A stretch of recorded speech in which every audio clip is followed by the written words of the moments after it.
Not sometimes people. Some people join. Sometimes people join yours. I joined it about 10 minutes ago with one of my other accounts.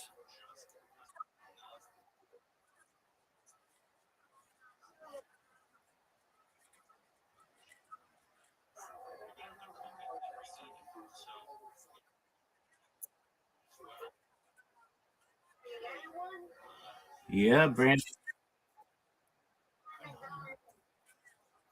Yes.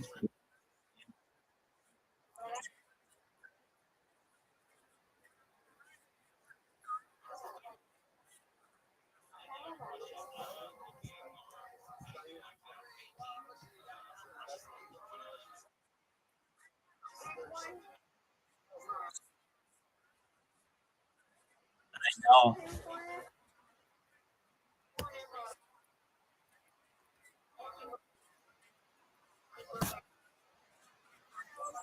I appreciate that.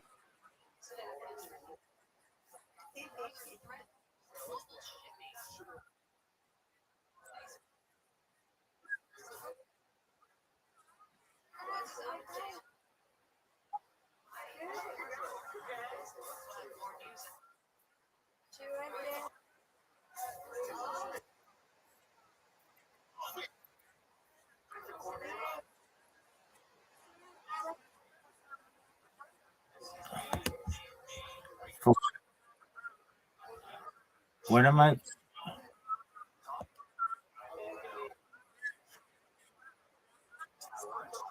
Oh yeah, I can see.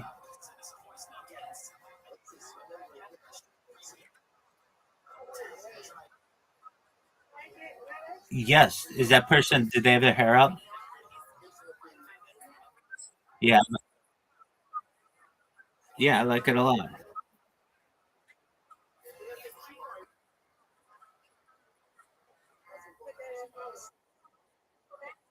You're welcome, madam.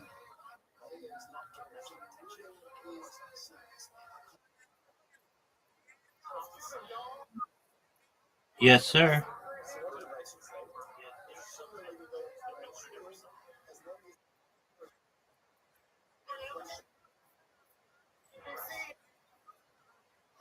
Brandon, when I go viral, you're going to work for one of those major companies and you're going to be a producer and you're going to tell them exactly all the TV shows that they should have, especially for sports.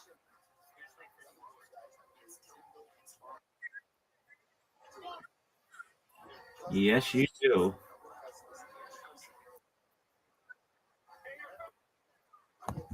Yes, sir.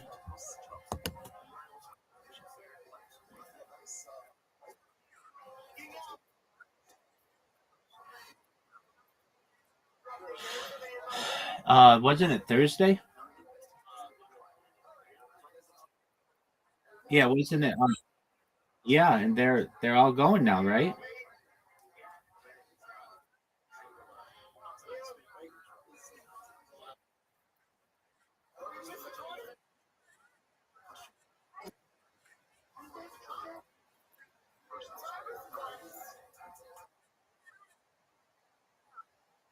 Hell,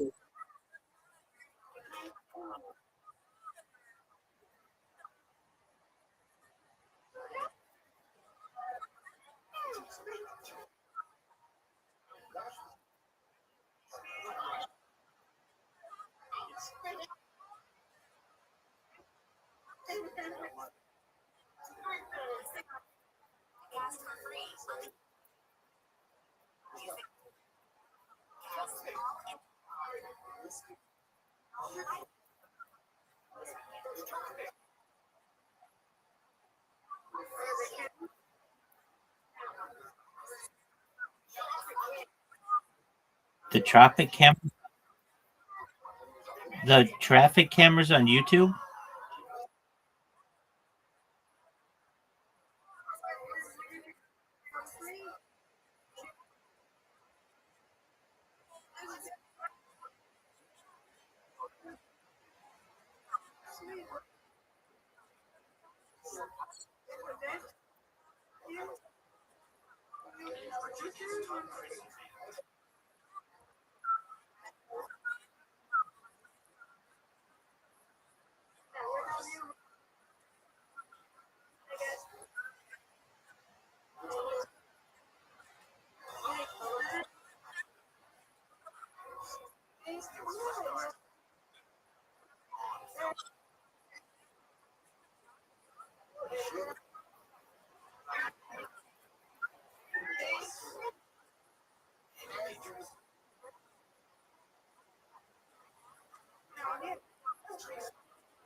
Do you miss Aquarius?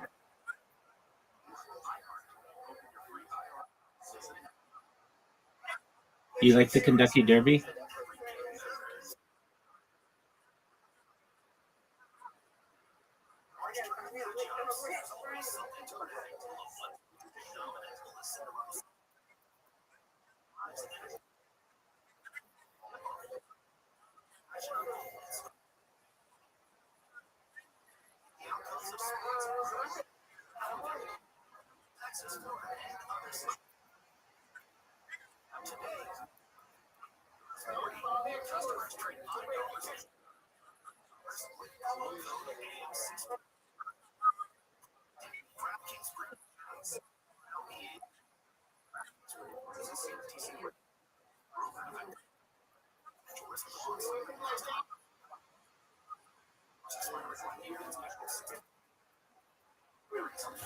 One moment. I'm going to refresh. I'm going to see.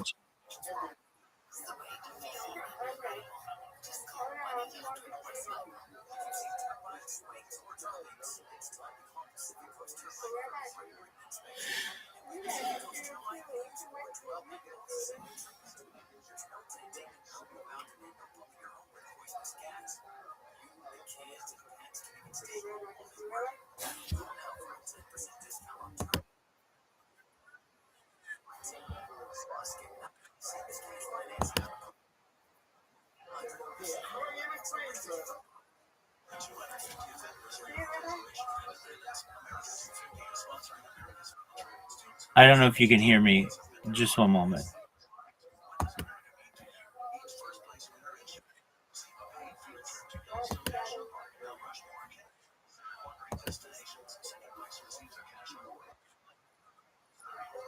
Okay, can you hear me now? Let's see your dog.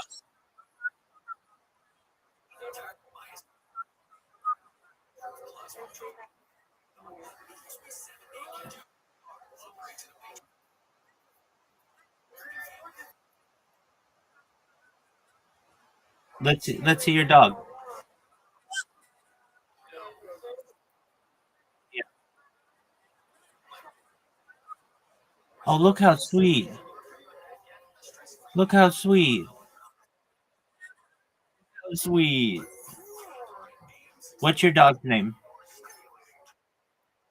Oh, well, hello, Princess. You're adorable. Princess is so sweet. Princess is. Hello. Hello to all Brandon's pets.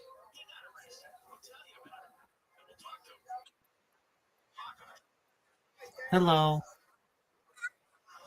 Okay.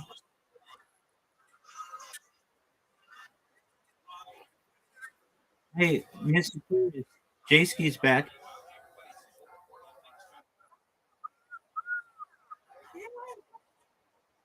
Hello.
Um, Good question. Period. Rabbi Rothschild rules. Mr. Aquarius, you can just get the link directly from this channel. Do you see in the upper right? It says there's like a little plus button. The very top. Okay, I was just gonna say send it to your other account.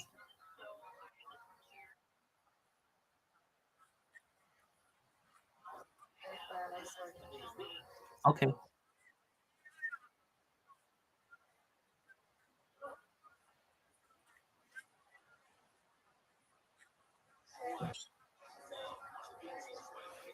he's just he's just showing us his room.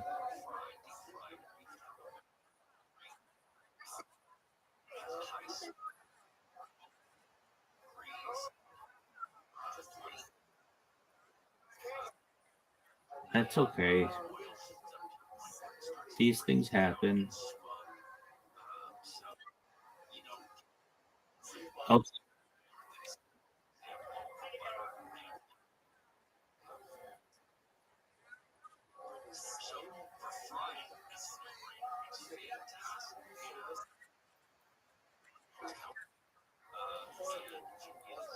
reset your computer if it's having issues.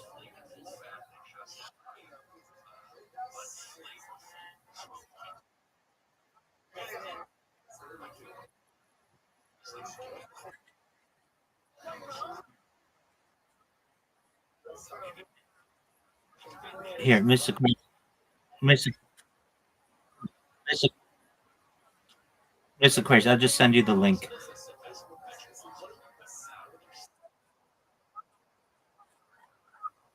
I'm making it as easy as it can be, Miss Aquarius. I'm, I'm, I'm sending it to you right now. Just calm down. Okay, check check your messages. Copy that.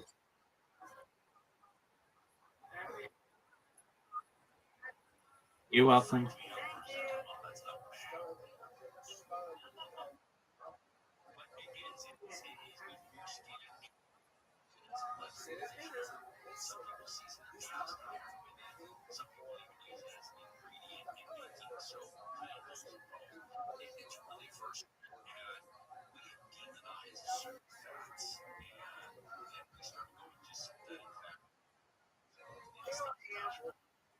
There he is. Multiple cameras. Yeah, it looks comfy. Yes, man. Yes, sir. There you go. I love Mickey Mouse too, Brandon.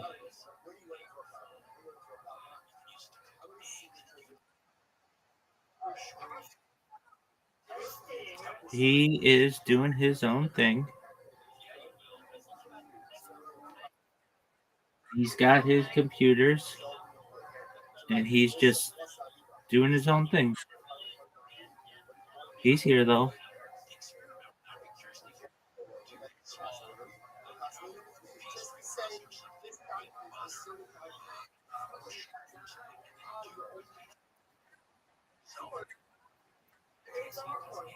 What's awkward about it?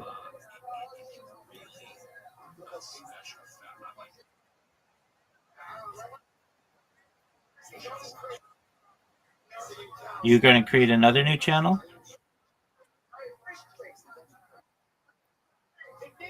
Okay.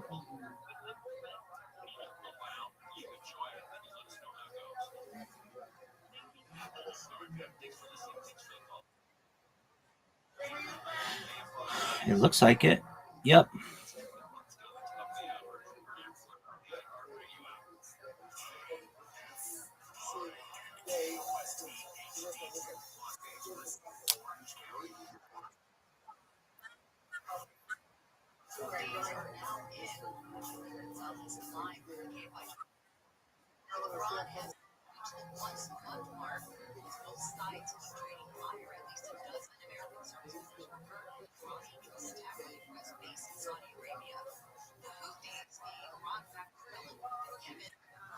I'll be right back, Brandon.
Miss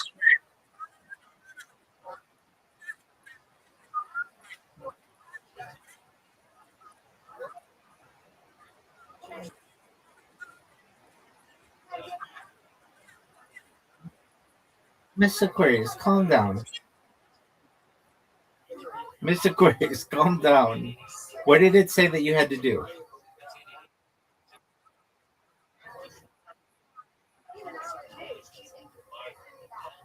Okay, did you refresh?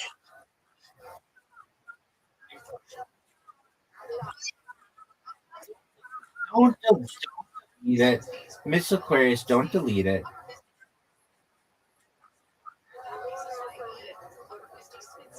I don't know what I did.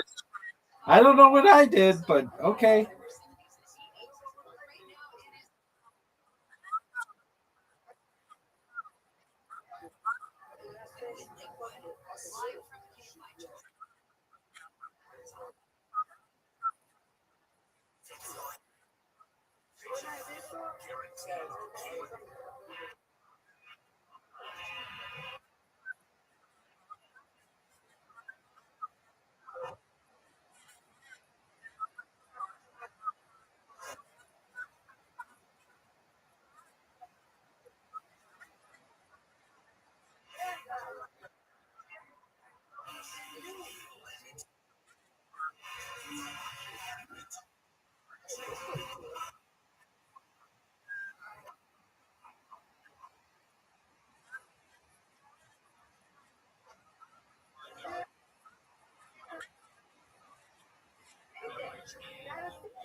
Do you want help or no? Okay.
Now, Zoot.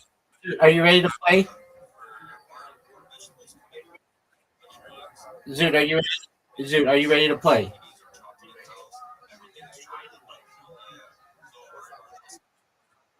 That's what I like to hear. Okay, before you think that you're going to do that, I want you to go to the section below this section in the Discord and look at all of the 24/7 radio stations. I want you to go into each one and tell me which one you like the most.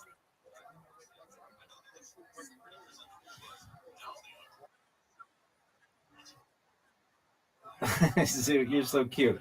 Zoot, just check out the different music.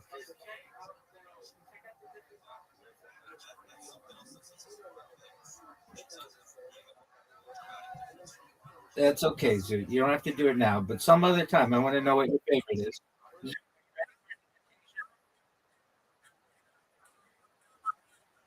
is. Zoot, I'm sending you an invitation. And Zoot, you should know that this is 9 ball regular, no trick shot.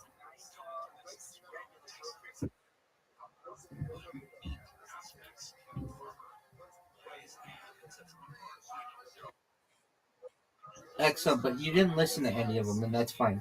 Zoot, are you gonna accept my invitation? I, I, I know you have Zoot. Just 12 hours? No way. You listen to James um, McCann.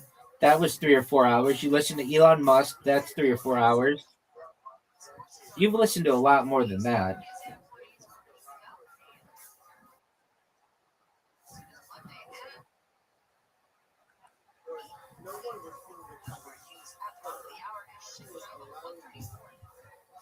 Oh, Zoot, that was beautiful.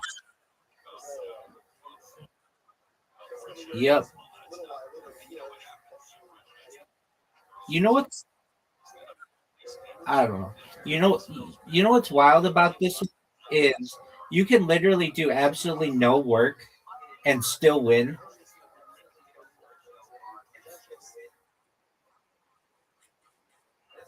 I've heard of that.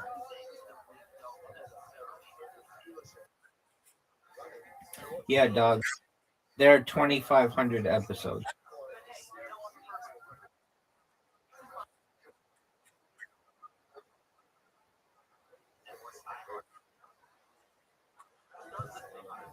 Okay. Do they also do they also stink at mini golf?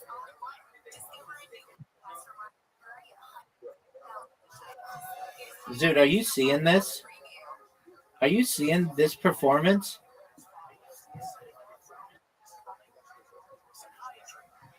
Look at this shot, Zoot. Look at that. That was fortunate, dude.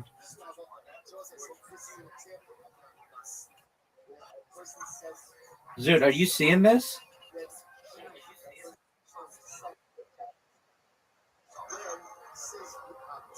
Zoot, do you see this? Are you ready for this shot?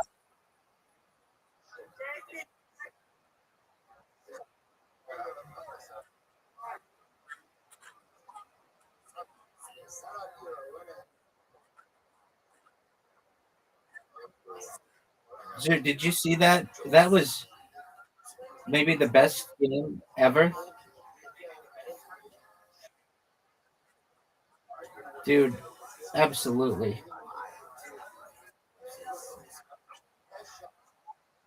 I am Melbourne, Victoria,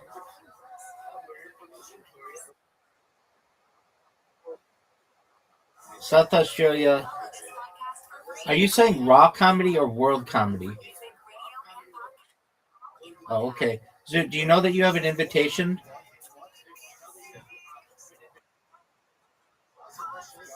You weren't focused,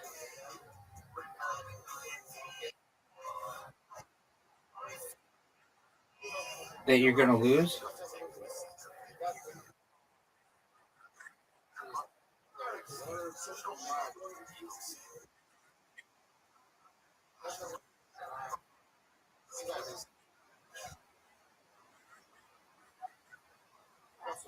All right, well, way to think of something a month and a half after it occurred. No.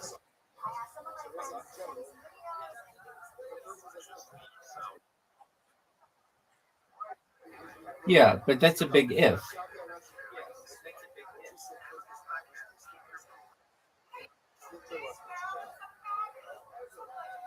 Zoot, are you ready for this shot?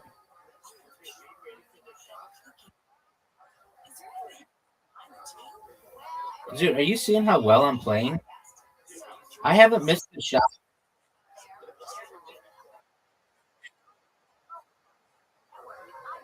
No, why?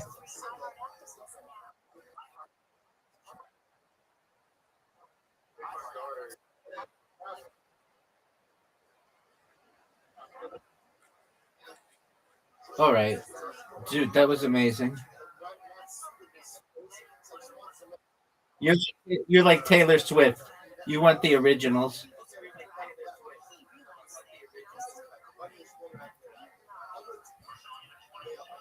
Zoot, no way you hit this. That would have been one. Yeah, she wants the original copies of her content.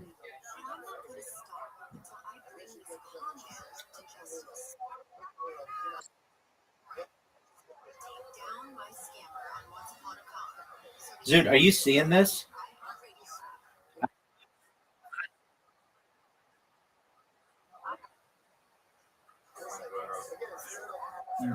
The ones where what?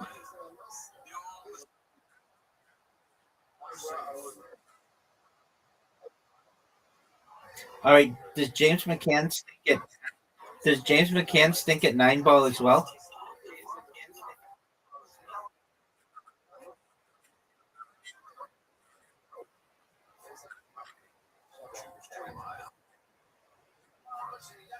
Okay, that's phenomenal. Are you ready to lose?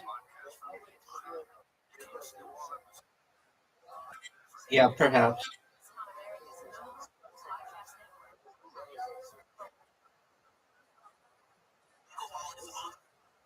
Absolutely. You get verified?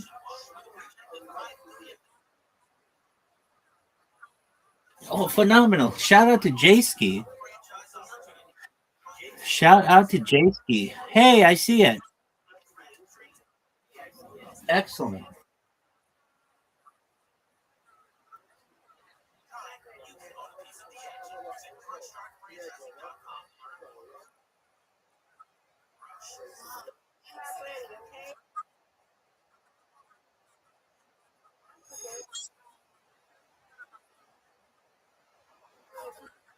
If I may ask, what was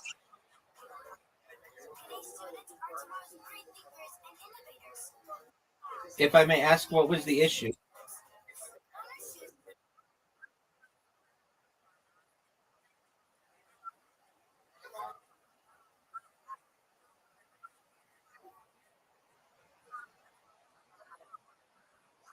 Oh, okay.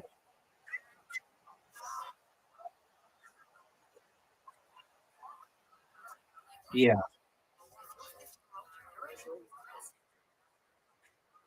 Okay, good job, Zoo. Well, I'm glad, Miss Aquarius, you got it to work. Shout out to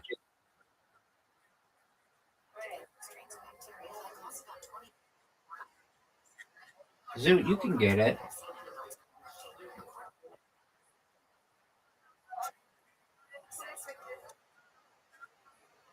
Miss Aquarius, everybody in here is being recorded on more devices than you can count.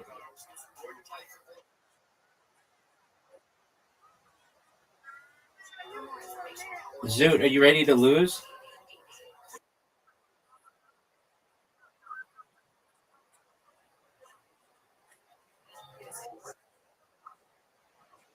I know, you got fortunate. That was really good, Zoot.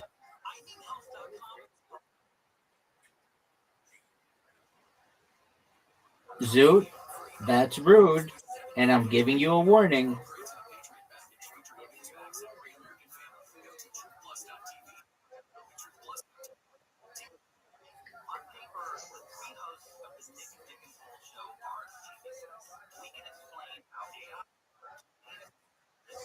Yes, Zoot?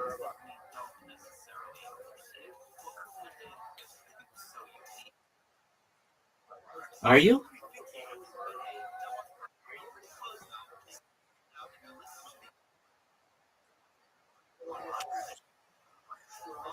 It's the first time in like it's the first time in like a month, right? Is Chelsea gonna be there?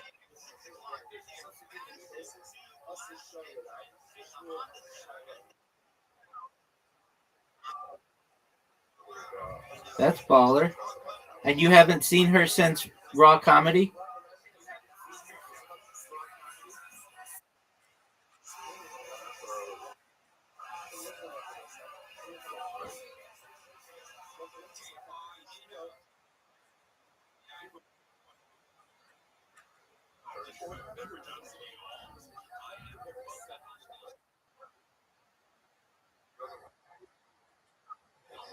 Wow, that's pretty good.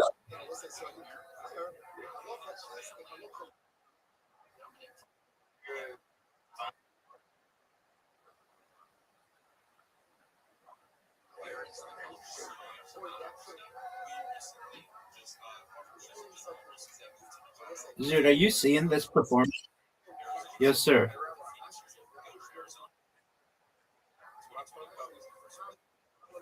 Are you excited?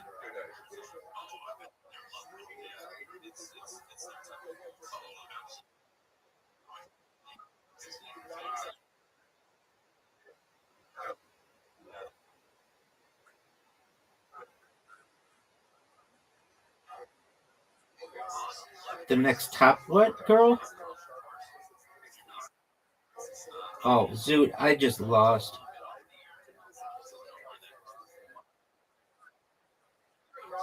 That's true. Oh, go, go, go, go. Boo.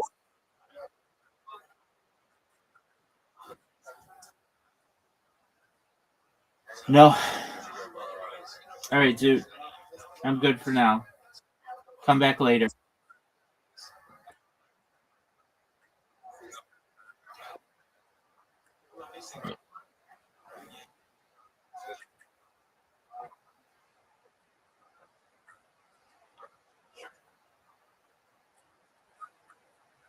Okay, Zoot. Peace.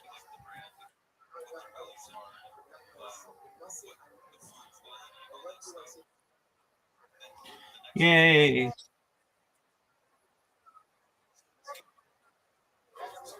There you go, Mr. Aquarius.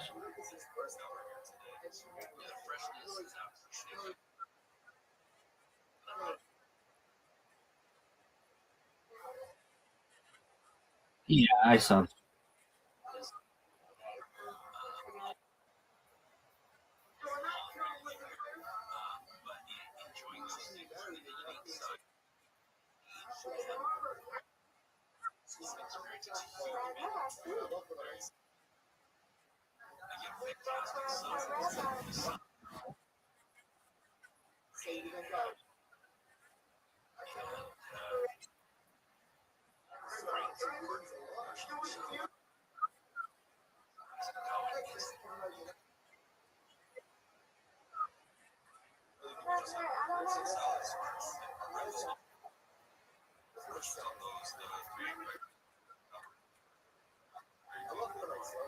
he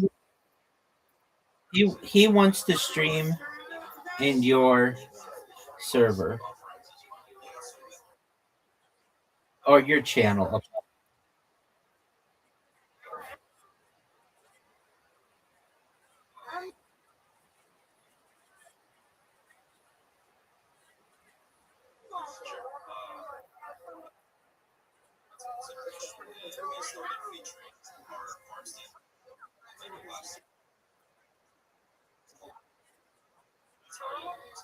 Yes, sir. I know.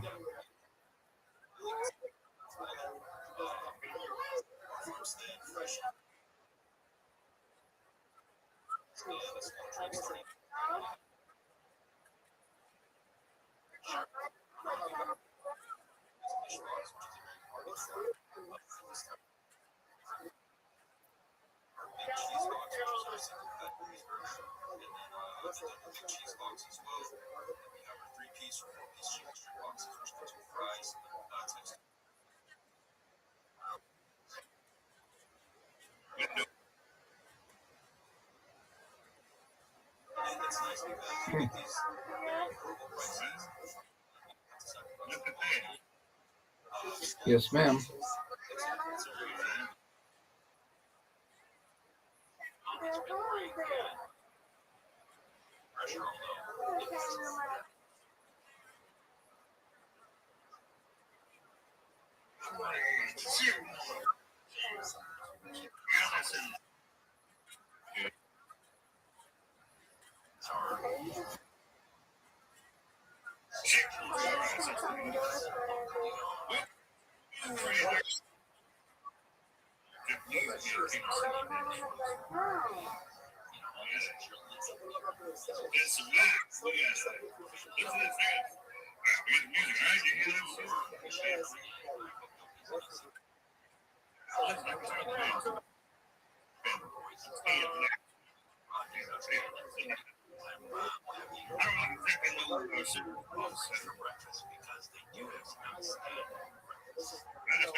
Yes, ma'am.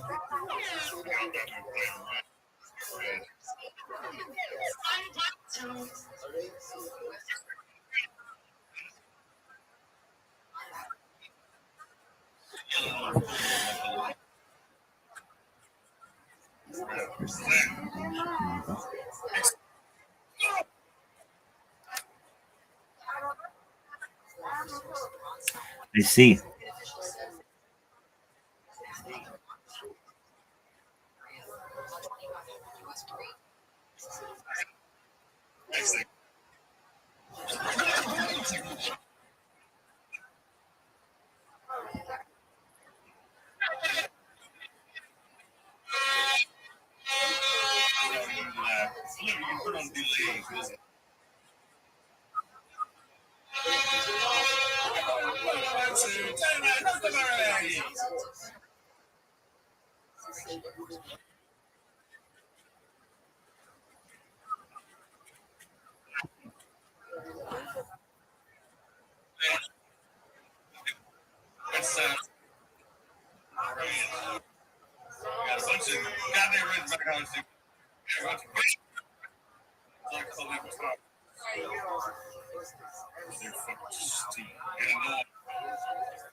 No, I'm in a call with some people.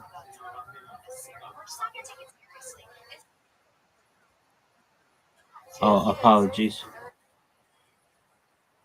Yeah, on X.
don't even think these songs have to sing with a circle a little bit. I think they need to give us little tunes when they get the slaps.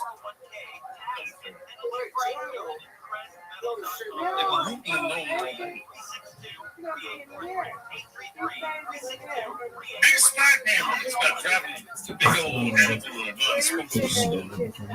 Say the ticker ain't big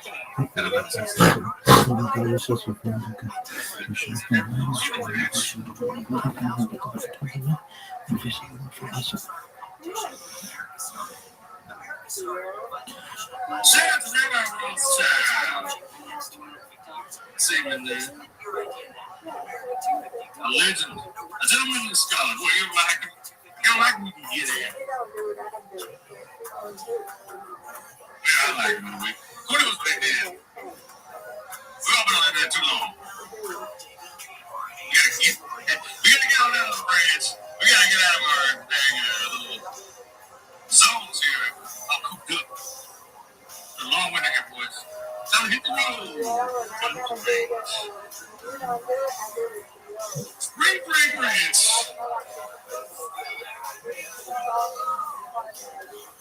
Man, you gotta bring that hammer if you want to do more than slamming.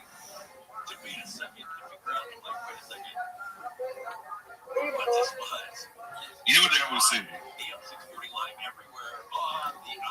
There's an app, too. How is all this shit anyway? You know what? I'm not getting that kind of like that. It's not red line. It's not clipping. Is that clipping? Every time you hear a stick. Audio's fine. I see the red light blinking sometimes when I'm screaming over the mic. I assume that's red line, but you know what? This thing seems pretty good.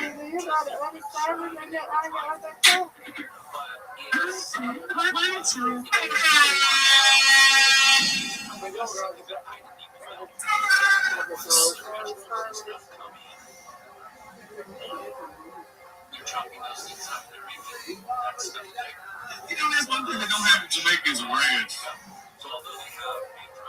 I know one cool one that can fix that kind of thing. Starts with H. And you tell me. Like you tell me, you try. John Rastafari. Yeah. Branch, y'all. Friday night. Lord Jesus Christ. There we go. I'm just from LA. Right to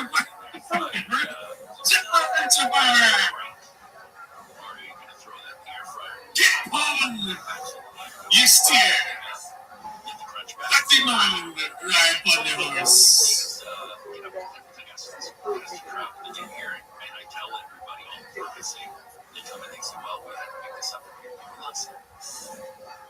Show for a long time. There's a difference between bad food and good food that's grown. Let them play my guys. Because you can tell the difference. Naked man. Warm up bad food instead of bad food. You can cool down good food. That's what I said. There's stuff that's gonna be, like the bot is gonna be. I don't see any goddamn turns, y'all let me know. It's an important announcement. We have heard reports of black aliens encroaching from the north side of the Northern Territory. We thought they were going to come south. They came north. On the side of the book. You got plenty of locked kisses. These motherfuckers. They keep putting out fake intel and keep, allocating resources in the wrong direction. Classic double feint. You gotta put a stop in this nonsense. That's my idea.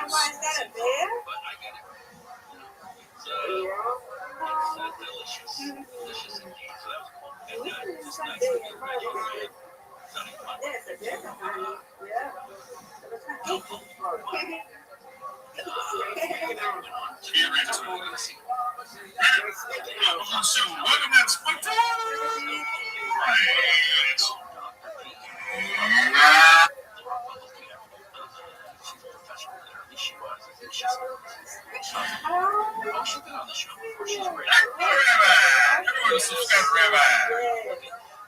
Thank you for the opportunity to be here. Yes, I've done my best to follow every single person in here. Please, I would appreciate if you follow me back. I only provide the highest levels of content. It is the best, perhaps, X account you will ever follow. And I also wanted to include that I was on a recent podcast in Australia, the Michael Holt podcast. And Michael Phelps, eight-time gold medalist in the 2008 Olympic Games. He and I were just chilling in the hot tub, uh, but I was able to shield the coin and certainly had my Sproto merch on as I did it and told them all about it. Absolutely. And I was invited to do 5 more of them. So I'm going to have my own little series. The first one will be on life extension technology. The second one will be on how to improve the earth. The third is going to be on mega projects. The fourth is going to be on space tourism, and the final one is going to perhaps be for the search for intelligent life. And so I will be putting those in the Telegram as I have the opportunity to get them recorded. So thank you for letting me finish that. Listen, y'all, this is an interesting character. Listen to all this, every single goddamn scene this man just listen to, especially longevity, life extension stuff. What do you think about whatever those goddamn telomeres, Rabbi? That was talking about 2005. What happened to telomere extension does? Go ahead. That was not a project in which I had any leadership, but I can tell you some of the things that I think are really positive for life extension are things like oxygen therapy, human growth hormone stem cells, cryonics, cryogenics, cold shock therapy, ambrosia therapy, perhaps things like testosterone replacement therapy, red light therapy. Absolutely. And then the the big development I think will be in the realm of mind uploading technology, where, with your consent, we scan your brain into a computer like a CAT scan or an MRI, knowing where every atom is in your central nervous system and your peripheral nervous system for later download. As an android, an avatar, a cyborg, a cybernetic being, a clone of yourself, a robot, an ethereal being, whatever you want to be. But what I'm saying to you all is that there may be an opportunity, perhaps, at digital immortality, and I think that's very exciting. You know what? I like the idea on the surface, but deep down, I think that's a bit of a fool's errand. It's kind of like, can you extend the inevitable forever? Can you keep rolling them dice, or does the casino ever close?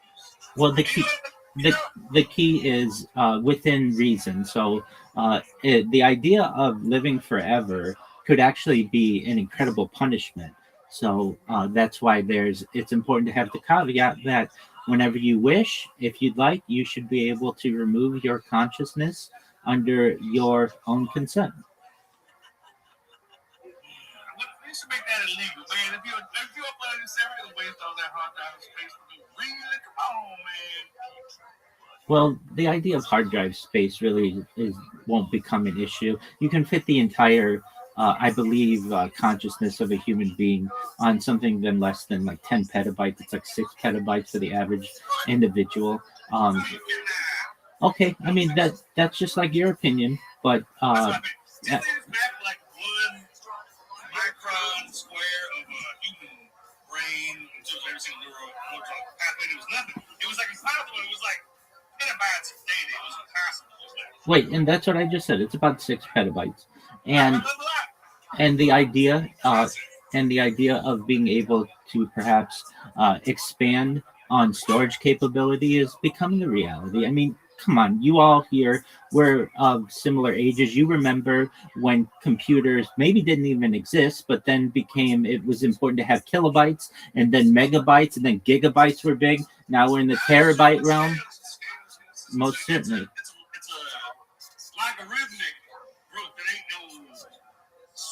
It's not no straight shooter. That's exactly right. And so if you think about it, in a generation, today's terabyte will be tomorrow's petabyte, and so on. Right. So perhaps in 20, 30 years of exponential growth in terms of microprocessing speed, see ourselves as literally one-to-one mirroring of the human mind on a molecular level, on an atomic level. That's correct. And what I'm basically saying is that this, in the same way that you have in a video game a save point, you might be able to have some type of digital insurance on yourself. If something were to, God forbid, happen to you, you fell off a cliff while base jumping or skydiving, or you were in some type of accident, and your family wanted to essentially regenerate your previous existence back to that save point, you may have that opportunity. And for anyone out there who's ever lost anybody, this gives people a lot of hope, perhaps, that you may be able to limit the losses for the future generations of your family. And there's even another type of technology known as revivification technology, where we may actually be able to bring people who were once dead back to life. Bring them all back. You know what? That's amazing. We can have a little shindig, a little hoedown with all my dead relatives, great-grandfather, great-great-grandfather, every single person uploading some kind of little cyborg clone body or something. You know what I mean? One heck of a movie. Yeah, get every single great-grandma's back. Oh, shit. Great-grandma's back, too. If I get some sweatshirt over there.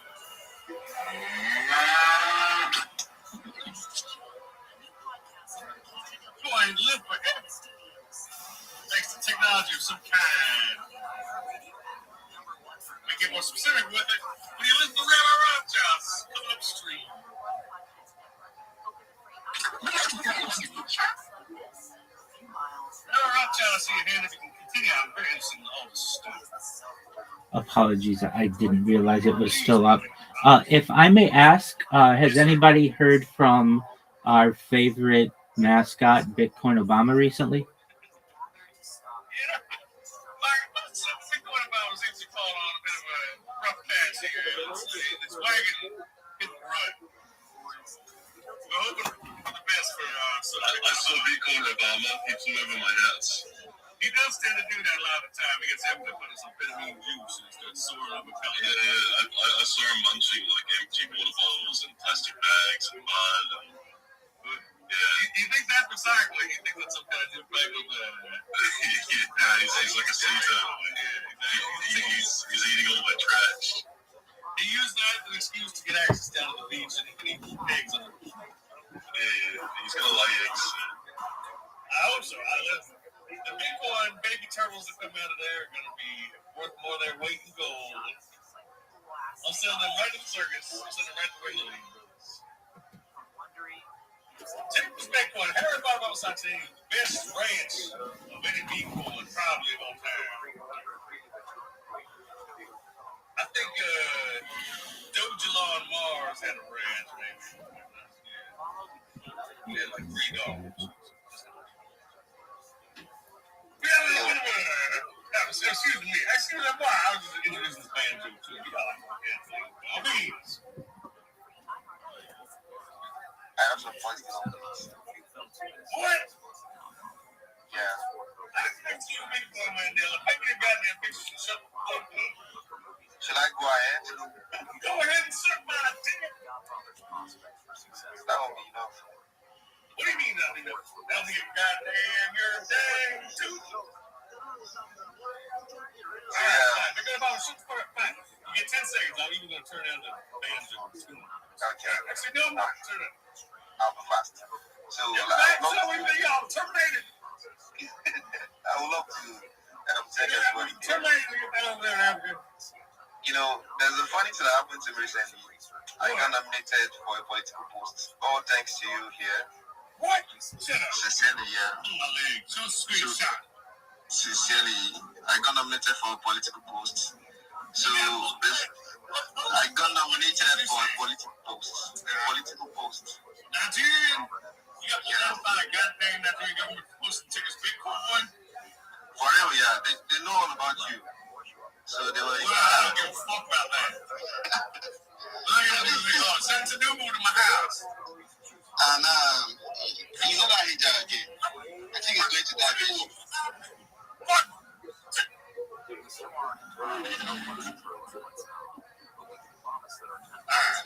I'm sorry, what were you saying?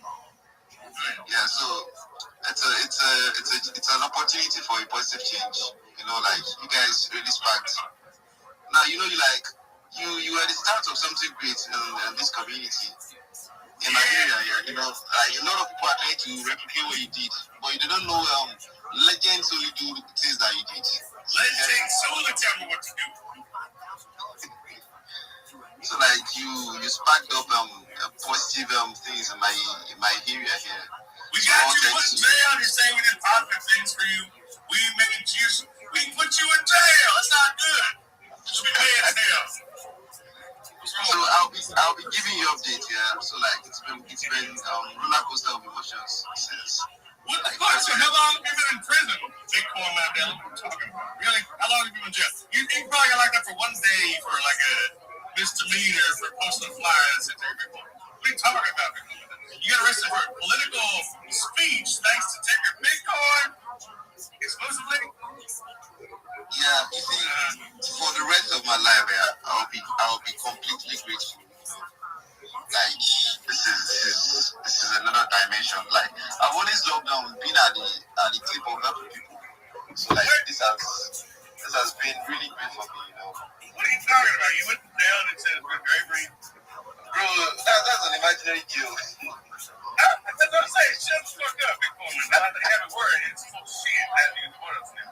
Alright, listen, I'll put on fire now. You know, piss me off. Alright, big woman, welcome back from your goddamn made up jail. Yeah. It's nice being here. Straight to hell.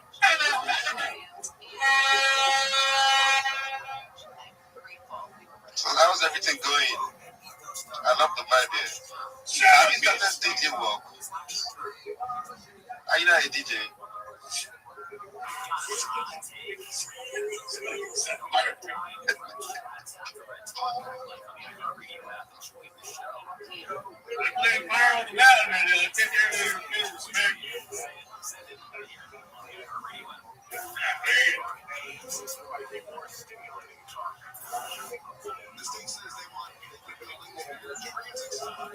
I have a picture of a very beautiful cow for you. You love ranches, right?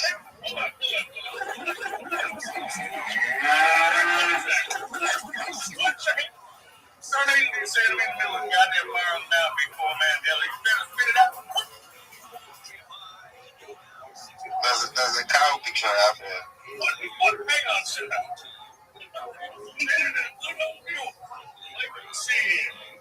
Bro, you're making me laugh out loud in the middle of the night. It's the midnight.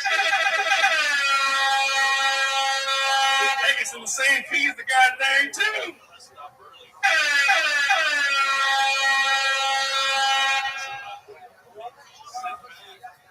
Yeah, it's that. Oh, man.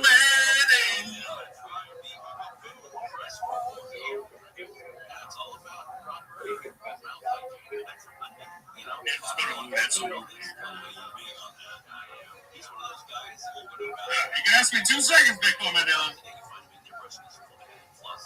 So what work are you doing now? I said 2 seconds. I'm at 20 seconds, really. You know what I mean? Do you think now or just no? Put your bombs in Nigeria tonight. You suck at your DJ work. Some nuclear bombs coming to your village. Nah. What is it? I want no more Oakland Psycho Village! Alright, now the song's over. Goddamn question.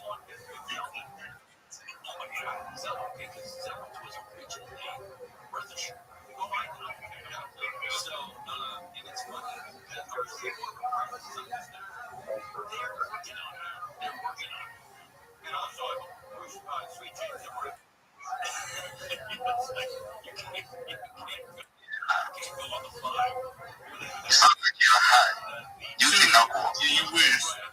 I'm hard to get to be the goddamn live. On the goddamn airplane blue. Time for a bomb.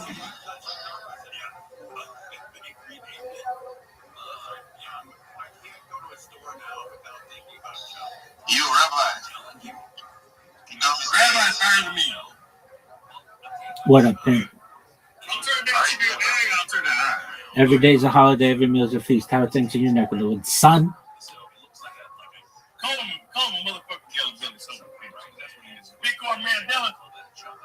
Hey, man. Bitcoin Mandela. I took a poll of the entire Bitcoin verse, and they all want to know when you're going to follow me back. Follow back with some Rothschild. You know what? Rabbi, I would just like to wish you a happy Easter next week. All right. Well, you enjoy that. I will be celebrating Pesach, my man. That's pretty impressive, man. Last time I checked, it's pretty good. Any news on Bitcoin Obama in all seriousness? Is he okay? I hope he's dead in this. That motherfucker. Sorry. He needs to give us a video. I sent him money to Pete Wallace. I said, if you want to find him, just run around asking for crime and say the wrong trousers. We sent him to a FEMA camp to get his foreskin extracted. We back up at the FEMA cops line around for no goddamn good reason. It's been 20 years those things flopping around. I'm putting good use. Now we got Palantir to make lists of everybody. That's perfect. Sign up. Get a red list of losers.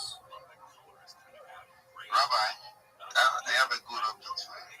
Please, I'd love to hear it. Yeah, so I heard Bitcoin Obama singing on Brilliant's Space some days ago. So, have you heard about Bitcoin Obama on Space? Yeah, I did. Excellent. So he's alive and breathing. What about his friend, his vertically challenged friend? The midget. Much more stupid.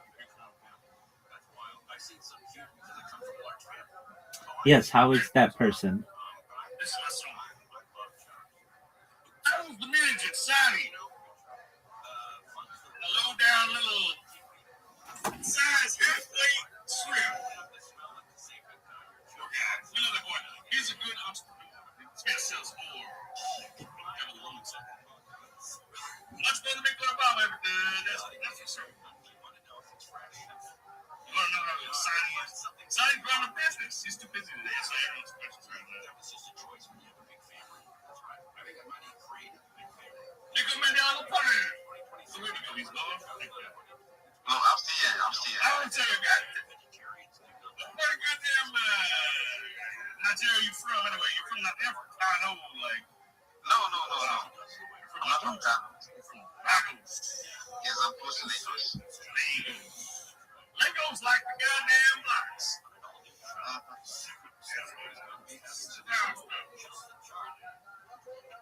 It's like a real building. You guys got a real building. I didn't hear you.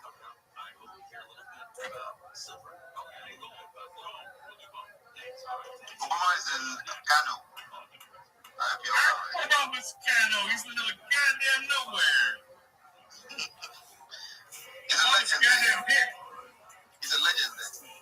He's a legend in Kano State. He's the only person who made more than $50 the entire year there. How's the cell phone store? What? How's the cell phone store? Yeah, how's the answer our phone store? I think he kind of he filed chapter 5. Right? Yeah, that's true. Does Nigeria have a chapter 5? I think we just change the name and go to a different town. They don't really know what's good. You go from selling iPhones to Androids or vice versa? Bitcoin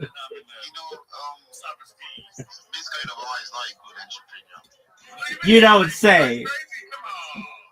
He ran a post or he had his own photo on the wall. Bro, I don't think that even lasted for a month. Listen, he had a poster for longer than a lot of people have. Dollars.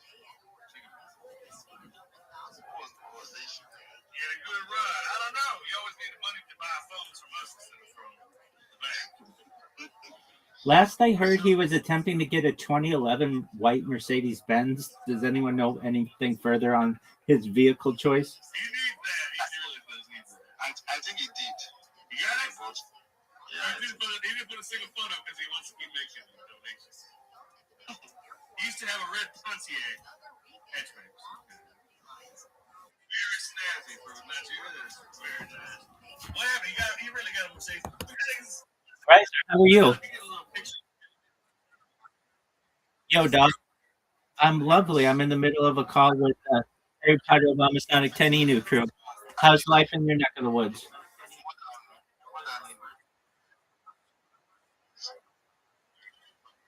No, are we gonna watch documentaries? Well, send goddamn Sonic AD to do it.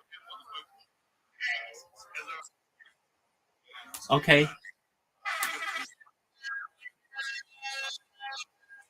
watched them all, dude. Yeah, and I didn't want to be the bearer of bad news, but did you see why they don't do that contest anymore?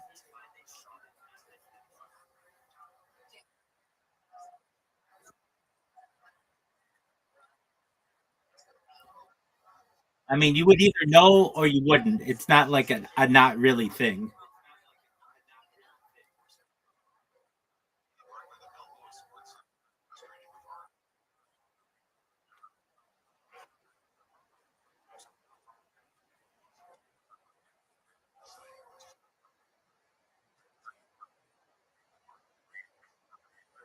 No, I'm not saying that. I'm not saying who can stay on base the longest. I'm talking about this dealership in Texas, why they don't do it anymore.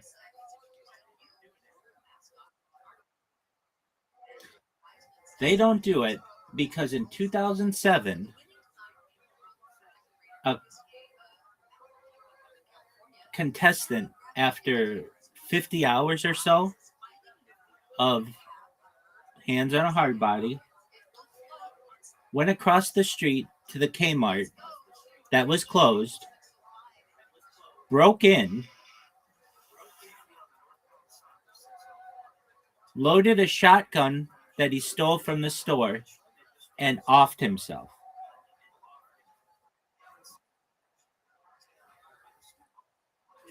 Yeah, it's awful. Hi, Mama Riser. Hope you're having a good day. Yeah, absolutely. You as well. So, Riser, yeah, how terrible is that?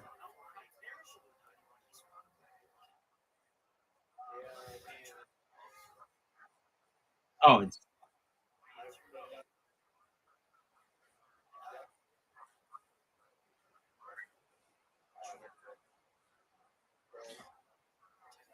yeah. I mean, the dealership got sued by the widow of the guy, basically for not having proper like psychiatric care, and uh, so here's the breakdown.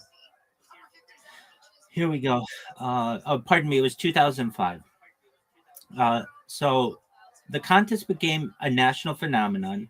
It was ultimately discontinued following a tragic incident in 2005 where participant Richard Thomas Vega did what I said after dropping out of the competition, leading to legal action against the dealership regarding the effects of sleep deprivation.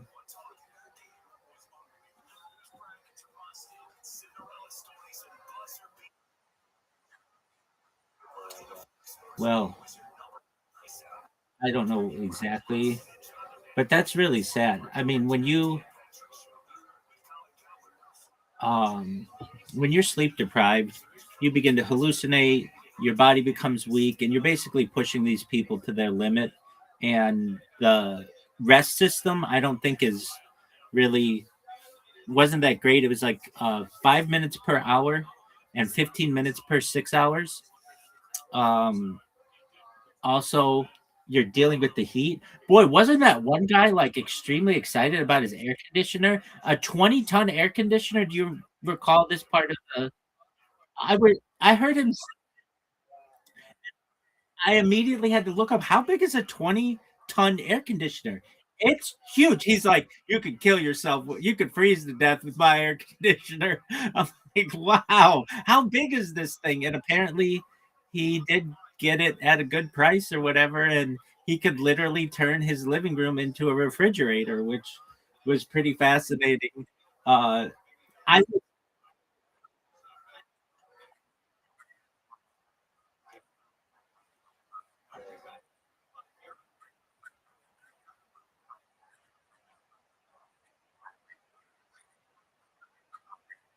Yeah,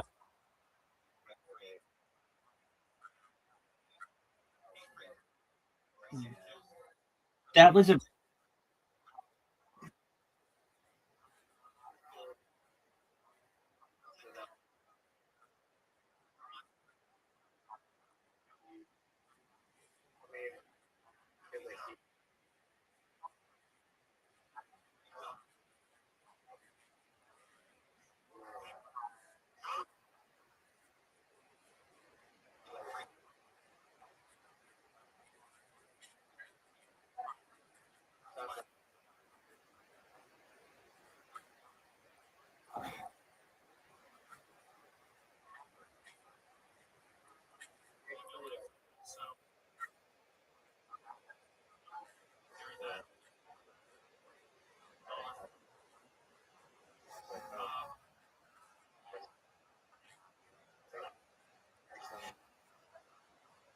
understand.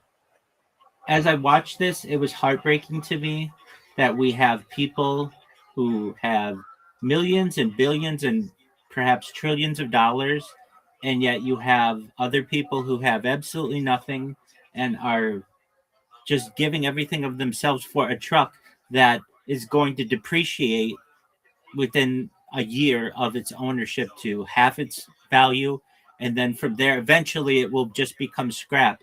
Yet these people were sacrificing everything. They were sacrificing their jobs, they were sacrificing time with their families. um, it was fascinating to their mental health, their physical health. It was fascinating to me, the really religious lady who kept listening to cassettes. Man, I wondered what was on her cassettes. um, and she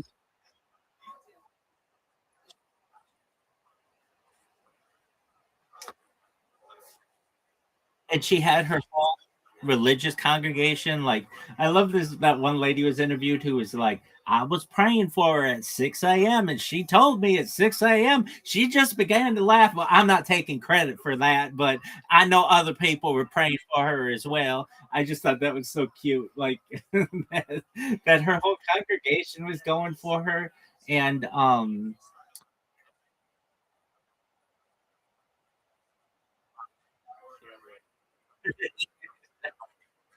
exactly. She made that thing her desk.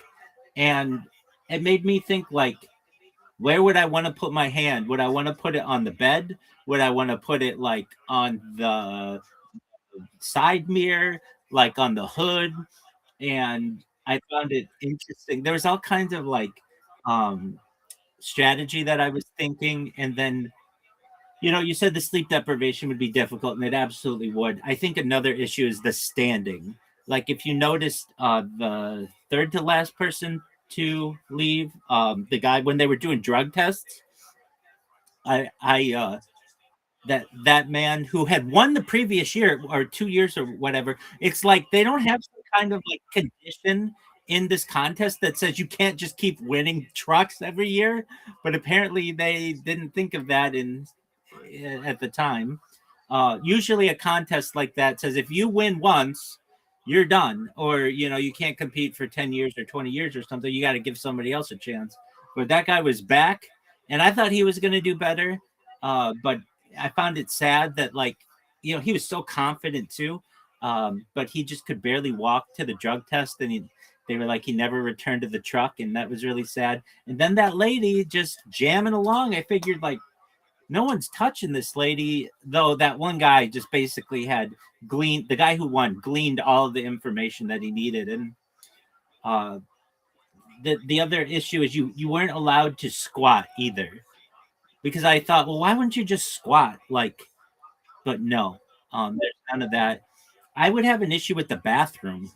Like, I don't know. What if I have to go to the bathroom? I know you every 5 minutes, or every hour you get 5 minutes or whatever, but sometimes you have to just go to the bathroom, and that would have been a challenge.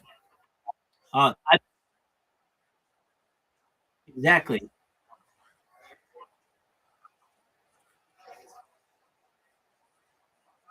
Yeah, which is not a lot.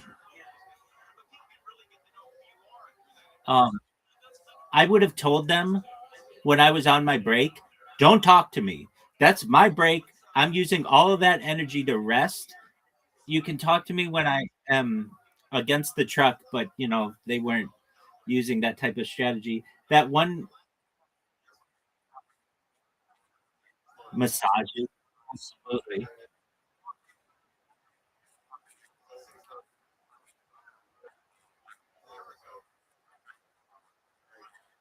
right. That one guy,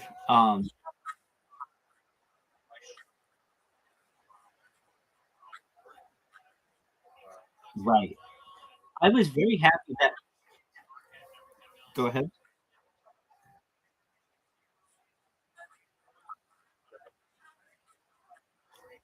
What movie? Yeah, yeah. It's something that I have to see. Um, I found it interesting that they were that one. I thought she was a pretty lady, especially for the conditions she was under, and she ended up winning the next year. I was really happy for her. She made it like 40. Yeah, and that I think is a great story. That they made that documentary into a musical. Yes. Yeah, it was at the San Diego Playhouse in 2013. Um, I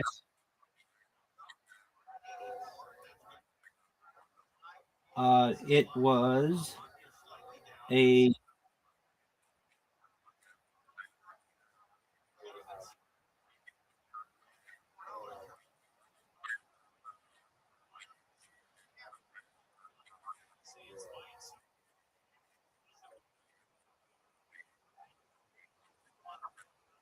the documentary was adapted into a musical, Hands on a Hardbody, commissioned by La Jolla Playhouse, La Jolla, California. The book is by Doug Wright, music by Amanda Green and Trey Anastasio. That guy's famous. He did something big. Um, he's in Fish. He's the lead guitarist, composer, and singer songwriter of Fish. Lyrics by Amanda Green, music by and staging by Sergio Trujillo, and direction by Neil Pope. After a run at La Jolla in 2012, the musical had a brief engagement on Broadway at the Brooks Atkinson Theater, with previews beginning February 23rd, 2013, opening on March 21st, 2013, and closing on April 13th, 2013, playing 28 previews and 28 performances. The musical received 3 Tony Award nominations.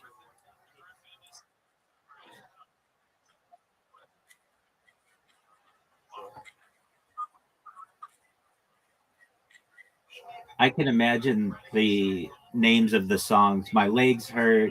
When can I sit down? How much longer until the break? And all of the other class. Yeah. Um, I thought it was interesting as well that they were very strict, or they like people felt that the judges should be stricter, and the marketing director of the dealership or the contest was like, look, they're voluntary, they're doing their best, but there are people. That one lady like exploded. She was like, they took their hands off the truck. If you're not going to enforce this, I don't want to participate. It's like, all right, calm down. It I understand, I get what you're saying. That's a legitimate gripe, but I don't know if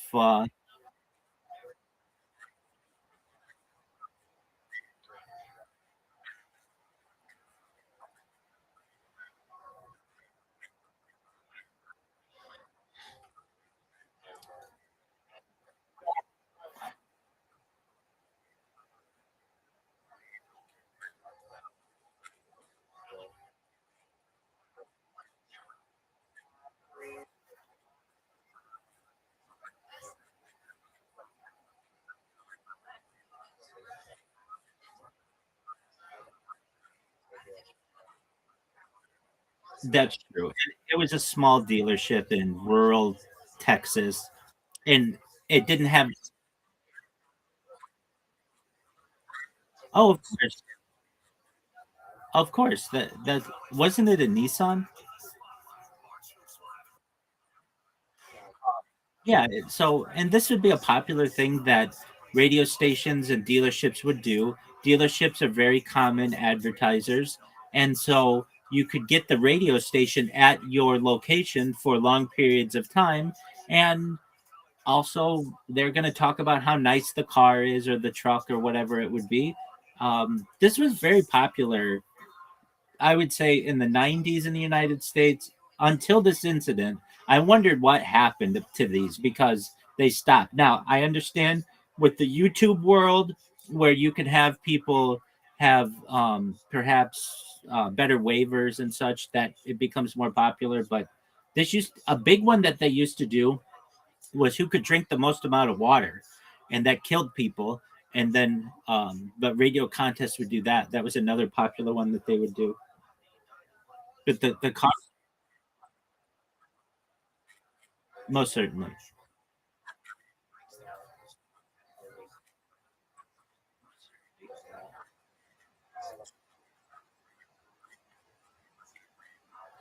I would love for them to do a "Where Are They Now" of the people in that documentary. Like, hey, you guys did this. You could tell they bonded over each other, and none of them really got too upset at the other person, even they took their hands off or whatever.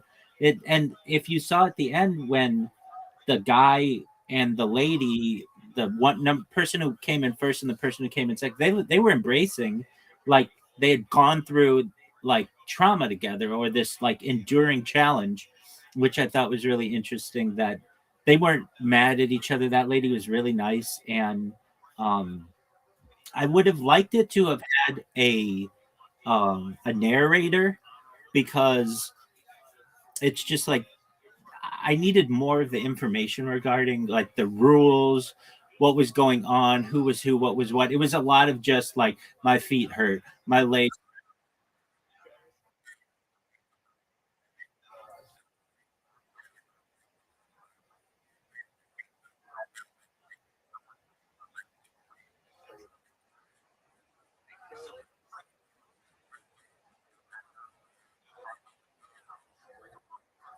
Yeah.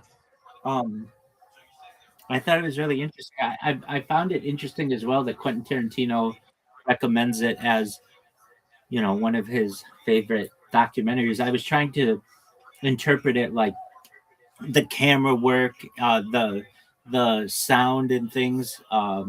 It's just like a beautiful snapshot of American life in the mid 90s. And I thought that was really interesting. I found it very sad, though, how poor the people were.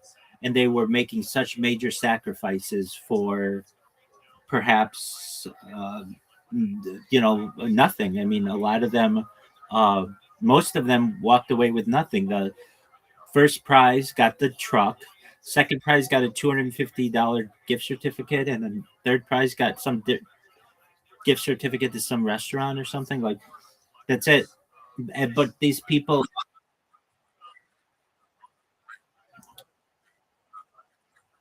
well, what? That's funny.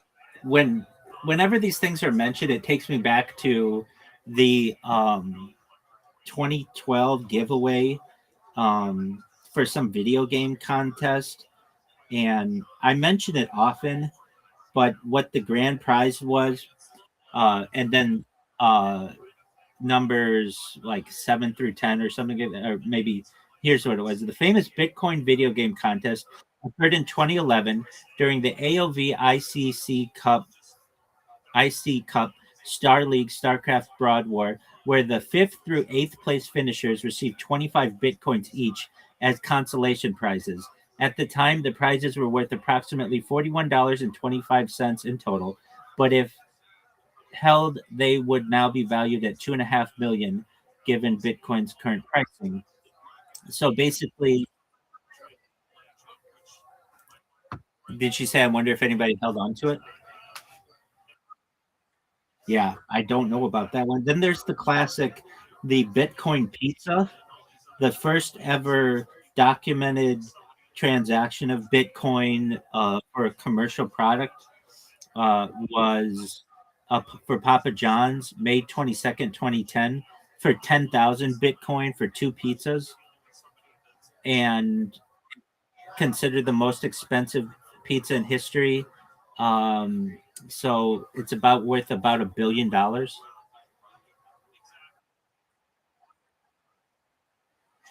which is just absolutely wild. So yeah, I was enjoying that one that we were watching yesterday, the second one, but so we should. I don't want to say we finished that tonight because it was kind of boring, but um, it's something that was fascinating to me as well. That they were doing this.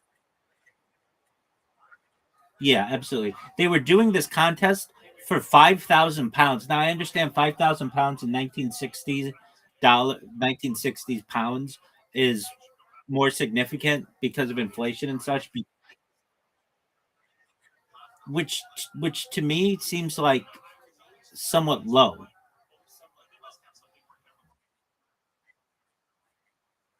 Exactly. Um, yeah. But okay, so what's on the agenda for tonight for documentaries?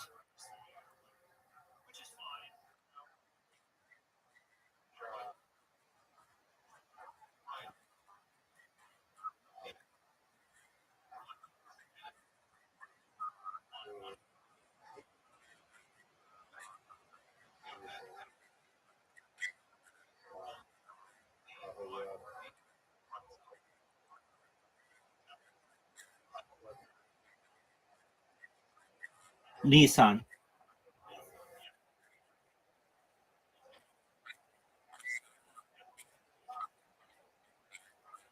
Yeah.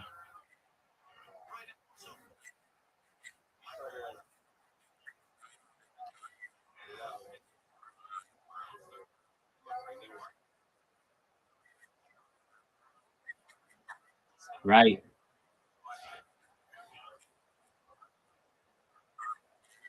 Well, she said she didn't realize she her one hand was burning, so she took her other hand off to itch it, and then she had removed both her hands, and she was disqualified.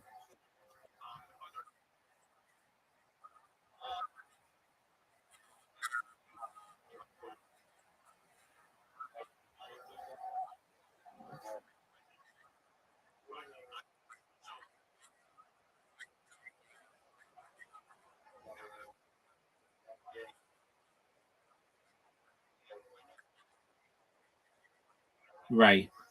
I mean, there's not really a great loophole around that. I mean, you could, if you wanted to, use some kind of stilt system that I've seen, but it wasn't really around in the 1990s. But basically, imagine like leg, um, not leg stilts, but leg. Yeah, exactly. And I've seen that, and you can somewhat make it look like you are standing with that. But I'm sure it would have made some kind of sound, or somebody would have been like, "You're taking like you're hunched over a little bit." Um, I think that if I were running a contest like that, I would not have it. You had to keep your hand on it for whatever. I would give people like it had to stay on continuously for the entirety or whatever, aside from breaks, unless it was less than 5 seconds, something like that. Because really, um, if you get into like physics, no one really touches anything. If you really think about it, it's just like molecular repelling. Uh, the atoms don't really actually touch, and so you aren't really touching it anyway. Yeah, exactly. Exactly. Um, I would say that I found it interesting the drug test at the end. I don't know if they knew that that drug test was coming, um, and it made me think.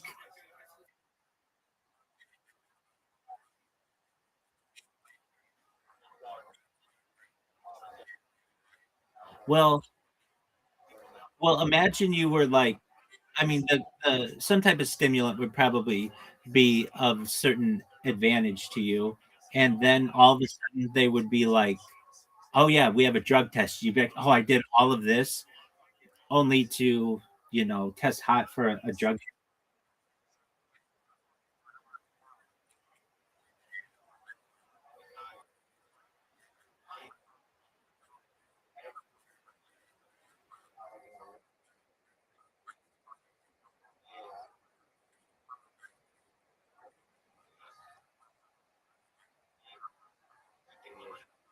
In 1990s, rural Texas, no one had an ADHD.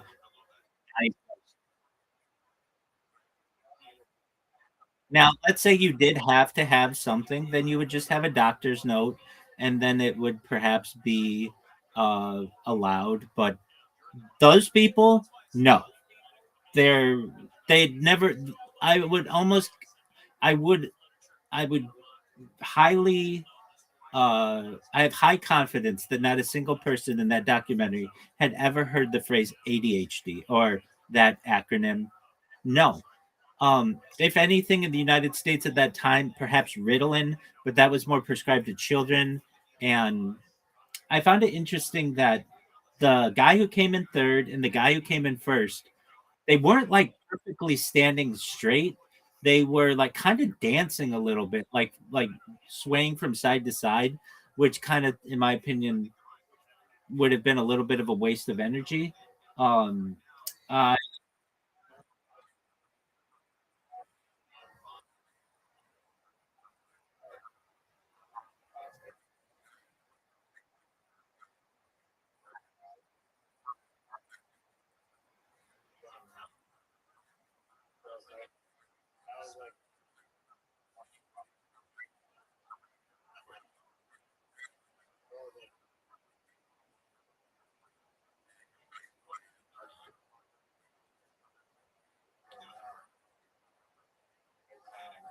I wonder what that kind of contest would be like if you allowed people the opportunity to sleep.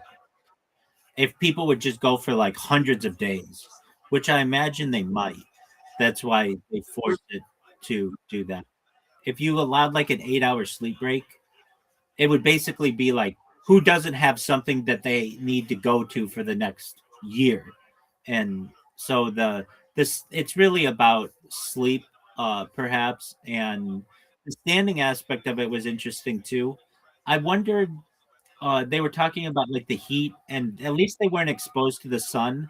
That would have been an issue. The,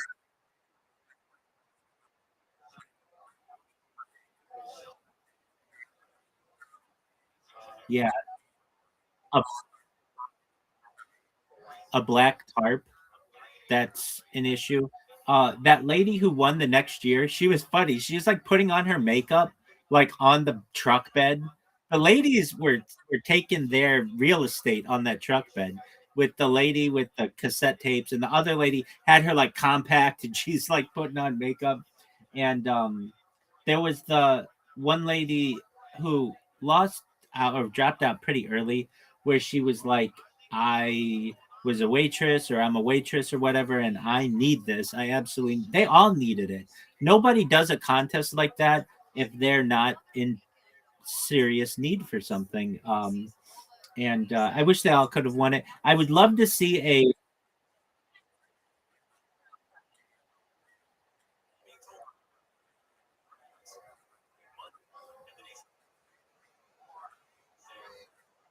agreed. I would love to see a where are they now with these people. Many of them, I'm sure, have died. Some of them, though, I'm sure are still alive and could give a really great sequel. They should do it again. Everybody who's still alive, there should be some dealership out there that should recognize that this is an excellent opportunity to capitalize on nostalgia, and they could have all of the necessary medical treatment for anyone. But you take all of the people, they'd be like, they'd probably be in their, they'd be middle aged, or if not older. Obviously, some of them were middle aged then, and see how well they could do for a brand new Nissan truck today. I'd watch.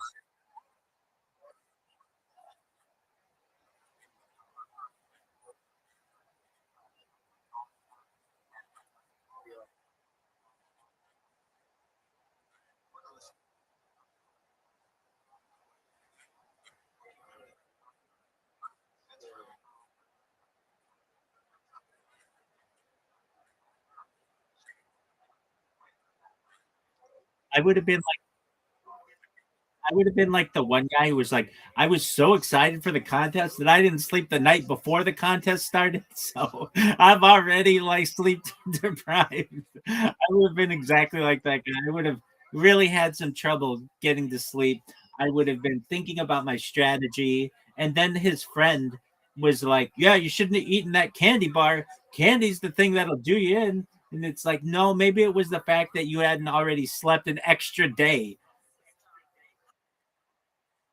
Yeah, he had a friend of his who was well, the one guy he had a hat on, he was an African American man. He said I was just so excited that this contest is starting Monday morning, and I wasn't able to sleep the night before. And so I'm already going into it really tired. And then he had made it like at least 24 hours or something. And he was just like, he was worried about the rain and the lightning and thunder. It's like, dude, that's what's going to scare you, not like, being having no sleep or having to stand or whatever, like some lightning and thunder. But, he dropped out after something like 24 to 36 hours or something, and his friend was like, yeah, you shouldn't have had that candy bar. Candy's not the way to do it. And they didn't really give his response, but I just remember thinking to myself, wow, way to kick this guy when he's down, that he's already exhausted. He already didn't sleep the night before the contest, and you think that he didn't do well because he had a candy bar. I thought that was unfortunate. Another thing,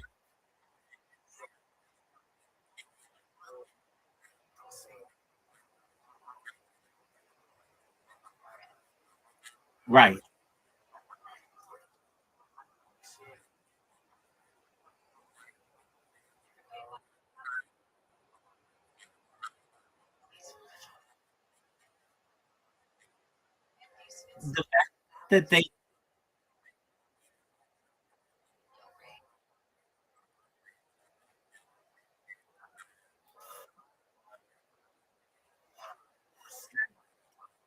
The fact that they did not have food and coffee, and I'm sure they probably had water, but like I would think, or you would think, that there would be some type of restaurant or something that would want to get involved with this to make sure that the people were adequately sustained. But it didn't seem that way. That one lady, the pretty lady, was like, I had to have some police officer go get me a cup of coffee because I just needed something. And the other people, like, you wouldn't expect like a police officer to have to go get coffee. That wouldn't happen today. That there's not like that type of relationship between a the authority. I mean, they'd have to put it on.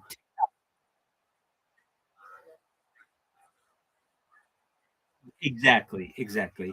Um, but you would think that they would have had just like coffee there for them and water or lemonade or something, but it did not seem like they had that much. They had to have like their families come and support them. And the guy who won, I mean, he said he was going to give the truck to his wife, which was a nice thing, and he already had a truck. He seemed like he seemed like he could have gone longer. It wasn't like uh coming down to the end for him. I thought it was a very pardon me? Right, right.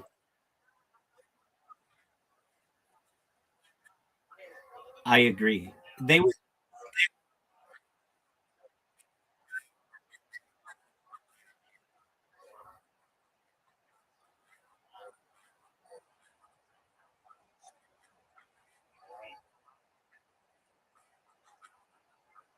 but the key word there.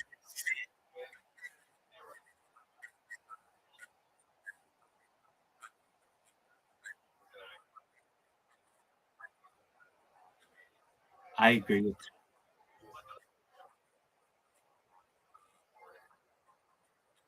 Well, that lady just laughing like randomly, that would freak me out. I'd be like, what is on those cassettes? Why do you think this is so funny? Um and the guy who said he would be in the deer stand or whatever, you sit in those things So I didn't know if that would be such an advantage. They talked about the age, the like right age of someone. Like some people were saying like 19 to 27. I would probably think that there'd be some advantage to that, but then again, just having experience is another thing. But like Mama Riser said, the guy smoked, the winner smoked. He wasn't super thin. Like the guy who came in third and won previously, that guy seemed thinner. Um, the lady who came in second, she was not in good shape at all, and yet she did really well. It's interesting to me too that it went for like 70 hours, but the year before went 87 hours, and like just the toil that that must have had. Um, I found it to be just quite an interesting documentary. I appreciate you sharing it.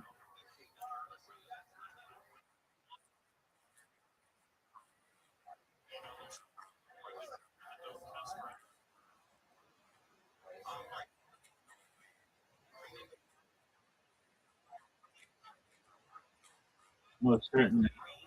Clandestine organizations have used it against people as a type of torture.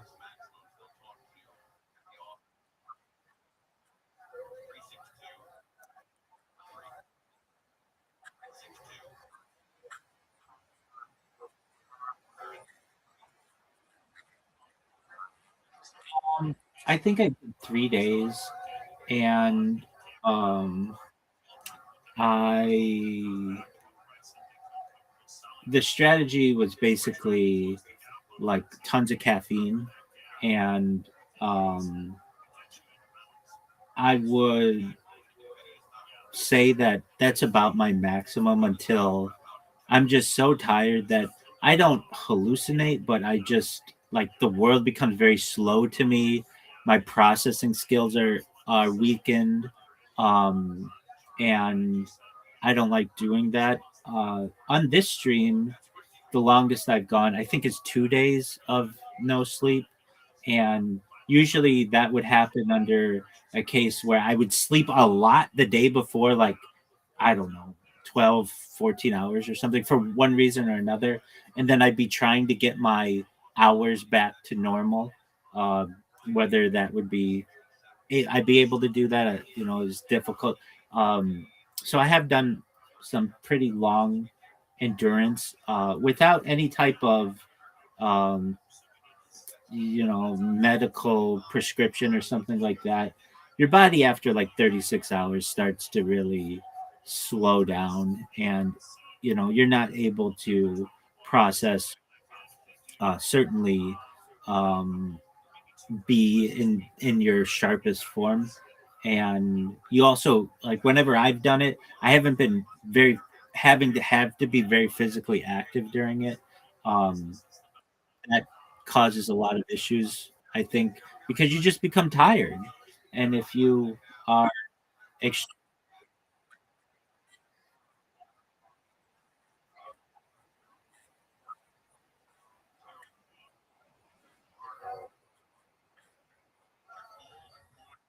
uh, yeah, perhaps I would learn about like MK Ultra torture tactics of the CIA. And one of the things that they would do is sleep deprive people. And uh, I think the longest that they ever had somebody, I don't know if this is published, was like a month. And they did it with light and sound, and the people were never the same thereafter. So there's a certain point that you reach where you become like reprogrammed. Like it's an awful type of torture. And so I do my best to not go down that far. uh if anything, I just try to get adequate sleep and rest.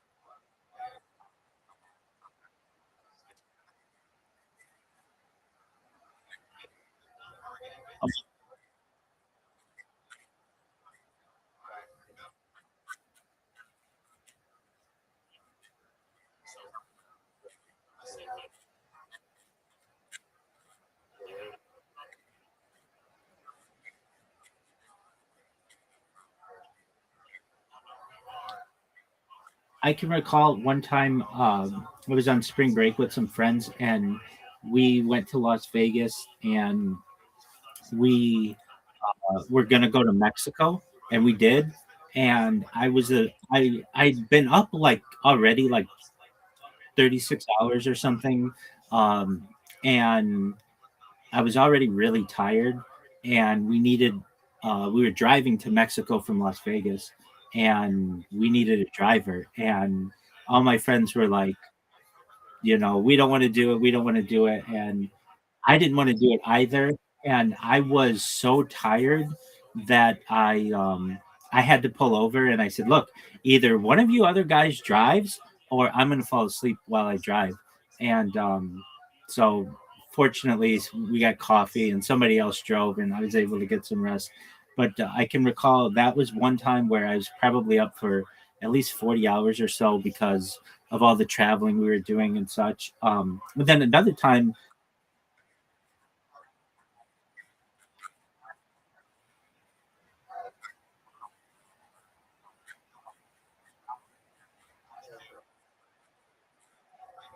Right.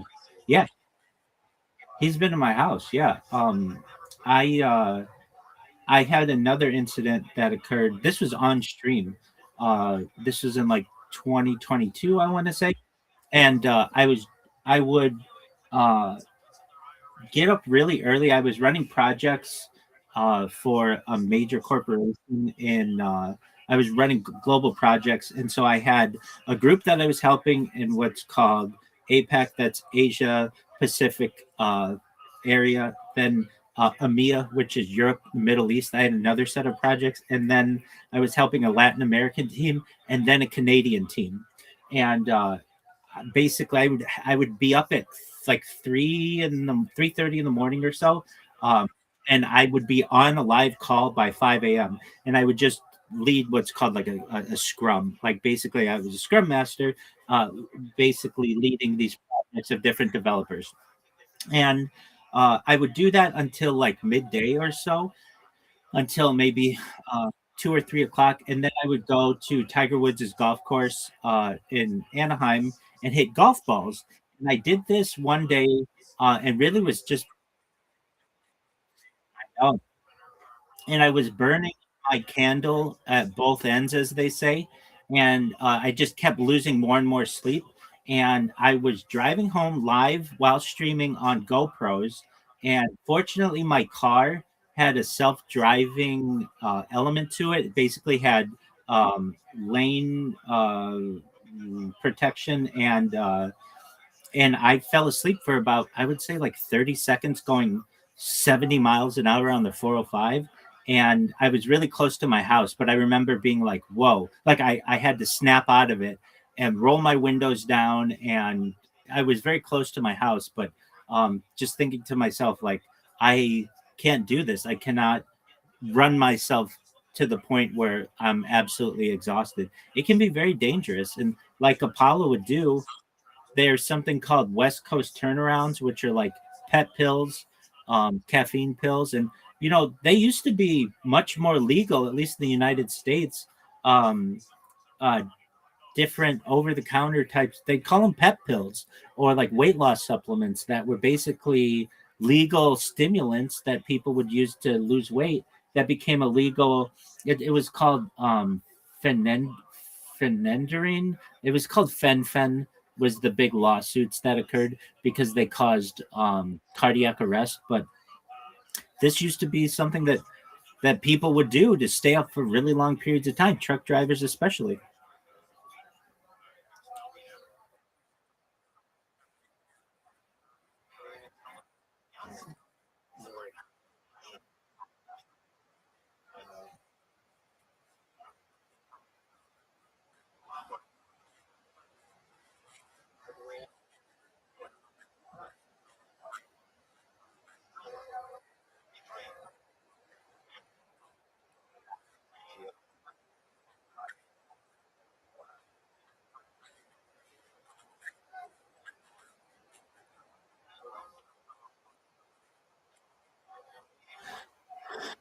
Person fall asleep.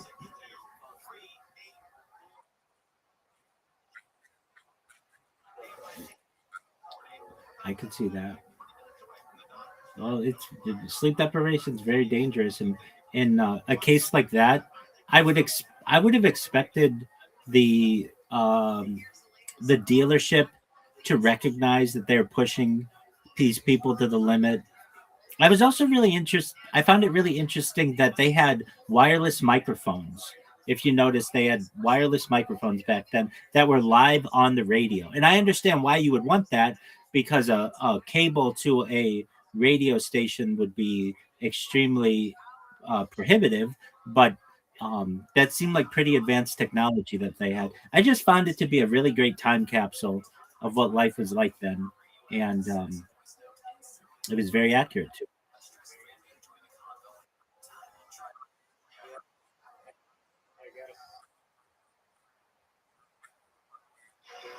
No, these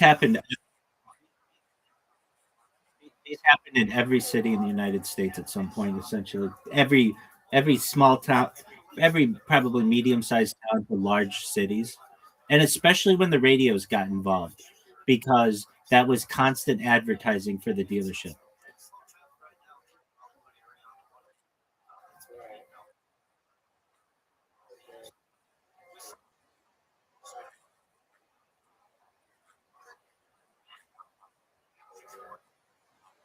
Because the lawsuits became so people became so litigious that hey, you caused mental strain against me. So and so cheated. They're they don't do them anymore.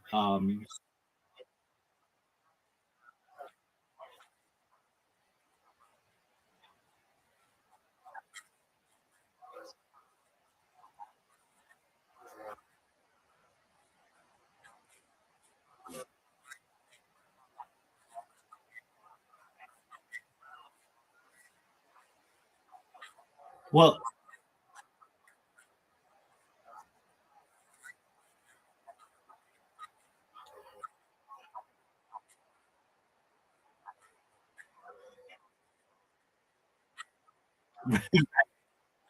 well, and the Mr. Beast ones they let people sleep, so that's the big hindrance to these.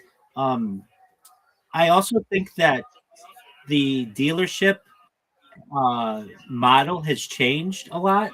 So dealerships used to make their money generally on selling new cars. They didn't make so much on selling used cars. That's why they always push new cars.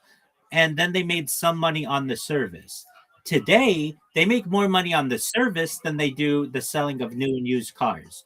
So basically, they have you as a customer for a much longer time, and it's more profitable. Back then, when you're selling a new car, you're doing that to get attention to your dealership.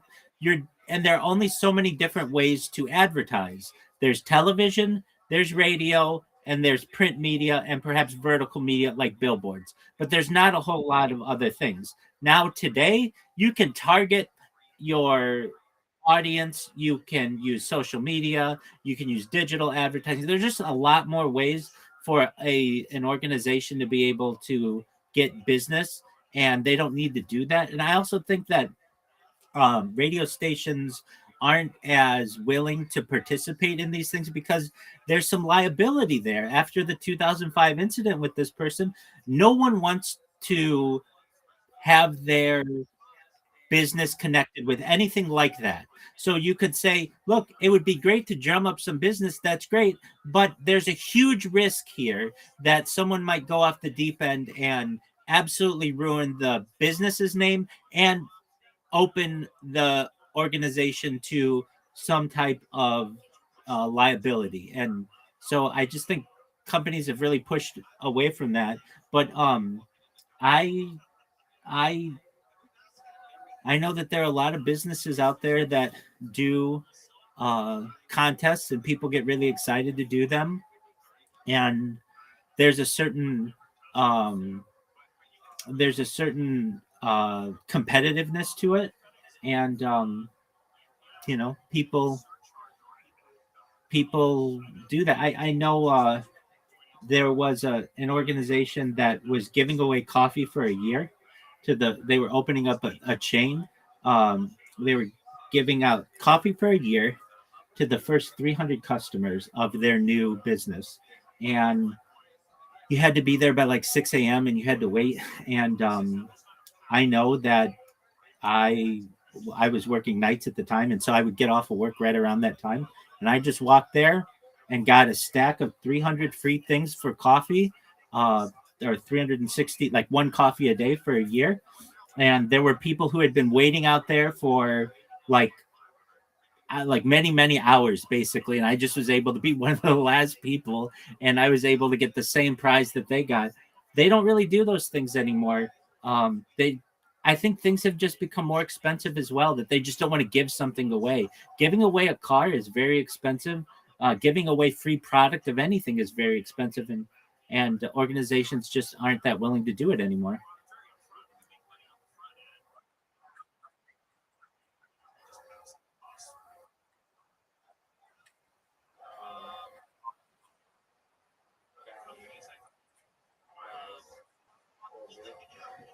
The advertising bounty and prize they'll do, what do you mean?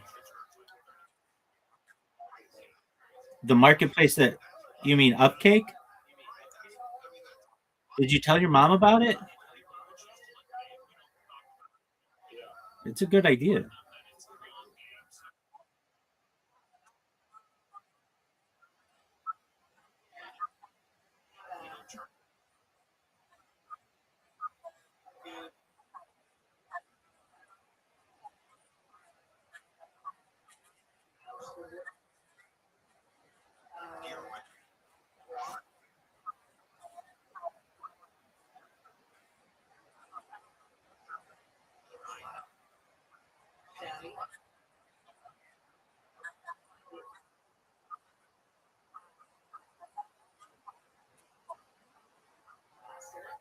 Absolutely.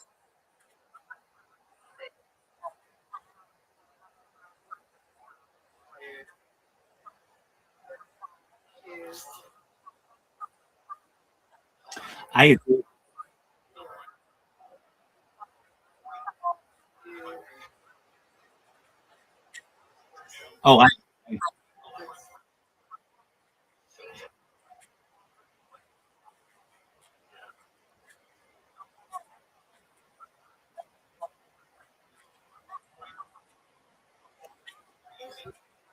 Oh, absolutely. I told Riser, I launched a startup within the last 10 years or so, and the overhead for any type of business is so great, especially in 2026, that that's usually prohibitive. There aren't many tech startups that are forming that don't get acquired very early on if they're a really great idea, or absorbed into some large company, because they either fail due to capital restraints, or they're just too big of an idea.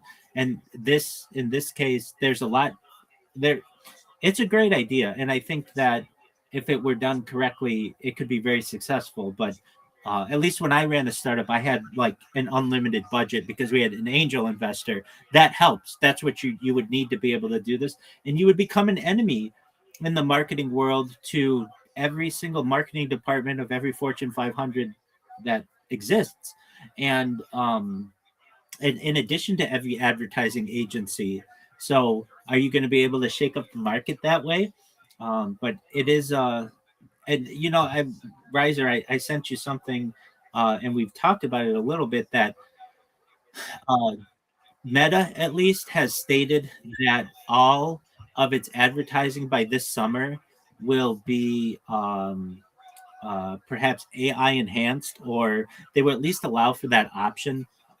Whether how much influence that's going to have, you tell me. I can tell you, I'm on social media, Meta, so Meta, so Facebook. I can tell you the TikTokers that I see. I created this robot that basically makes my entire life into short music videos, and it is uh, uh basically every 7 minutes, a random song that I have created, not created, a random song, a top 100 song from any decade basically is in this giant playlist of like 20,000 songs that I made. And I made this robot that automatically up automatically takes 1 minute of my life and plays music over it. And while the video is processing and uploading, TikTok shows me a random creator. And these creators are getting so good. The AI for some of these creators is so good. I can't tell the difference. Sometimes I'll look at these things and I'll be like, "That's a real person. That's a real person. That's a real person." And then I'll look in at the profile and it'll say AI account. And it's to the point. It's, at least in psychology, it's called the uncanny valley, where you can't tell the difference between real and AI. And we're at that point, and it's going to be very easy for these large marketing organizations to no longer need to pay actors, no longer need to pay musicians, and basically do everything in AI. And it looks very realistic, perhaps better than what the human eye would be able to perceive. And once that happens, we're at a point where something like Upcake or whatever you call it, Riser, becomes uh, perhaps almost old technology. And you'll have to bring,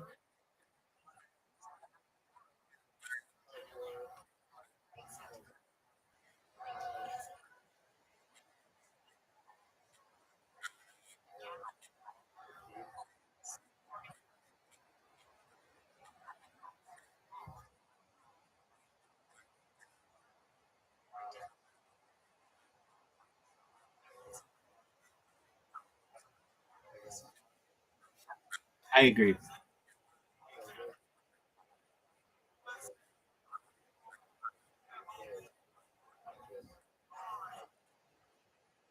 I agree. It's basically grassroots focus people. And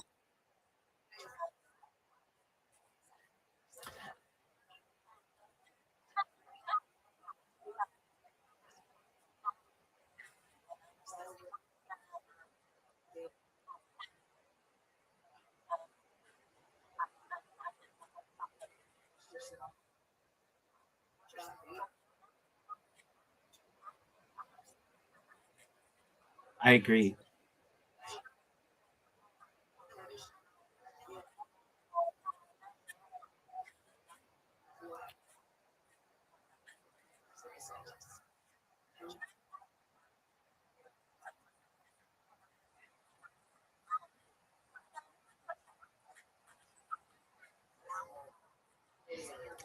I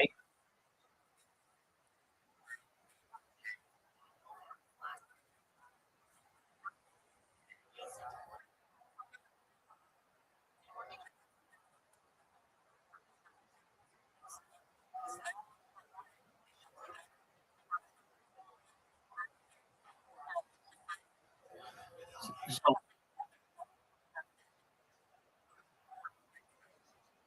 that's correct.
There's outside the box thinking that may occur. I think with at least Upcake or whatever you want to call it, there's another aspect to it that hasn't been mentioned that I think makes it very powerful, and that is the fact that users will have to use their own social media to link to Upcake or whatever it's called. I'm just calling it that. And thus you will have crowdsourced advertising that may stay on a user's profile for days, weeks, months, years, and it's free advertising for a corporation.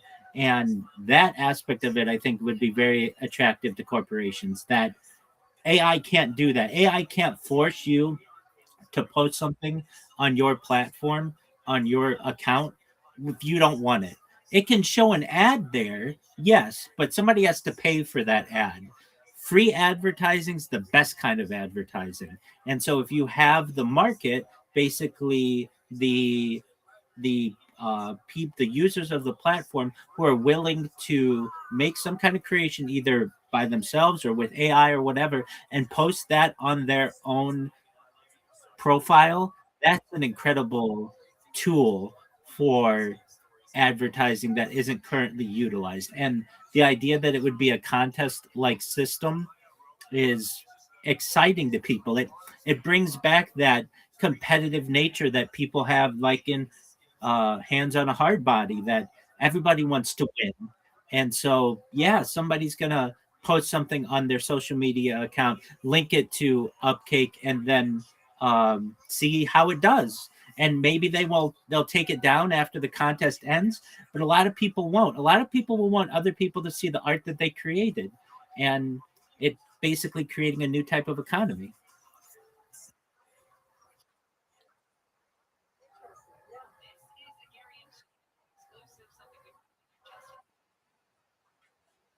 Oh, absolutely.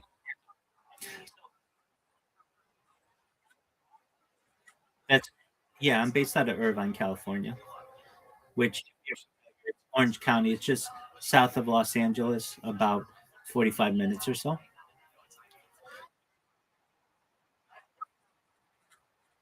It's okay. It's between San Diego and Los Angeles.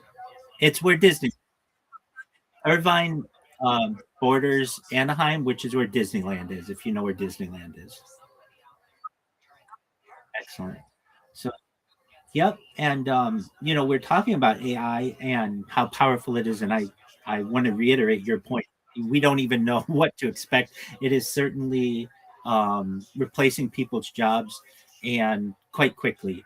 I started this stream while still employed with a major organization, and have been able to use the savings that I have from that position to be able to finance this. And when I started this in 2021, I was able to live my life during the pandemic. So this stream has actually seen what the pandemic was like.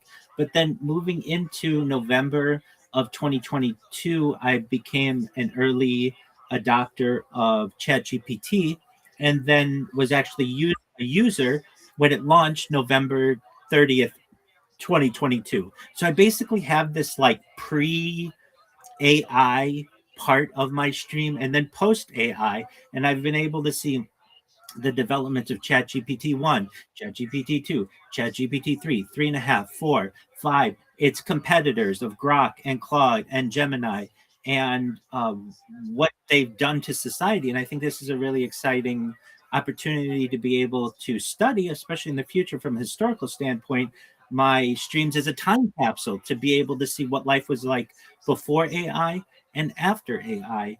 I was on a podcast earlier this week, an Australian podcast, and uh, we were talking about basically what you and I are talking about, the impact that AI has on uh, our society. And basically, we still don't know. There are so many questions that exist, but perhaps I think maybe historians in the future might look at a stream like mine or other people's who have huge amounts of data, uh, to actually be able to get a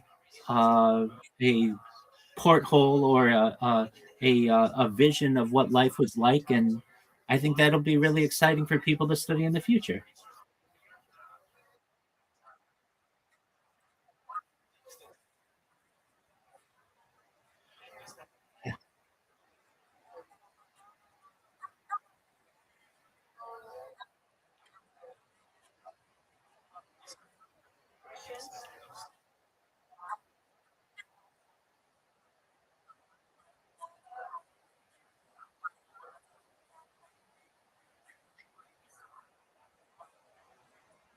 Agreed.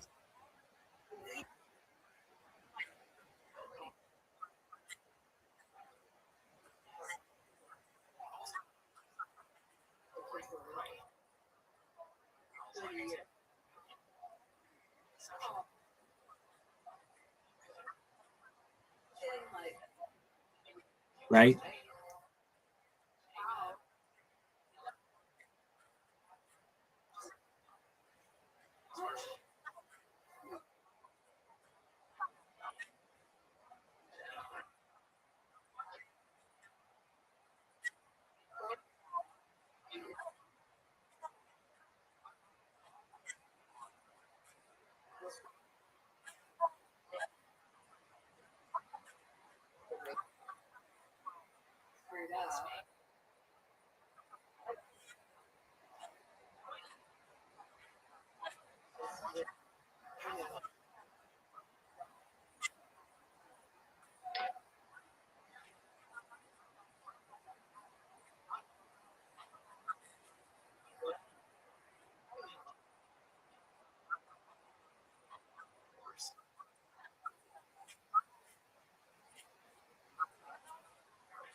And we don't even have robots that are part of our daily lives yet. But when that occurs, and it's probably within the next 3 to 5 years, we're going to see massive uh, loss and especially blue collar workers, and see similar. We already see similarities in white collar workers.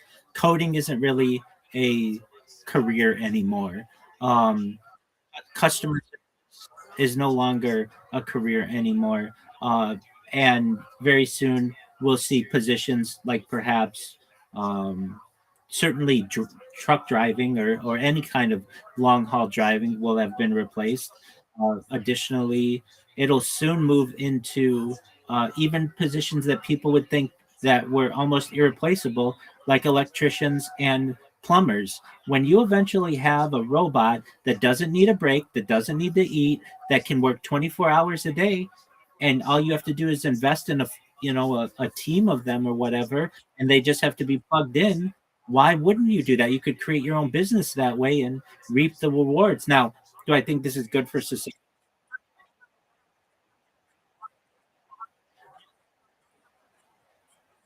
That's an excellent question, and I have discussion with it, and I really think that we may, and I could be wrong, but experience a new type of resurgence in the arts and in human made items. There will be a desire for people to have art still. It's something that people enjoy. And AI art will not, I think, be as valuable as handmade arts that people have. And thus, we may see some type of secondary renaissance of music and art and pottery, and because people won't have anything else to do, everything else will already be replaced. So the only thing that humans will be able to do that is of more value than what a robot can do are the arts. No one is, or very few people may want a piece of pottery that was created by a robot, but they may want a piece of pottery that was created by an up and coming artist just because they know that it was actually handmade and what goes into that.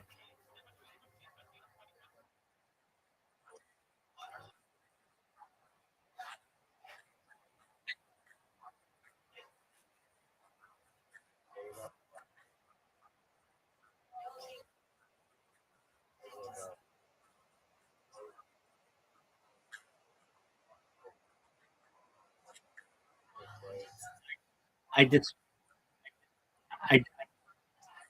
I I disagree to some extent because people will just not know what it was once like to build that type of bond with the teacher. And they'll just understand that they lived their life through a pandemic where everything went remote. And instead of a teacher who normally would have a classroom between 25 and 30 children, now has 100 or 200 people and who they're teaching, but since they don't have to control them and everyone is in front of a screen, they basically have all the attention that they need, and they just have to go through the lecture. And even at a certain point, that can be replaced by AI.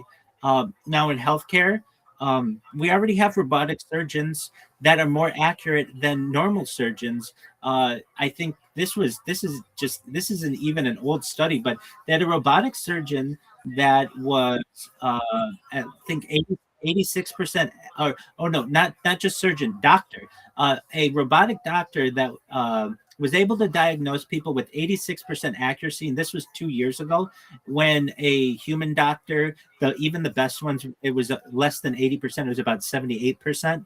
So already this old technology that's already more accurate than a human. And then when it comes to surgeries are already there's something called the Da Vinci uh, robotic surgeon that surgery can be done anywhere in the world with extreme accuracy, laser precision, um, and you can have basically a robot that has some human guidance be able to perform 8 or 10 different surgeries over the course of a day, when normally that would just be one surgeon. A surgeon could only perform one, maybe for the week or whatever it may be. And certainly when it comes to the idea um, of properly diagnosing different diseases, doctors are it does. Exactly. And in law as well, AI wins. When you would go to law school to just for 3 years on top of having a 4 year degree and just learn how to brief, uh, and a brief might take you a few hours to be able to do, a chatbot can do in a matter of seconds. And I really think, and I've heard this before, that the top law firms in the world will essentially collude to have software that's better than any of their competitors and is very expensive, so that small attorney practices would not have the same opportunity at the case law and such, and would be very expensive to use to be able to get a membership or the credits to be able to use it, and basically hold much of the legal world hostage because of the paywalling of the different software that they use for legal briefs and looking up uh, perhaps uh, legal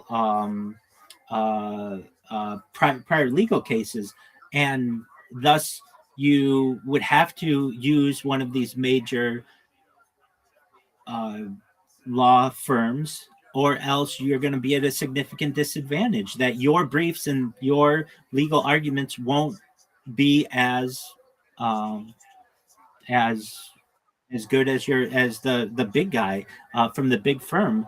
And in looking at things like accounting, I mean, I already would trust AI accounting more than I would trust.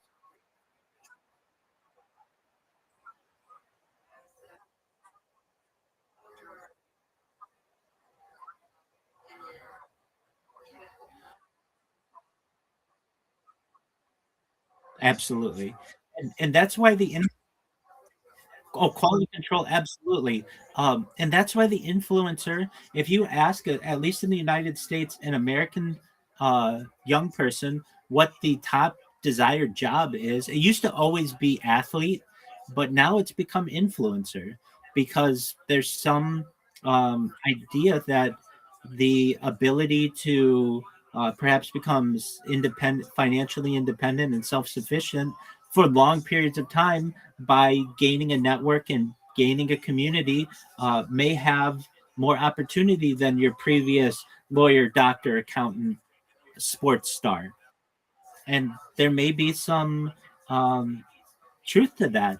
And I see these streamers. I mean, I certainly am one, and I know that it can be extremely lucrative for the top, top streamers, not for everyone, but given enough time, long periods, If you're able to do anything for a long enough period, generally you will gain traction and you can become successful. I'm not saying you absolutely will, but you look at, I don't know if you're familiar with a podcast like the Joe Rogan Experience. It's the most popular podcast generally in the world.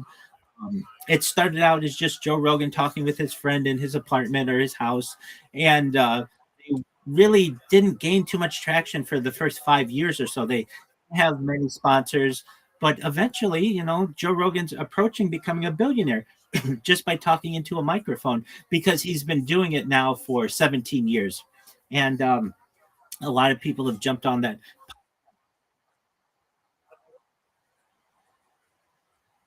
Oh yeah, no, there most certainly probably is. It's probably the radio that I keep on 24 hours a day. Is it echo or is it uh music? Um, it wasn't happening previous. Okay. I'm gonna mute my microphone for a second and tell me if it shuts off when I shut it off.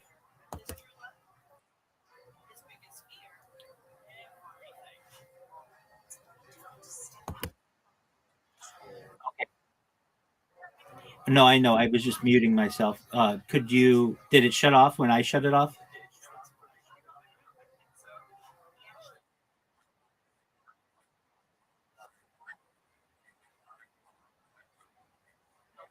Um,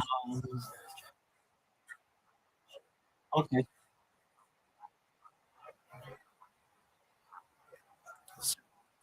There are some other people in here who are some of whom may be playing some kind of sport, and it might be coming from them as well. I'm not saying that it's true, but they all seem to either be muted to some extent. So I don't know how they would be doing that. But anyway, just let me know.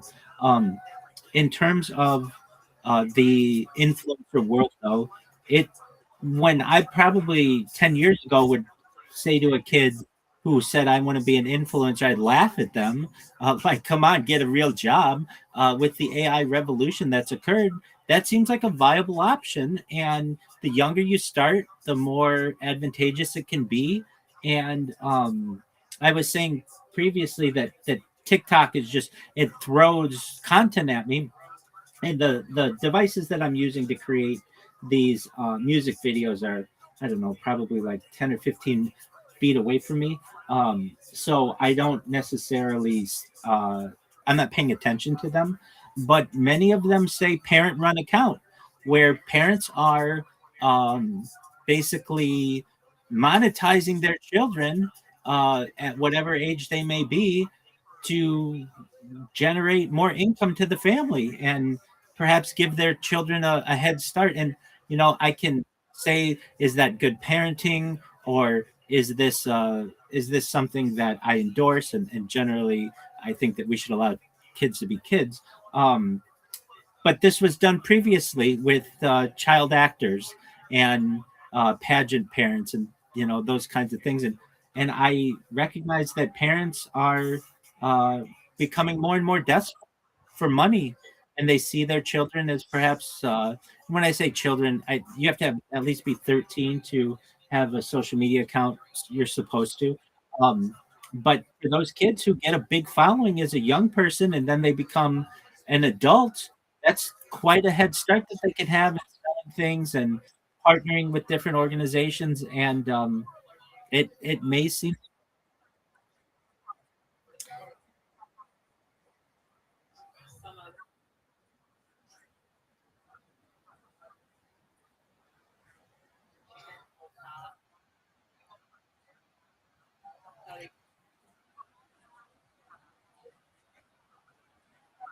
I agree, but there's no health insurance, there's no retirement. Like, what do you do if you get a copyright strike and you lose access to your account?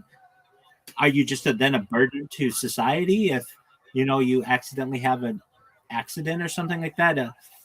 It's it's uh it's a dangerous game that the influencer route poses, and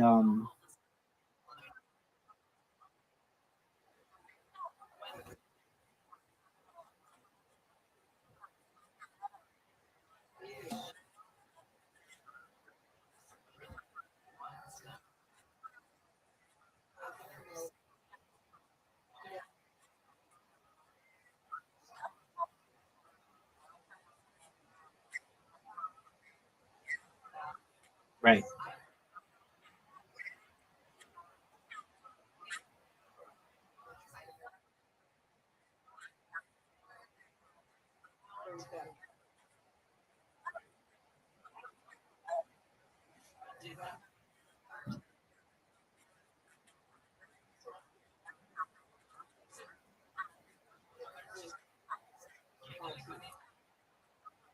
Exactly.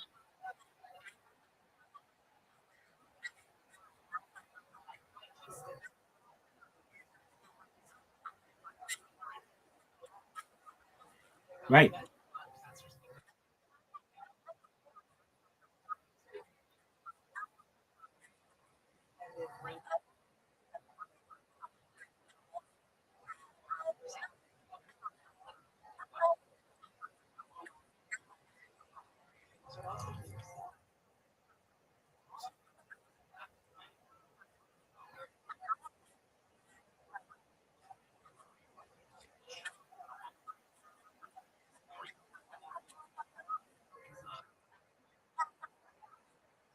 It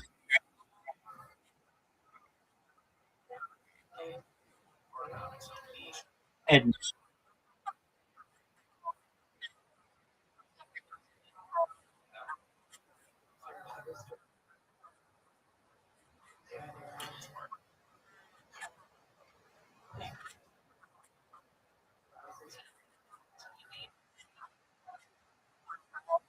right.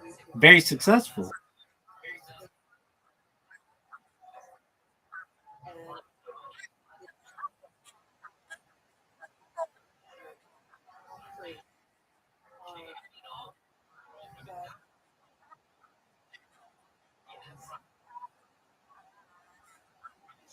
Absolutely.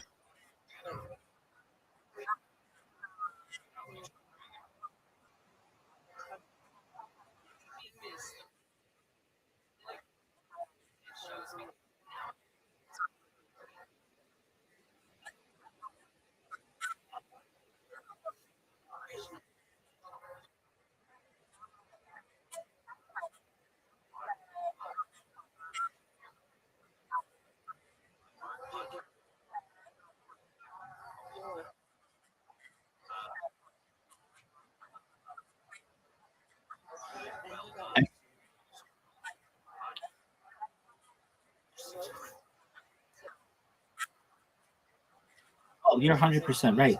You said 90% of all businesses fail. And I think there's the statistic 90% of all restaurants in the first year fail. And when it comes to influencers, it's got to be 999 out of 1,000 fail, or at least never reach what your other child has been able to reach. I mean, it's just like you said, a needle in a haystack. I can tell you, as someone who is fortunate to not have to do some type of what would I want to call it, ambush to go viral. I recognize that it's a long game that I'm playing, and I recognize also that it's just my life. It's what I enjoy doing. That it may have some value in the future. But I can tell you, like, and I'm not alone on this. I had an X space, which is like Twitter, which is on video, and I had it open for 24 hours a day for 365 days, and I gained 31 followers. like that's it. I can tell you that I've had many of my channels. I'm live on quite a few different channels, but I don't ever pay attention to subscribers because it just means nothing to me. But I don't have more than 100 subscribers on most of my channels. I can tell you that there's another person I know who live streams their life 24/7. They're on day like 310 and they have 300 followers. Like basically they get one follower a day. And if you don't have kind of niche like catch someone's attention kind of idea, if you think you're just going to go viral by just sitting there, staying there, unless you're going to play really really long game, it is not going to be too fortuitous to you. I can tell you, at least like from this Discord, which I have a lot of pride in, because it's 3,000 people I've been able to meet, really interesting individuals, and I didn't start this Discord originally. It's only been around for almost 2 years, but to get even 3,000, like to have 3,000 people with whom I can interact, um, uh, is is is difficult, especially because Discord doesn't allow you to promote yourself very easily. I can tell you on Instagram, I have like 10,000 followers, and on Twitch, I have like 50,000 followers. But those followers don't pay attention to me nearly as much as the people in the Discord or even the people on X. So it also depends on like what platform you're on and how engaged people are. I was in a call with someone. He, as you may know, this guy. He's a hacker from Uruguay. He's very popular in the Twitter space verse, and he has like 45,000 followers or 50,000 followers on X. And as he has said, that 10 years ago, when his account was 10,000 followers, he had much more interaction with people and made more impressions with people than he does with an account of 50,000, just based on competition and based on like lack of reach and all of the things that can happen. I many times brainstorm with Riser about going viral, and I I I think that I have a good strategy, which is this, which I haven't been utilizing as much as I should have. I go on people's podcasts. So I said previously I was on this Australian person's podcast earlier this week, and he invited me to do like a 5-part series. So the first one is going to be on life extension. The second is going to be on earth improvement. The third is going to be on mega projects. The fourth is going to be on space exploration, and the fifth is going to be on the search for intelligent life. And basically, these are like interesting topics that I'll be able to. Someone's going to hear what I say and say, "Hey, I heard you on this podcast. I'd like you to be on my podcast," or "I'd like to, like basically to get my brand out there more." And I did this recently. I've only started this like this week. And if you're like, "Why didn't you do this before?" It's just a thing. Like Riser and I were trying to give it a name, and we called it ambush guesting or something like that, where you just put out a bunch of requests to be on people's podcasts and see if any of them will request like allow you to come on. And I did this to another person, and they're going to have me on their podcast. And I basically have said to myself, if I make this my job for the next 52 weeks, and I'm at least on one podcast a week or so, somebody's going to hear what I do and say, wait a second, you mean I can go back to any moment of your life for the last 5 years, essentially, and see your life from multiple angles, and you have all this data, and data is Earth's number one resource. It surpassed petroleum in 2018. There's something to that. That's a really interesting project, and perhaps I'll get more influence because of that. And really, I do this because it's enjoying. I get a lot of enjoyment out of recording my life, like a journal, like a diary. So it doesn't cost me anything from a personal standpoint. I mean, I'd love to be married and have children and those kinds of things, but fortunately, as a male, I'm able to not have the biological clock that I'm fighting against as much as perhaps I would be as a female, and I can delay some of those decisions. If I were a female, I don't think I could have taken 5 years of my life and just dedicated it to live streaming. I would have wanted to part. Well, yeah, perhaps. So I Riser and I have discussed the podcast element, and having your own podcast. See, both he and I have had our own podcast with limited success, but the idea of just if you have at least one account, I have like a Twitter account that has. I've had Twitter accounts of tens of thousands of people, but they get banned for whatever reason. And you don't always know why you get banned. It's kind of this uphill that you have, and then they can sweep your legs out from under you and you're back to square one. But enough people know about me now that it's a strong enough medium-sized Twitter account that I can go to people, and it shows that I have some legitimacy, that other people have listened to what I've said. And I've been on other podcasts now, and it's basically using those to say, hey, if you found what I was interesting on this podcast, listen to me on this podcast, et cetera, et cetera. And there's a lot that I, at least personally, that I can talk about from a science perspective, from my project perspective, from just like we're discussing the future of humanity, that people will have a 30-minute or an hour-long conversation with you. And so that's the strategy that I'm using. Whether it works or not, well, we'll see a year from now. We'll see where we're at. But I think that from an influencer perspective, you have to, everybody needs like something different. Like your son found a niche that is extremely, allows him to be extremely successful. But who knows? Absolutely.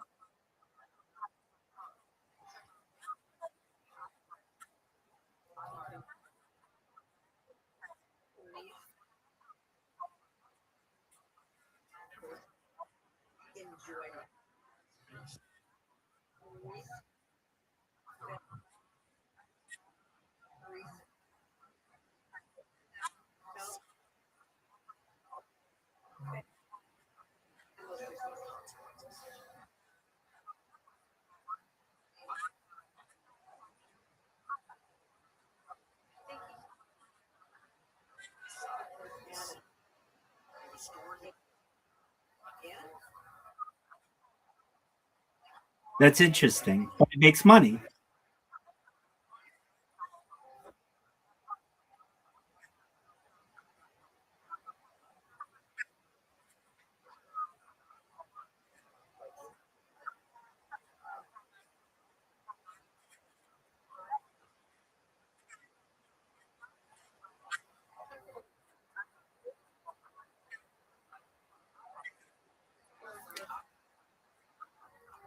Right.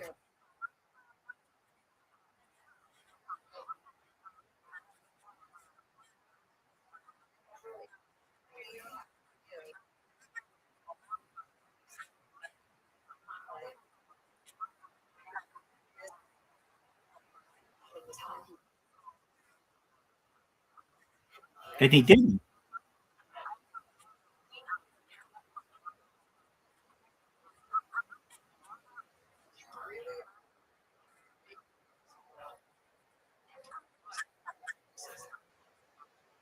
Absolutely.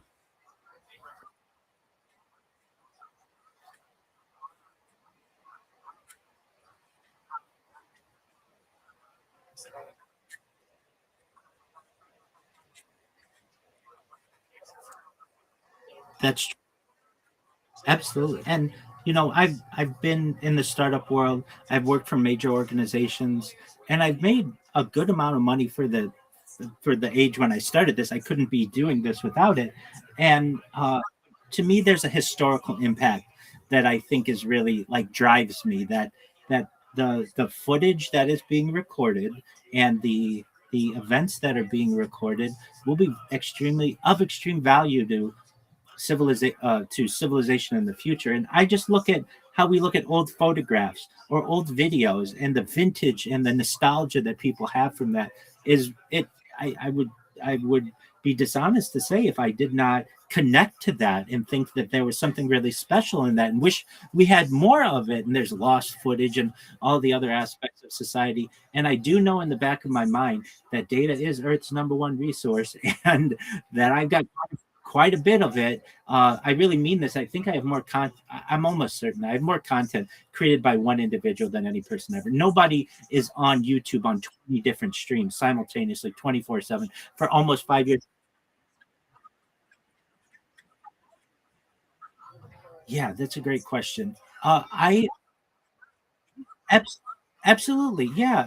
Like I've said, like I've had people come visit me. It's more difficult to do IRL streaming because of the data issue, overheating of phones, power issues, and like you're driving in a car. I mean, unless I'm in an Uber, and I've done that. It's just more complicated, and I'm only live on one stream then.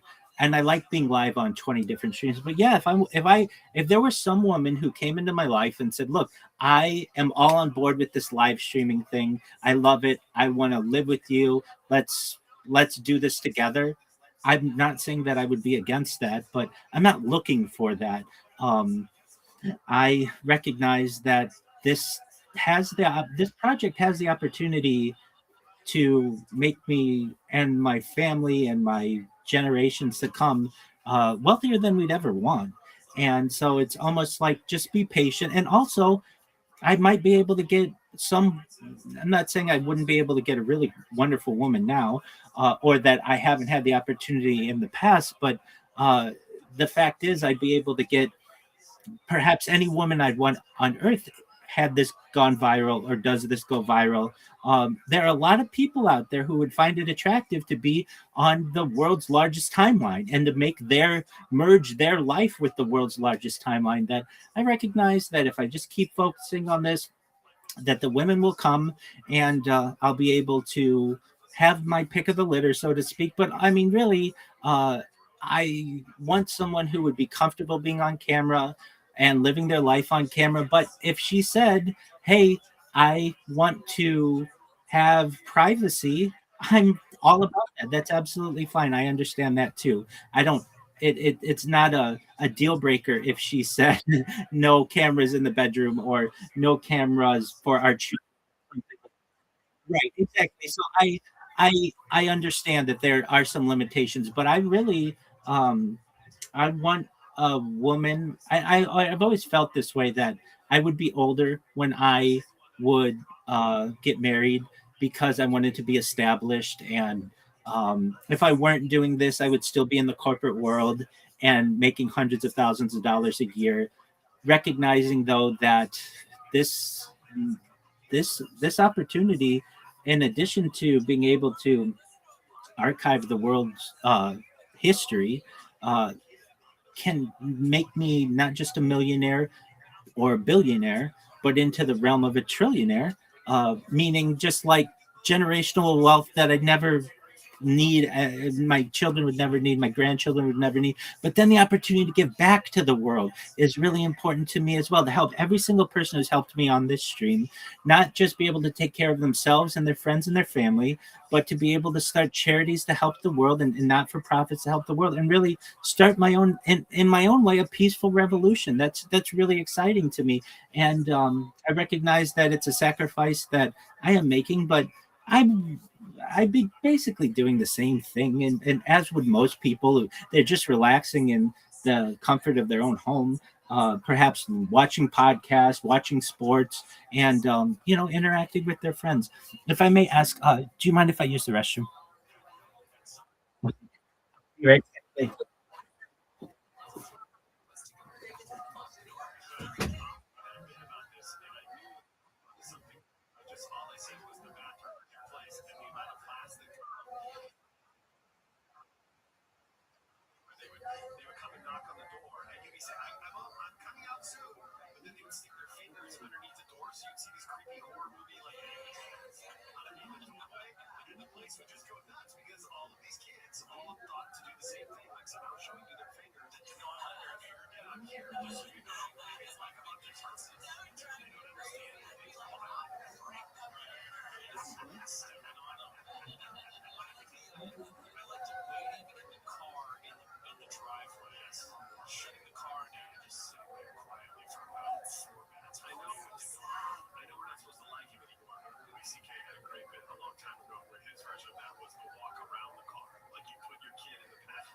Thank you for your patience.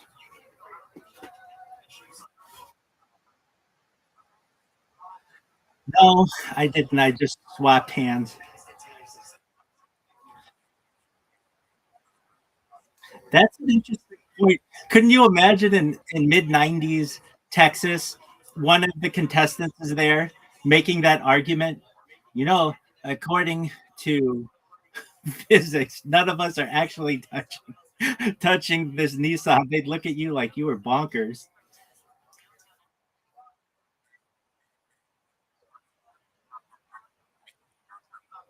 Well, you must. I mean, one of my favorite is Arthur C. Clarke's. Any sufficiently advanced technology is indiscernible magic, and that would certainly look magical. I mean, I know when I first used, actually, the first month that I used ChatGPT, it stunk. It was very unimpressive. I mean, it did not get a lot of things right. And I remember being like, oh, this is just like a regular chat bot that I've used on customer service websites for years, and this stinks. But it got very good very soon thereafter, after launching. And yeah, so,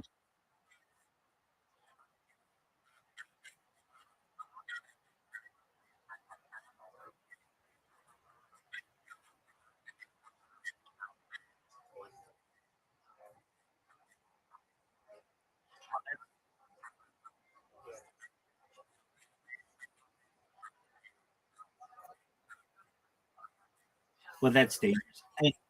People have tried to use that in at least in California courts.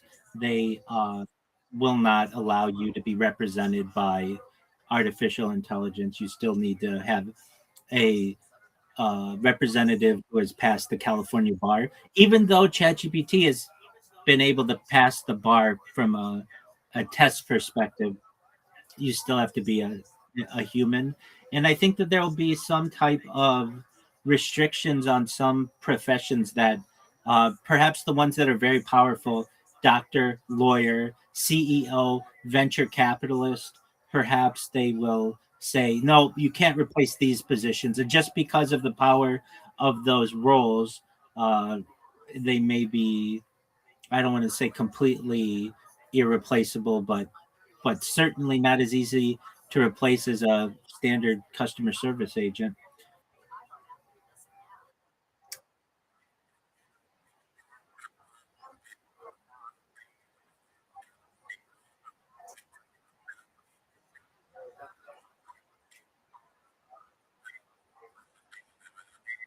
So there's an organization in San Francisco called Stop Killer. Yeah. And when I first heard about this organization, I don't know, 5 years ago or something like that, it seemed um, almost humorous, such a name. But with each day, that becomes more and more serious. And we've already had incidents. There was one in Dallas, Texas. I think we've discussed of a robot that actually killed somebody. It was like basically a remote control, but it killed somebody had somebody hostage or something, and that was like the first documented killing of an individual by a robot that was not in wartime or something like that. And we see what's going on in the Middle East, that the the best tools of war are no longer aircraft carriers and battleships, but are drones, basically.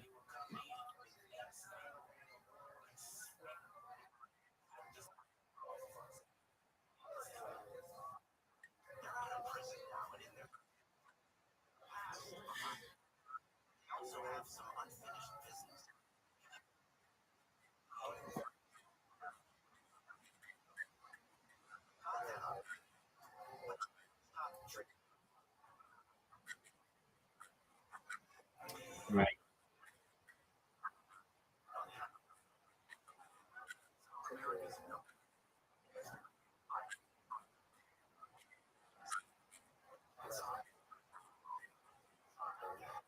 right. But there's a line between a tool and an actual actor, and we have in the United States already police departments that have robots that are basically for awareness.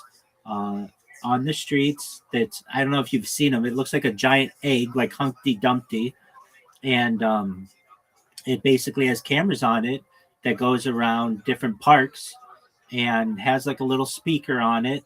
And if you run into trouble or something, you can go up to it and it will press a button on it and it'll notify the police or whatever. But uh, and somebody's watching it from a remote location. But it's kind of one of these things where uh, there's a fine line between that and RoboCop.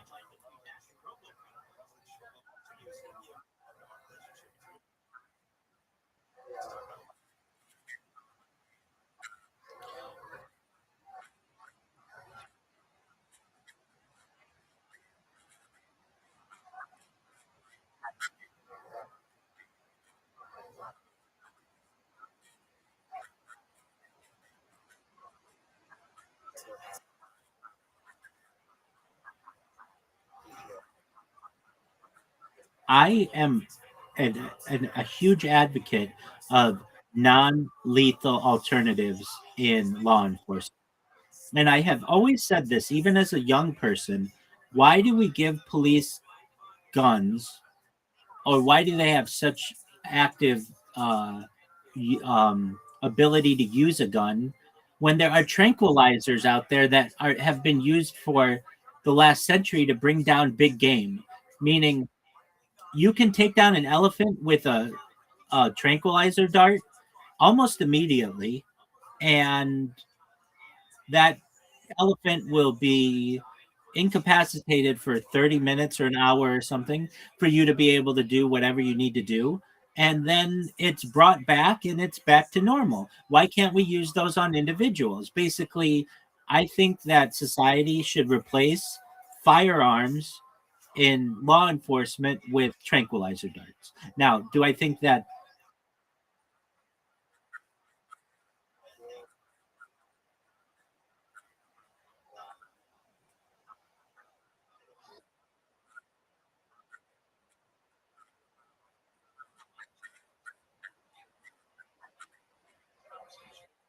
exactly?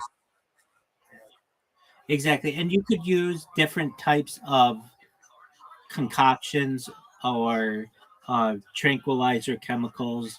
You could get something down that, I mean, I am a perhaps naive, but or just a positive individual who thinks that you could use the same. There is a world out there. I don't know exactly where it is, but science could find that you could use a dart on a small woman and a large man and not have to change anything in it. Whether the dart knows the like can sense the size of the person for how much dosage it's going to give, or just it basically will not kill them. It will just like, here's an example. With the taser, or like use of like electroshock, they don't take into effect the size of the target. It's like, if you're going to get tased, you get the same taser as a small woman as you do a large adult, or a large man, I should say. Perfect. Exactly. So I think that the same thing could be done on with non-lethal weaponry. And um, I don't know. So at least in the United States, there's a big loophole that's known as qualified immunity that allows police to be able to use excessive force at times if needed for the to ensure the peaceful restraint of an individual. But even at times, it can become lethal, and you can't sue them on this grounds. But there's a major push in the United States that, and I think it's going to be brought not by the not by a grounds a grassroots level, but I think from insurance companies. Insurance companies are finding that it is becoming, and I should say local departments, it's extremely expensive to pay out on bad cops. Like, basically, if you run the statistics, like like 10% of bad cops cause 90% of the force's problems, something like that. And if you require police officers to insure themselves, just like you do with a car, if you're a bad driver, eventually you'll be unable to drive because you won't be able to pay for your insurance in the same way as a police officer. There's a push for this, and I could see this potentially happening in the future. And there's going to be a time where there's an overlap between AI and robotic law enforcement, and perhaps some type of insurance regulations or restrictions on bad cops, because um, it just becomes extremely expensive to have a police department that is getting sued all the time, and eventually some cities and jurisdictions are just going to no longer be able to fit the bill. And they're going to say, look, we're going to move the insurance liability from our small town or medium city or large metropolis to the individuals themselves, being the police officers. And I think if that happens, you'll see a lot, many fewer accidental shootings of people, or people will be far less, police will be far less motivated to pull out that gun.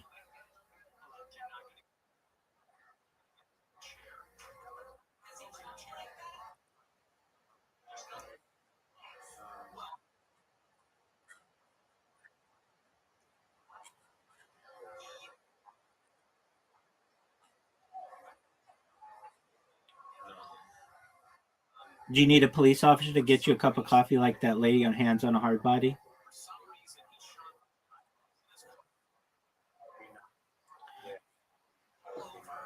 Very,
I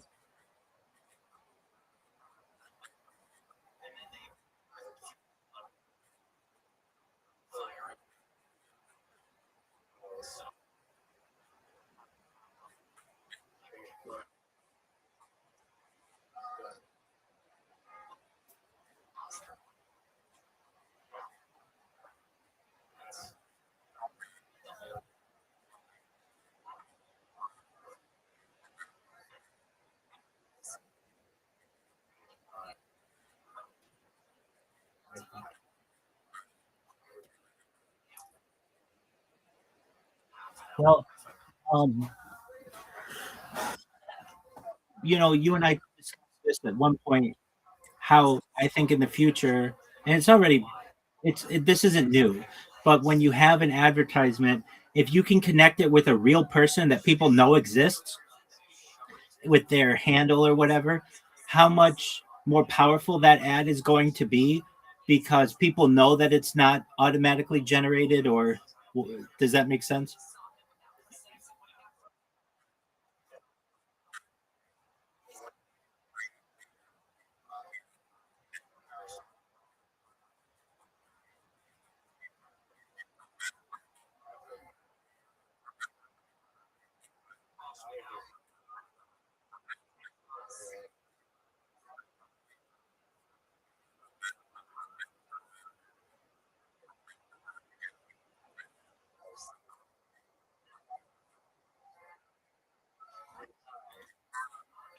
but those are the ones that you know. There are I can almost guarantee that you have seen some type of advertisement that is AI that you didn't know was AI.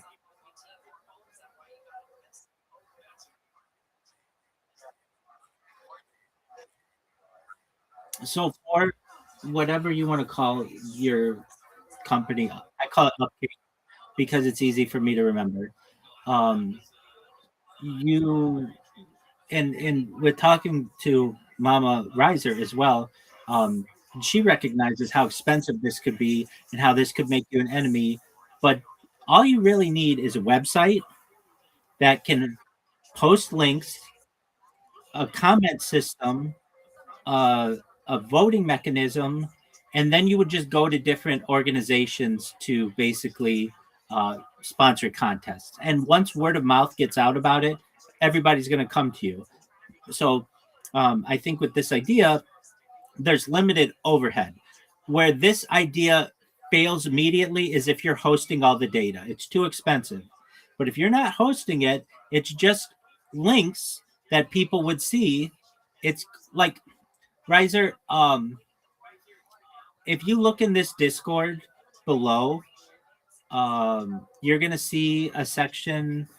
So under 24, there's 24/7 live streams, and then you're gonna see like a heart and a cowboy hat and a heart, and it says Rabbi Rothschild. Do you see that?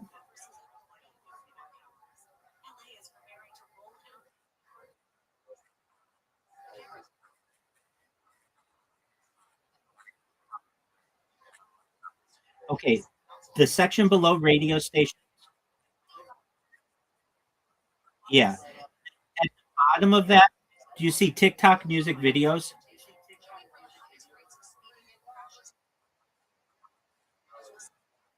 Uh, no, there's no about section. It's okay. So below, there's a red heart, a cowboy hat, and a red heart. Do you see that? It says Rabbi Rothschild.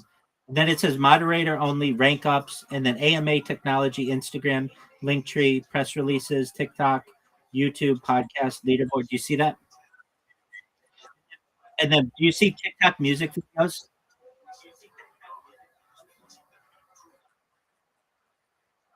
Below that, it's like five down from that. It says TikTok music videos.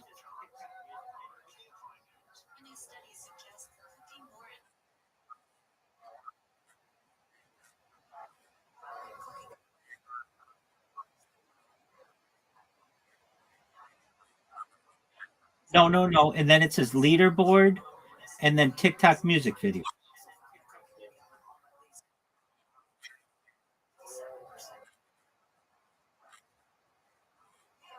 Oh, okay. This this is really interesting. Okay, let me make sure that it is available. The reason why I want you to see this is basically what your website's going to be. Oh, apologies. Can you see it now?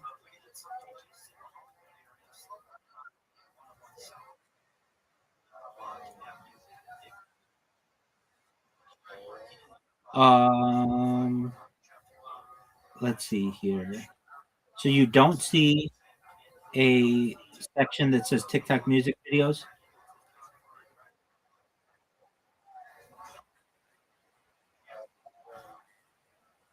Okay, I'll just send you a link to it. And the reason why I want you to see this link is because um, it is essentially what your website would be. It's basically like hosted links. So the only difference is uh, you would um, you would be able to see the whole video on the website and current, but like basically Discord isn't okay. I just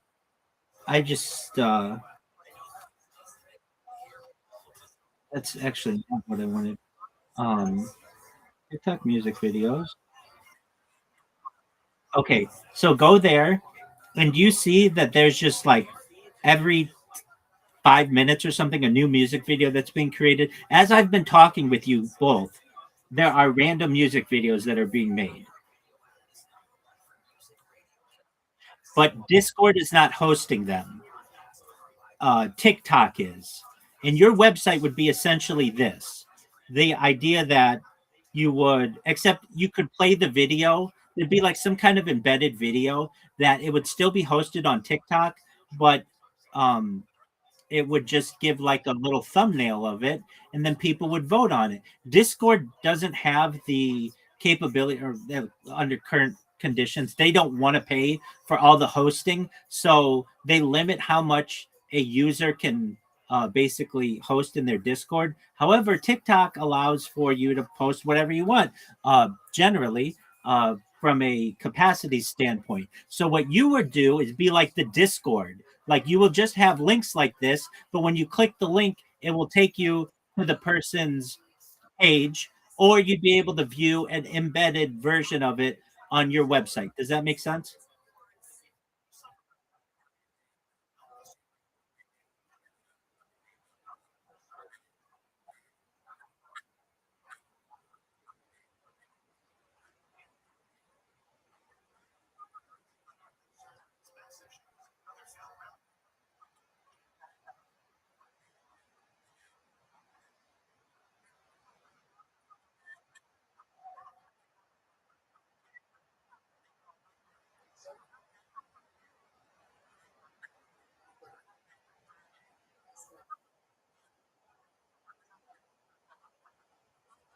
We're in Discord right now. This is Discord.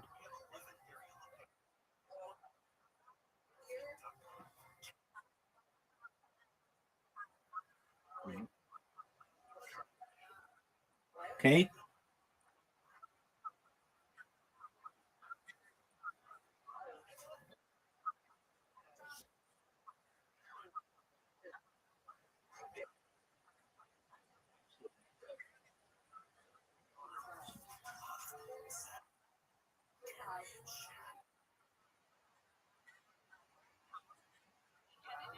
that's correct.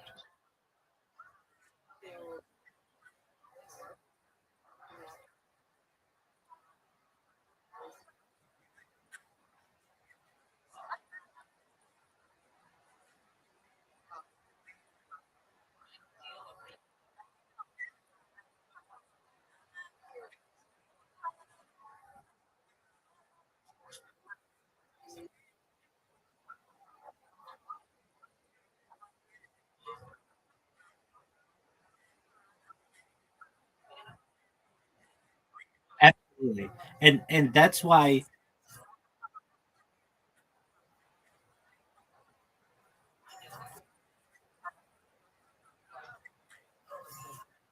that won't work. And I think we're all in agreement on that. If you have to host everything, if you are the even you'll have some legal issues, but they won't be nearly as big as what it would be building your own platform. The big issue is host. The big issue is hosting the data, because that is a monthly bill that you will get that will continue to increase. Essentially, I mean, I'm sure they have Craigslist in Canada, right? Okay, so Craigslist, think of it, it's a very simple website that doesn't have huge amounts of data that are being stored. So this would be like a something simple like that. That let's use a real world example. The Coca-Cola company wants to get better advertising for what they're doing, and they you connect with their marketing, or somehow, and you say, look, normally you're going to pay a marketing agency $1 million to do your holiday campaign. That's great. What you can do is give away $100,000 to the winner of a contest, and you're going to get, instead of the minds of a boardroom of 15 creatives, you're going to get 15,000 entries on this. And not only that, to the people of Coca-Cola, these people are going to host their contest entries on their social media. So whenever their friends are just scrolling through their social media, it's a free Coca-Cola ad for you. And it isn't just for as long as you want to pay for it, it's free, and it's free indefinitely. Some people are going to take it down the second the contest is over. Some people are going to leave it there for 5 years, and it's going to have impressions on people 5 years from now to drink Coca-Cola. And all you have to do is give away $100,000 in a contest, which you guys do all of the time. And if you will agree to putting up the money for this, you wouldn't start with Coca-Cola, you'd start small. But essentially, that's the goal. We're going to be able to cut your advertising budget by, for just the holiday season, $900,000, and they spend more than this on their digital campaigns, but we're just using round numbers. And on top of that, you're going to have 100 times more reach, because all of the contest entries are going to be hosted on social media, which is going to allow you to dominate digital platforms where you would never be able to get previously. You wouldn't be able to get on some artist's platform, some artist's main page under normal conditions. They wouldn't care enough about Coca-Cola. However, the fact that this artist put in work to create some kind of video or AI or some type of commercial or whatever it would be, you are now going to be able to, the word would be almost seep into the areas where your marketing previously would fail. And you're going to be able to do it for cheaper. And for Riser's point of view, all he has to do is have the money and have people have the links, and it would just give a picture, just like I showed in Discord, and people could click a button and it would play a video, and then people would just upvote it and have the comment entries. And then let's say the contest runs for a month. At the end of the month, whatever one uh, Coca-Cola chose wins. It's not necessarily who has the most upvotes, because people can game the system that way. We just want it to be whatever one that Coca-Cola likes, and Coca-Cola takes that and puts it out as their holiday 2026 campaign. And all of the people who didn't win, either out of sheer laziness or because they actually appreciated what people said about their art and got more people to go to their social media, are going to keep up a lot of Coca-Cola ads when previously they wouldn't have. This will basically transform social media into being just, hey, here are pictures of my vacation, maybe 10 different pictures of those, to being maybe one of Coca-Cola and another of Anheuser-Busch and another of Honda. And so for every 10 videos that somebody may upload, they may get some free advertising, and that could be long term. And on top of that, it creates a new type of industry for artists and creators and people who are into video editing and actors and uh, people who just may say, look, we're going to put something together. We think it's really creative. And if Coca-Cola picks it, we have a chance to make basically a year's salary on this contest. And there are going to be a lot of people who apply for the Coca-Cola contest because that's a big brand and it's a big prize. But you're going to have some smaller organizations, maybe even a small restaurant that may say, look, we don't have $100,000 to give away. We don't have $10,000 to give away. We don't have $1,000 to give away.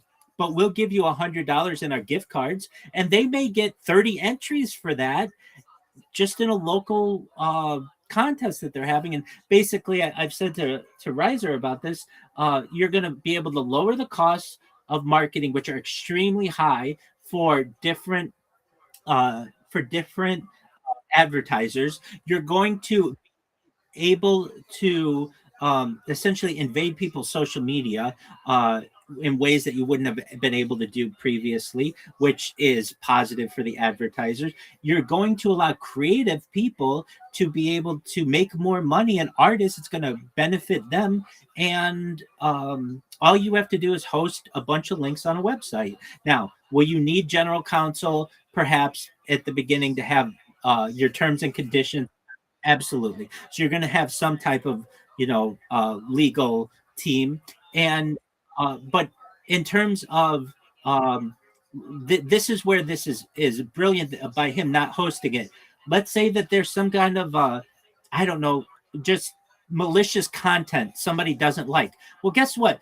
Riser isn't hosting it. TikTok's hosting it, or Instagram's hosting it, or YouTube's hosting it. So long as it gets past their very strict systems, generally it's going to be fine on Riser's website.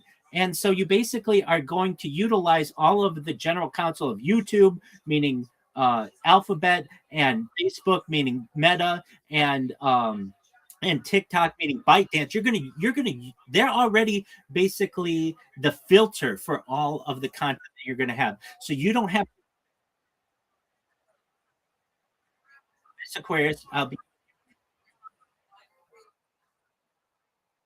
okay. Aquarius, take care. Go ahead, Mama Riser.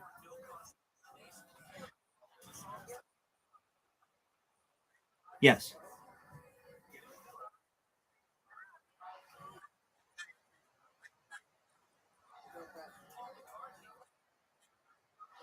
Well, um,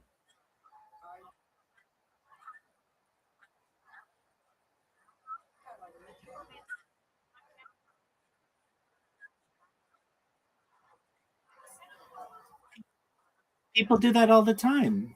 And they have a Coke in the background of their video, or they drink a Coke on camera. There's nothing illegal about that. And Coke itself, once they can change their policy to say we want people to be making more content with Coke in it. If we get too protective of our label, or of our trademark, then we much advertising. Now, where Coke is going to be extremely litigious is if you try to make your own formula that's like Coke and have a similar red trademark or red brand. That's where they want to be litigious. But basically, having people drink Coke is just better for their is better.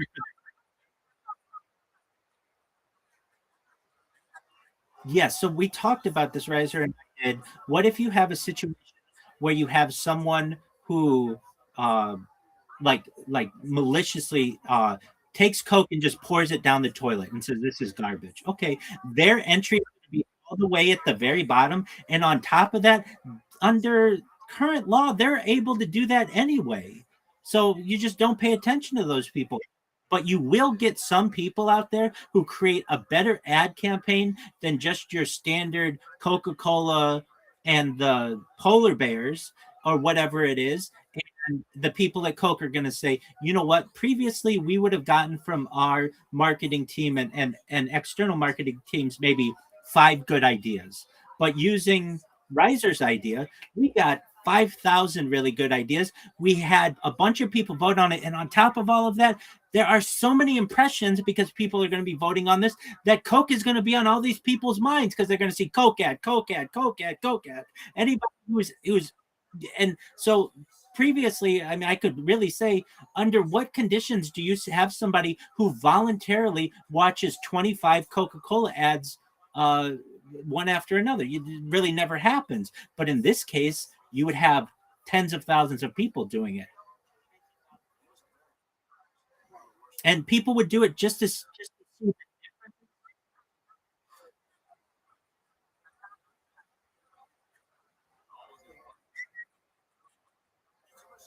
if if you use.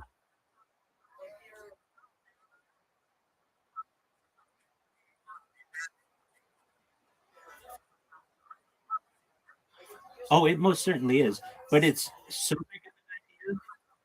that you have I don't know how many children you have, but you have two very successful sons, one of whom I think could be much more successful than the other one, even though the other one is doing quite well. This he you have Riser is a type of thinker and an outside the box thinker that has some ideas that can make him a millionaire, billionaire. So I would say to you, by the time that you're of retirement age and looking at perhaps a few $100,000, you're not going to have to worry about that because you're going to have two sons who are extremely successful. And with the ideas that Riser has, if he were to create a website with the links and basically use the different social medias as a filter and just connect with some smaller brands just to start, and they will see how successful this is for their brand.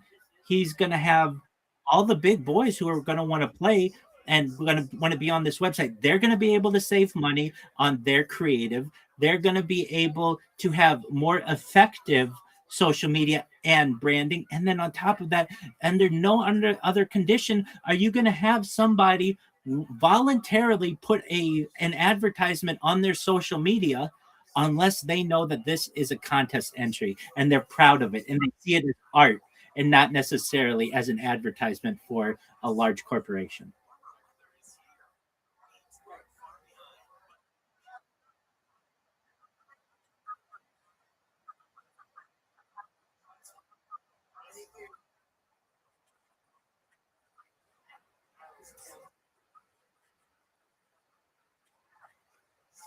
Well, well, absolutely. I mean, did Riser tell you how this idea came about? So, okay, so oh, absolutely. So, Riser, do you mind if I tell her how it came about? Okay, so I was in a an X space call with cryptocurrency, and they said that they had a website and all this, like they had just this plan, et cetera, et cetera. And I said to them, I don't understand why you're doing what you're saying you're doing.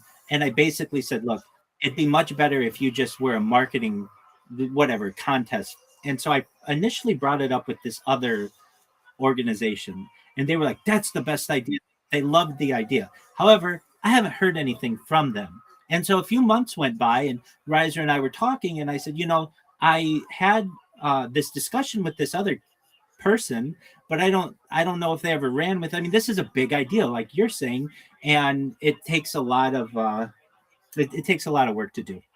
But if you want a million, billion, $1 trillion idea, here is one. And then we started to talk about it and brainstorm on names and some other things like that. So it was something that it was a conversation that I had with a different organization, but they didn't have just it to me just made sense. And I've got a few of these really big ideas that I think could be really good. And Riser and I talk about them, but basically what I'm saying is that there is a void in the market right now, and Riser could certainly fill that void. And all of it really all it's going to take is a website that is a name that's memorable, and he has other names. Riser, what did you say? What was it called?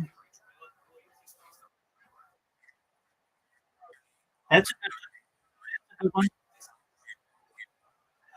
It just sticks out in my head because it's like a food and tangible. But uh, Crowd Spark is great. I like that one too. Um, and so he's got the name. So then he's got to get the website. And once he gets the website, then he's got to start populating it. And once he did, then he has to find someone to basically put up a little money for a contest. But it could just be gift certificates. It doesn't have to start out as huge cash prizes. And then he's got to get people to know about it in the market as artists. And the way that he could do that is through social media that already exists. But it's and then he would probably have to, I'm sure at some point, have to have some type of legal mind review the terms and conditions, because this is going to be a contest, and to make sure that it's legal at your location and everything, because there are some issues with that. And then running a contest, this is going to be an international contest. um, how is that going to work, and how can you assure that? Yeah, so he basically need to perhaps organize and he wouldn't have to organize this, but just find an escrow system. So basically, these already exist. So a company puts up 100, so they don't run away, and that the money isn't delivered until there's an actual winner, and all of those things. But he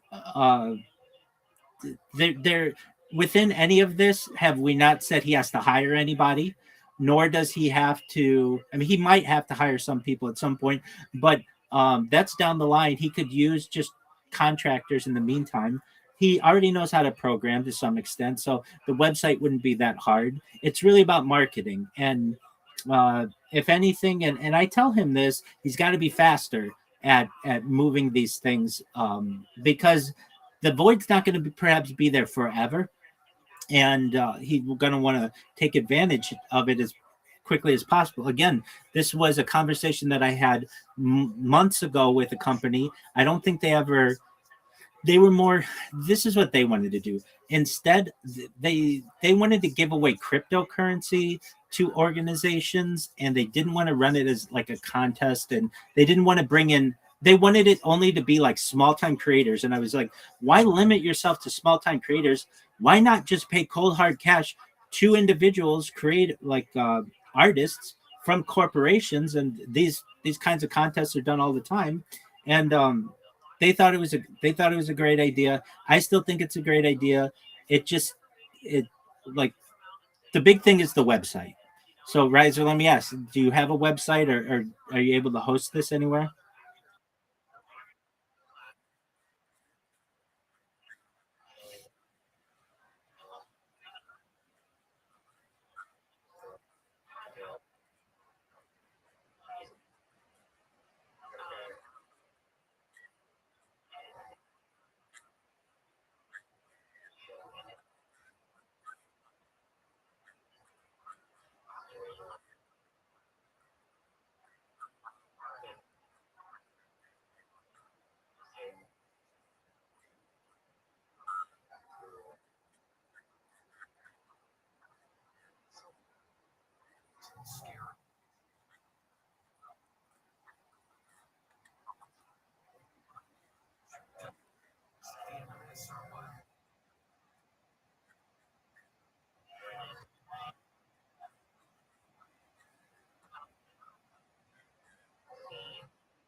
Absolutely.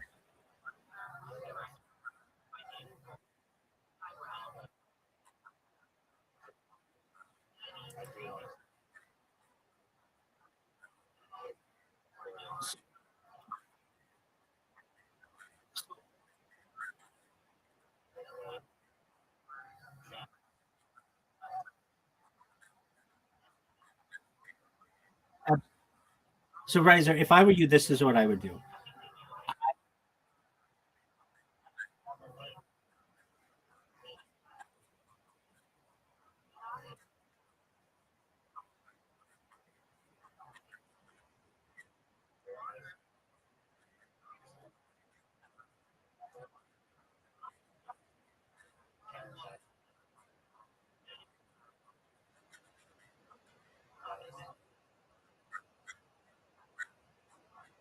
It just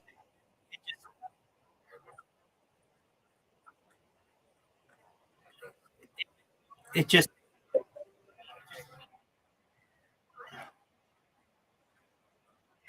it just takes some emails to do that. You don't need a cold calling team. Riser, if I were you, this is what I would do. I would recognize I don't have the funds to do this, and my parents, I'm not going to them. But you have your brother now. Hold on. I would come up with a really good pitch to him. I would come up with a really good pitch. Why not?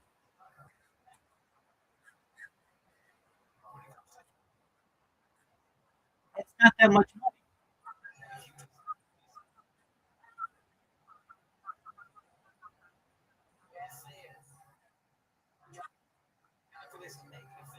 Okay, I mean, would you eventually tell him about it anyway? wouldn't you eventually tell your brother about it anyway?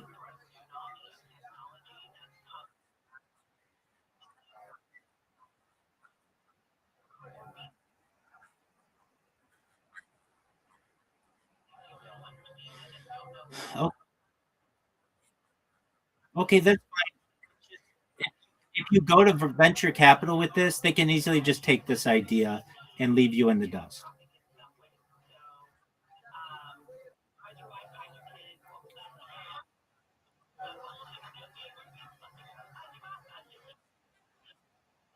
I mean, basically, you're going to be giving them the golden ticket. If you go to venture capital and you say, "Hey, I can put all your marketing teams out of business and create this," they're going to say, "Okay, that's great, Riser," and they're going to be gone. And let me just say this: I know that I don't know. Your Mama Riser makes an excellent point. It's not good to get into business with your family. However, you could at least tell your brother about this idea and say, look, I know that you found success in some other ways. I want you to know that I would basically run this organization. You could just be an angel investor, and it's not like you need hundreds of thousands of dollars. We're talking like maybe some small startup capital, and he might like the idea. If you put together a nice video for him and showed him the website, he might say, you know what? I'm doing really well right now, but this is a really good idea. This might take me from millionaire status to billionaire status because generally a YouTube, unless you become a major influencer, that's difficult to do. However, it's not if you have some type of idea like this and just run it by him. If he says, I hate that idea, that's the worst idea ever. Okay, so you tried, but he's not going to go run away with the idea and make a ton of money off of you like venture capital will.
I I think if you go the influencer route, you're throwing your money away, in my opinion. There are enough small to medium sized businesses just in the podcast realm that are doing everything that they can to grow as organizations. And these are companies like, and I'm sure you've heard them, like the Me Undies of the world and the Square Spaces of the world. They're not super giant yet, and you basically can say to them, "Look, I want you to get better creative. And the way that we're going to do that is by you sponsoring a contest on my website. And you guys already have social media. You just have to put a post up saying, hey, we're running a contest for Squarespace. Whoever comes up with the best ad for us on Upcake wins $10,000. That's in their best interest. And then you don't have to give your money away or anybody else's money away to some influencer who's not going to care about it. You use the advertiser themselves. They already have a platform, they already have a network. And that's just going to improve their sales. It's going to improve the impressions. So this, and again, this is what I would do. I would. You already can't afford the Google Plus account, like what your mom said. There is capital that's needed for this, and you have you have a normal family, but you do have one uh, person who could perhaps help you, who you can trust.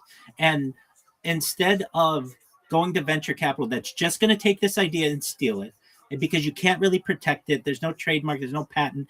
There's nothing you can really do to stop someone from doing this. I would at least make my brother aware that I had this idea. I mean, that's the best thing that you could do as a brother, and just he's already had a lot of success, and just ask him his opinion on it.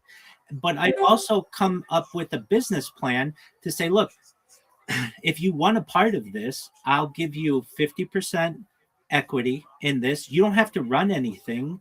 And for uh, all I need is the website and just basic operating costs. I'm not taking a salary out of this. And your brother may say, wait, for like $10,000, I can basically perhaps have the opportunity at being a billionaire. He makes $10,000 easily in a few days of revenue on his YouTube channel. That's not anything serious to him. But if you came up with a really good video that was exciting, that shows how this is an industry shaking idea, he might go for it. And if he does, it's going to make him a lot of money. It's going to make you a lot of money. And look, I've been around a lot of millionaires in my life. Yeah, I do. You just need the website. All you need is the website. And then from there, you just send emails, or even you just get in contact with these smaller companies like ZipRecruiter and MeUndies Squarespace, not super big Fortune 500s. We're not talking about Chevron or, Canadian Railways yet. Nothing like that. But people who are already looking at ways to advertise. And really, the podcast realm are these people, because to do live reads on podcasts is something that they have within their budget. And you basically are going to say to them, look, I just want you, instead of spending $5,000 to have somebody read your ad on one podcast, take that $5,000 and say, we're going to run a contest, and the best ad wins, and this contest is available on Upcake. And you do that with 4 or 5 of these different organizations, and you do it for free. You don't take any cut on this, and you're going to have them be overwhelmed with really exciting opportunities from which to choose. And they're going to come back to you and they're going to say, Riser, we've been just doing the same old thing because that's what all our competition does, and just writing a check every month to podcasters to do live reads. And that didn't get us anywhere. That's not posted anywhere. With yours, we got 1,000 entries on this, 500 of which are still posted on people's social media. And look at the one we chose. Look how good this is. We're not only going to use this on our own social media, but we want to take this to the next level. We want to make a full-on commercial about this. And at no point does it cost you money.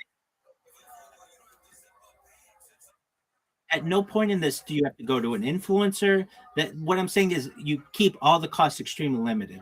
And what do I say you need the $10,000 for? You just need basically a website and a pretty tight pretty tight terms and conditions. And those would be your 2 major costs. And if I were your brother, I mean, you're basically going to be able to draw up the terms and conditions with ChatGPT, and you just need a lawyer to read it over and essentially give their approval on it. And this isn't going to be very controversial content, because it's already got to be hosted on YouTube or TikTok or Twitch or Twitter or one of those already. So you're basically using the power of the technocracy's legal teams, and at the very end, you're the cherry on top to just make sure that everything for the contest is binding. But this is what I would say to my brother, because he's the perfect person for this. I would say, look, I'm not asking you for money. I want you to know that I have a really great idea, and I'm going to do this one way or another. Do you want to share of this? From what I know, anyone who is a thousandaire wants to be a millionaire. Everyone who's a millionaire wants to be a billionaire. And this is an opportunity for him to really take his wealth to another level. And I understand he's risk averse. That's fine. We're talking about 3 days of YouTube revenue. I mean, very small amount here. He might say yes to this if you propose it in the right way.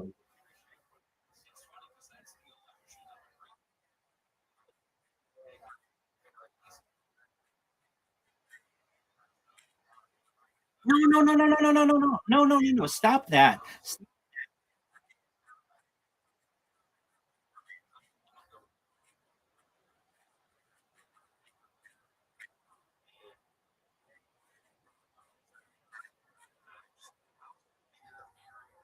He,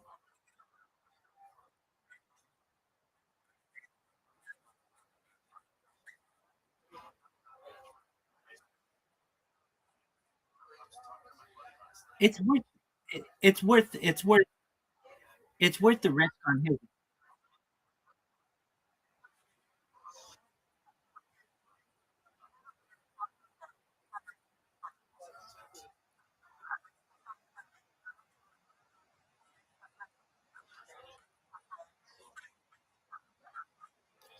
I I agree, and that's why I would tell them exactly where the money's going. We're going to need $2,000 for a website, for website hosting and everything for 12 months. We're going to need $5,000 for the attorney to review the terms and conditions, and then perhaps another $2,000 or $3,000 for any type of other overhead that you're going to have. Logos and all of that stuff you're going to be able to do organically, and you just basically say to him, and I would make a video for him, very easy. He could look at it on his phone and say, hey, this is really great, or this is not great. And if he rejects it, okay, that's fine. But the second you go to venture capital on this, they're going to say, Riser, we're not interested. And they're going to close the doors on you, and they're going to steal your idea.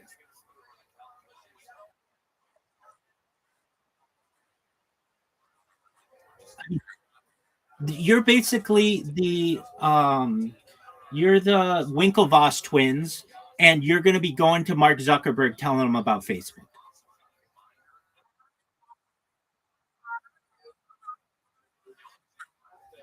Oh, that's a great place. Absolutely. Upwork and Fiverr as well.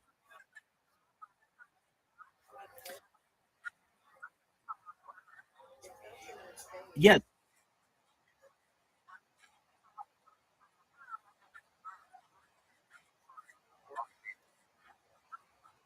no, they don't care.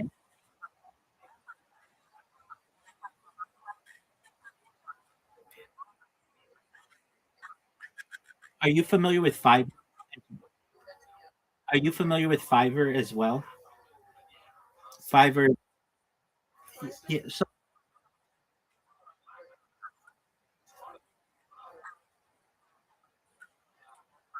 absolutely, and yeah, exactly, and that's essentially what you're.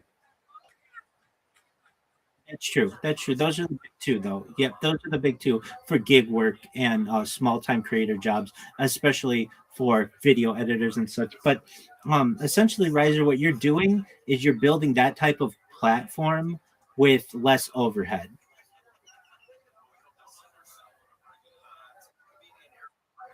So it's a thought, and then yeah, they are, but they have a lot of, I would say, they have to at least store a lot of data when it comes to the transfer of files. I think that, they're at least looking at 5 gigabyte um, hosting. You're not even going to have that. Everything that you have is going to be links. Like basically, your website is going to be the most efficient website that it could be to keep costs extremely low. You're not going to have an app, which is $100,000 in development that you're not going to have to ask your brother for. You're not going to have absolutely not. Absolutely not. Look, I've launched apps on both the App Store and Google Play. That's technology of 10 years ago. Everything now is in a browser. That or it's moving back towards a browser. And there are things. Well, absolutely. Why wouldn't it be? Of course. Yeah, you don't want people having to zoom in on everything, but you just make everything browser based. That's how you keep your costs low. You know what's called the Apple App Store tax, where they're going to take 30% of any transaction. You don't want to get involved with that. You only want people going to a browser. It's literally, instead of Craigslist, it'd be Riser List or whatever you want to call it, and people go to it and they can submit their links. And at the end of the contest, the Coca-Cola company or whoever it is gets an email of the top voted uh, entries. They can either look at every single entry, but they don't have time to do that. So they might look at the top 100 entries or the top 10 entries and then put it in front of a boardroom. The boardroom chooses the one that they like. They pay out the contest. You take 10% eventually of the contest amount. And then they're going to come back to you in quarter two for the next idea.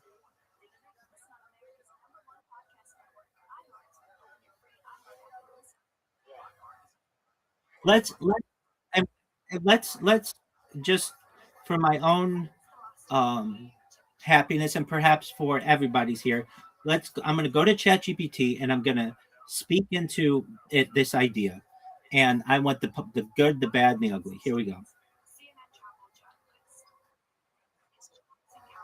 I have an idea, and I want you to steel man it. How a new type of marketing strategy could arise that is industry shaking.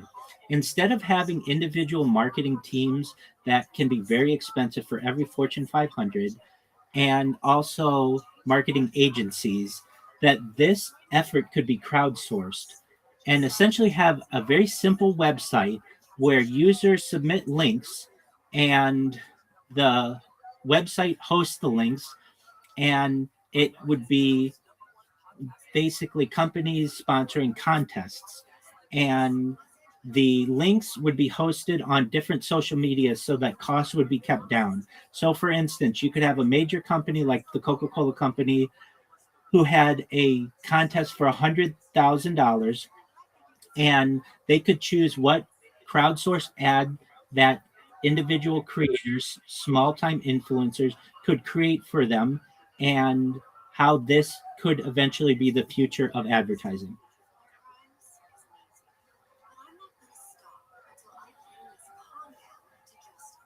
You're circling a real shift in its raw form. So here we go. At its strongest, your concept is a platform that replaces traditional marketing teams and agencies with a global competitive crowd-sourced creative marketplace where brands post campaigns as contests and creators submit ads hosted on existing platforms, TikTok, YouTube, etc., competing for large rewards. If executed well, this could radically lower cost structures. Companies like the Coca-Cola Company spend millions on agencies, productions, and media buying. Your model eliminates agency retainers, outsources production to creators, uses organic social distribution instead of paid media. That effect is cheaper plus more scalable experimentation. This would unlock massive creative diversity. Instead of 10 agency creatives, you get 10,000 creators, different cultures, humor styles, niches, native content for each platform. This mirrors why platforms like TikTok outperform polished ads. Raw creativity wins attention. Turn ads into performance competition. Instead of guessing what works, let the market decide. Views, engagement, conversions, reward top performers. Marketing becomes closer to a trading market of attention. Align incentives better than agencies. Agencies get paid regardless of performance. Your system, creators only win if they perform. Brands only pay for results. That's a huge structural innovation. Now, the real problems. Why this doesn't exist at scale yet. Brand risk. This is the biggest one. Big companies prefer not to risk off brand messaging, offensive content, legal violations. A bad viral ad can cost millions in reputation damage. Quality control problem. If 10,000 people submit, 9,500 will be low quality. Reviewing becomes a nightmare. Agencies exist partly to filter chaos. Incentive misalignment for creators. If only one winner gets $100,000, most creators get nothing. High quality creators won't participate long term. This becomes a lottery, not a profession. Platform dependency risk. If everything lives on TikTok, Instagram, YouTube, you don't control distribution, algorithms, monetization. That's dangerous for a core marketing system. Legal IP ownership issues. Who owns the ad? The creator, the brand, the platform? This gets complicated fast, especially globally. Now, the stronger version. This is where it becomes industry shaking. Here's how you evolve your idea into something actually disruptive. Performance based creative marketplace. Instead of just contests, build a system with three layers. Tiered creator system solves the quality and trust. Creators are ranked. Tier one, proven performance. And we've talked about this, Mrs. Mama Riser. So don't think that I just couldn't say all of that into the prompt without it shutting off. Proven proven performers, tier two emerging, and tier three open entry. Brands like Nike or Apple can open contests to top tiers only or go fully open for experimental campaigns. This filters quality without killing scale. Two, a hybrid pavement model solves creator incentives. Instead of winner take all, small upfront payments for participation, performance bonuses, views, conversions, big prizes for top performers. Turns this into a career path, not gambling. And we've talked about this, how this opens up a new type of industry. Built in performance tracking layer. Your platform tracks engagement, conversion, return on investment. Think which creator generates the most revenue per dollar.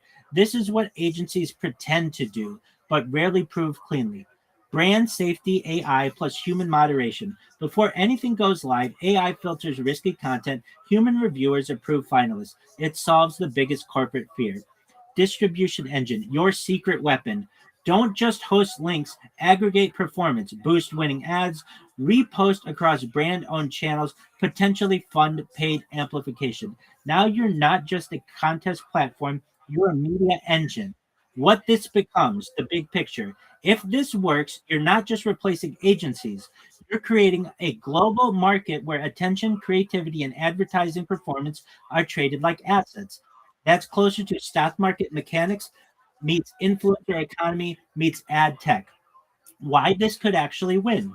Because it aligns with existing trends: rise of individual creators over agencies, decline of traditional ads, algorithm driven content discovery, performance based everything. This is basically Uber for advertising creativity. That's absolutely correct. Final reality check. This won't kill agencies overnight. Instead, what happens is start with mid-sized brands. That's exactly what we were talking about. Startups, direct to consumer companies, prove better return on investment, faster iteration, viral success rates. Then enterprise brands adopt it for experimental campaigns first. Eventually, it becomes a standard channel alongside agencies. Bottom line, your idea is viable as it revolves from contest website into performance driven creative marketplace with trust, incentives, and distribution built in. I agree with that. And I think that if you were to take that idea, make it perhaps a little more succinct, put some examples in it, and you said to your brother, I know that you don't want to necessarily get things in the family, but hey, that the Rockefeller families did pretty well. Your family could do well at this too. You could say, uh, I am looking at the need for like $10,000. I don't want to go to our parents over this. I don't currently have this money. And I want you to know that I will run this and basically you don't have to do anything differently. If it's of interest to you, then let's see what happens because this has the opportunity to be $1 billion idea. If you don't want to have anything to do with this, that's fine. But I felt that it was prudent to make you aware of it first. Before I go and give this idea to some banker or some venture capitalist, why not keep it within our family so that we both have the opportunity to become billionaires? And you never know. Your brother may say that's a really good idea. He's into digital advertising and that's how he makes his money. So of course he's gonna have his finger on the pulse of this. And you never know. He might say that's a good idea. How much do you need? And you may say, look, just to start off, I can't even pay for a Google account. So I know I'm going to at least need a few $1,000s, but just to give me some of a cushion, I need $10,000.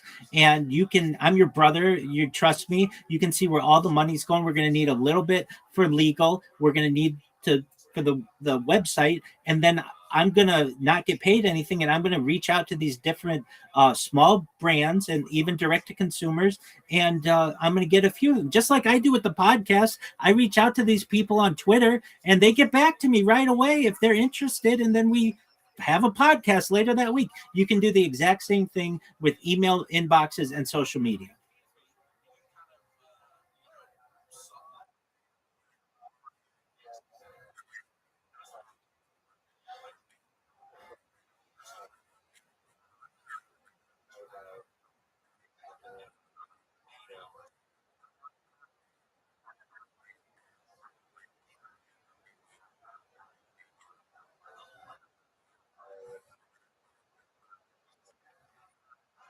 Eventually. Look, if you have 7 contests going on at once and 38 entries for all of them combined when you're first starting out, you don't need AI. Eventually, as you begin to scale this, absolutely. But it's going to start small, just like anything does. But again, I think a good example or analogy is this is a Winklevoss twin idea that you don't want to just go giving to Mark Zuckerberg.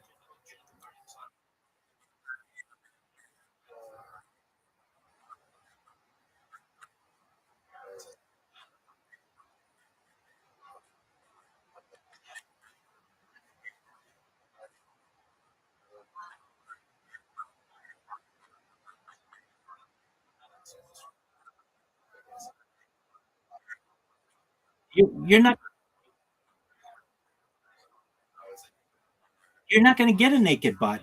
If it won't go on TikTok, you're not. It's not going to get to you. It has to get on TikTok first.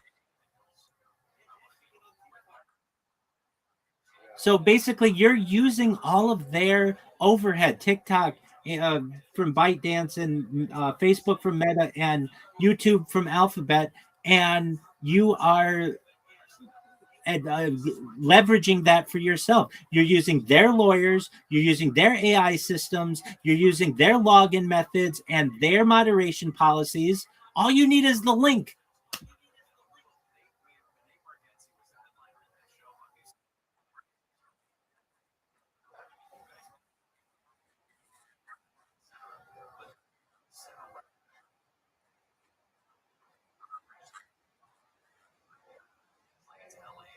That's a that's a nice buy.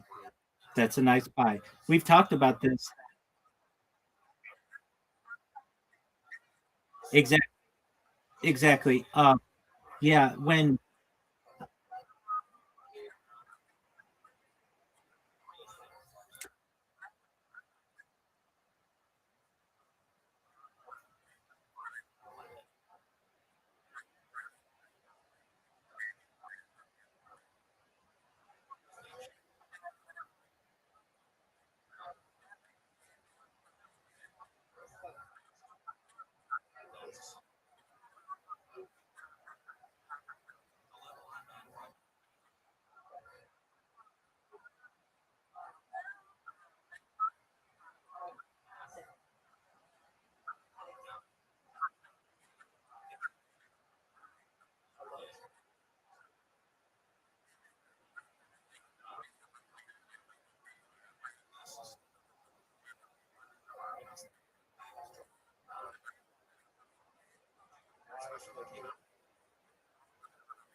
That's exactly right.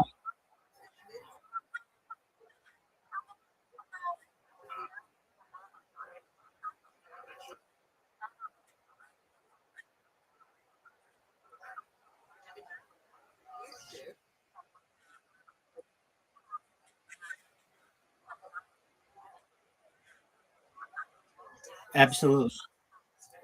Brand, brand financial license. Absolutely. And I would say to, let's say, the CEO of your organization, you guys are great in Canada. How would you like to be AT&T globally? And meaning we'll take you to the next level, and you're already paying marketing teams to put out the same garbage that they've been putting out for a decade. Why? They're not doing anything different from you. All you need is a chief marketing officer, a small team, and use our platform. And we're going to give you the same animals with the same purple logo and everything, but we don't have retainer fees of a marketing agency. We're going to save you money. When you can say to a CEO that we can save you money and huge amounts of money to get either the exact same results or better results, they're going to have open ears. Now,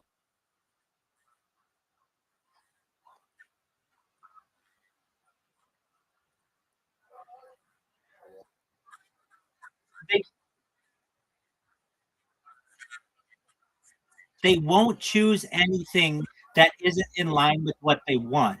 And it's the crowdsourcing that's going to basically give them the seal of approval before they already do. Who knows? Maybe cute little animals isn't the best for their organization and they don't know it. They've just been listening to these creative agencies for the last decade, but perhaps cartoon animals are actually better and they haven't been using.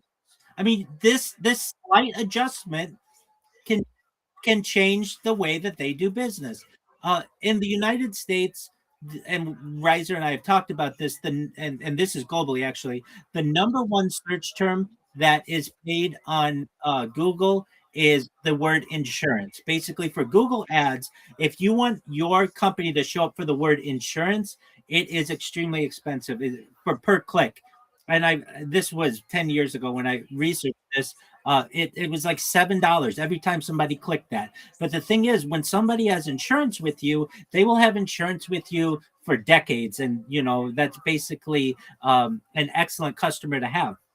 But in the United States and perhaps globally, all insurances are generally the same. They just become in competition for marketing. So one, like in the United States, Affleck has a duck, and Geico has a gecko, and perhaps and like Liberty Mutual has an emu. They've all come to the same conclusion that using these animals is or perhaps the best way to advertise for their insurance. However, it's taken them 20 years or so at least of competitive advertising against each other to be able to figure that out. They would have been able to figure this out far earlier if they had crowdsourced this and had actual numbers to be able to say, we want a cute animal. It's just, it's like, oh, duh. And your organization has figured that out. People like cute animals. I've said this previously for health companies. Why name your health company Truvina Health, some made up word, when you could just name it something that people align with and understand, or at least have a mascot that is tangible and people identify. That's really important. With that said, Mama Reiser, you brought up a really good point. We don't need the whole $1 trillion pie. We just need a small slice of this. And it triggered in my memory a story that I really like, and I'm just going to share with you in just a moment. It's a story of a man who owned a small but pivotal share of Middle East oil rights. His name was Kalust Sarkis Gulbenkian, an Ottoman Armenian oil genius known as Mr. 5%, because he eventually held 5% a 5% stake in the Turkish Petroleum Company. Gulbenkian instrumental in the 1907 merger of British Shell and Royal Dutch to compete with Standard Oil, and later founded the TPC in 1912. His initial share distribution in the TPC was 40%, but after transferring 25% to Royal Dutch Shell and the dissolution of the Turkish National Bank, his portion was reduced to 5%.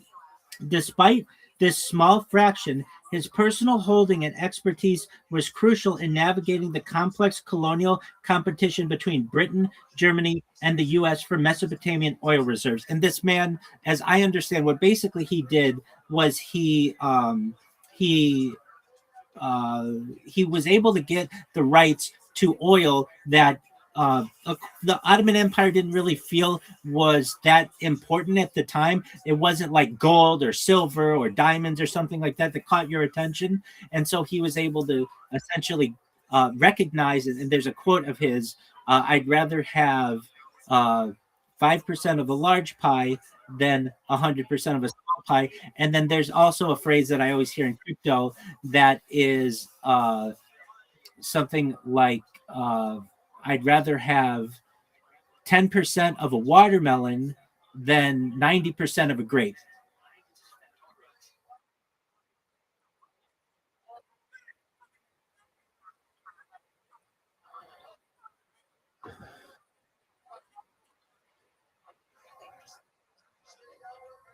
And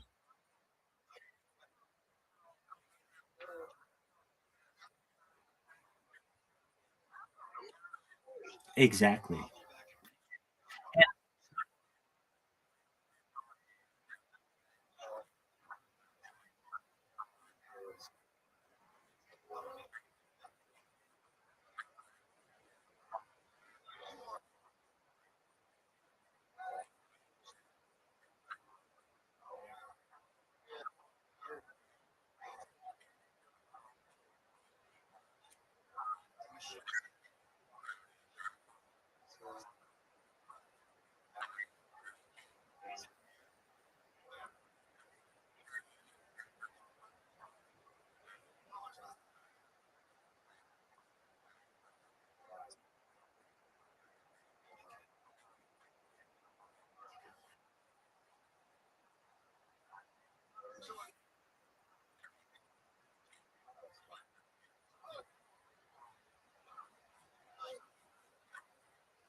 That's difficult. That's difficult because that's impressions that aren't tracked. But social media impressions are tracked. The amount of people who click on something is tangible and easily is an easy data point to be able to chart, and that's what makes this extremely lucrative.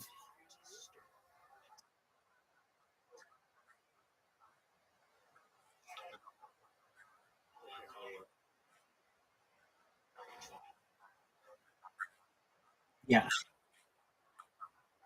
And if I were explaining this to a class of first graders, I would say very simply, is it better to have 10 people look at your idea and give you feedback, or 10,000 people look at your idea and give you feedback? And every single kid in that classroom is going to say 10,000. They know that more numbers means better. And it's in this case, it's true. You're going to get more feedback. You're going to, and the part that the AI didn't even recognize is the fact that you're now going to be able to seep into people's timelines, into their algorithms organically for free. That's incredibly powerful. And the amount of people who just like advertising, like creative things, they're going to go on Upcake or Riser's website and just look at advertisements all day, just like they look at purses on Instagram. It's the same idea.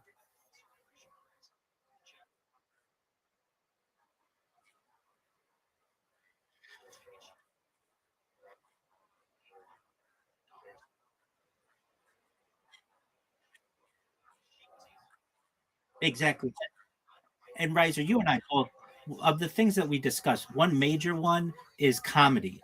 Now imagine you get a really funny ad or a series of really funny ads. People are going to post that link or essentially share that link on their own social media just because they want to make their friends laugh.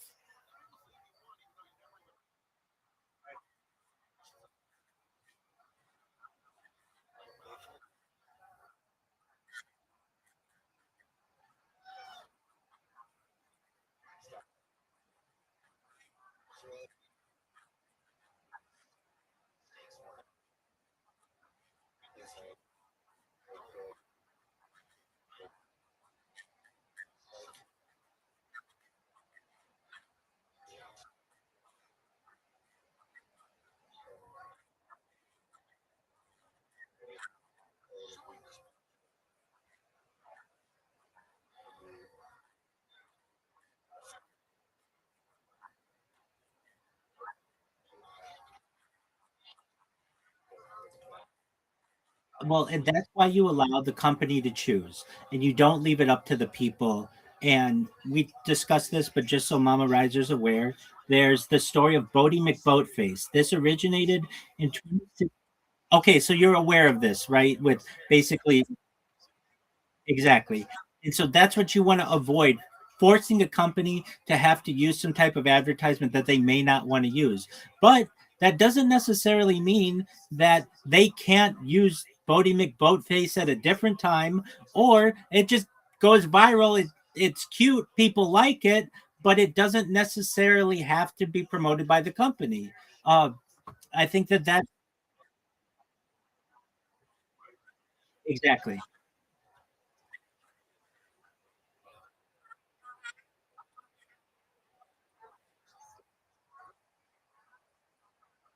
excellent.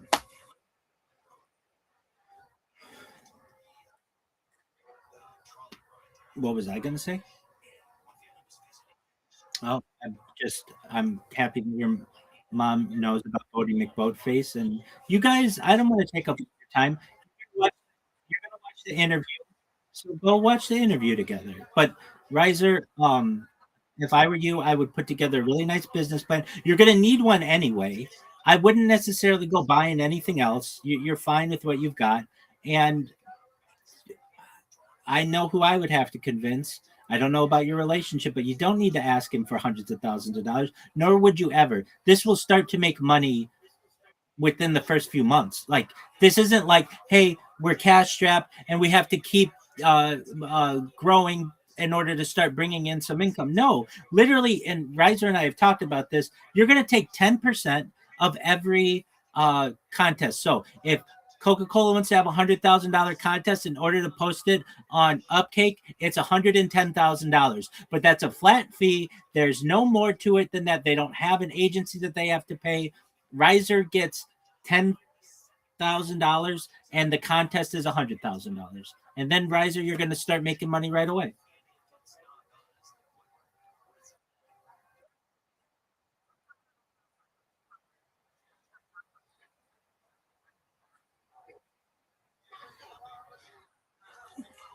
I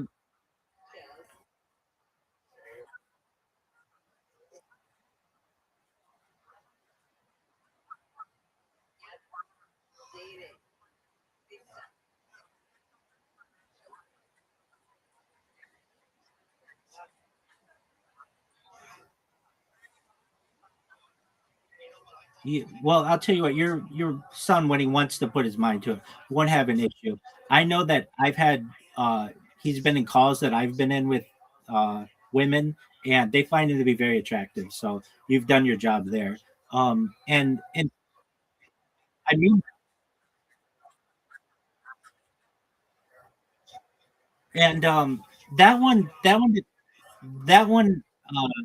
is pretty easy. I know that everybody has their own strategy, but it's a numbers game, and the dating apps allow for it to for for Riser to be able to have his choice of any woman that he wants on these apps. But I understand his focus on wanting a business and to be successful before that happens. And he's still young, but he's got a lot going for him in terms of he's smart, he's very funny. You raised a very funny son.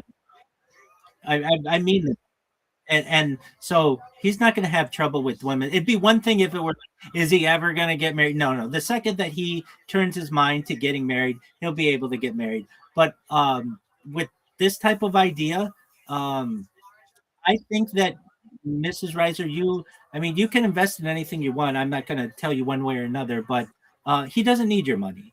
You should keep your money. He needs like 5 days of your other son's revenue from a YouTube channel, and you're going to have two sons that within the decade, by 2030, are both billionaires. Oh yeah, oh yes,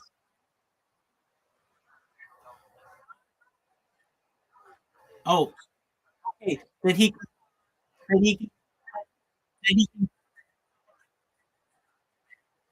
then he can then he can give away all of his money. But I'm saying, like we talked about, uh, I think Reiser said that marketing is a $1 trillion industry. It's even bigger than that.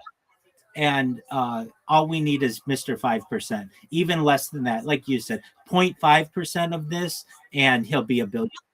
And he can give it all away so that he, is always just a multimillionaire, whatever you want him to be. But like, I just it you don't need to convince your other son. He's the one who needs to just put together a solid business plan, and your brother won't look at it as his brother coming to him for money. He'll be looking at it as his brother has a really good idea to make a ton of money very easily. I'm an only child.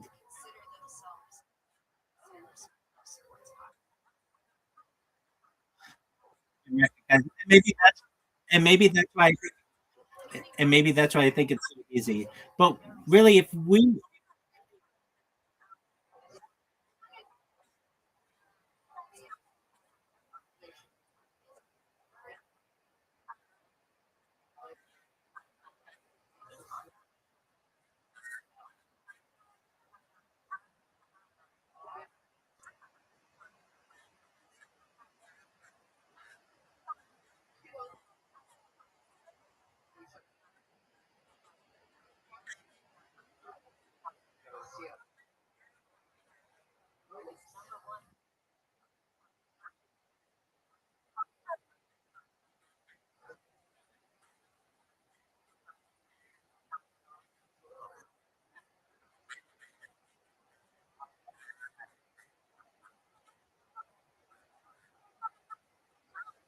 yes, they do.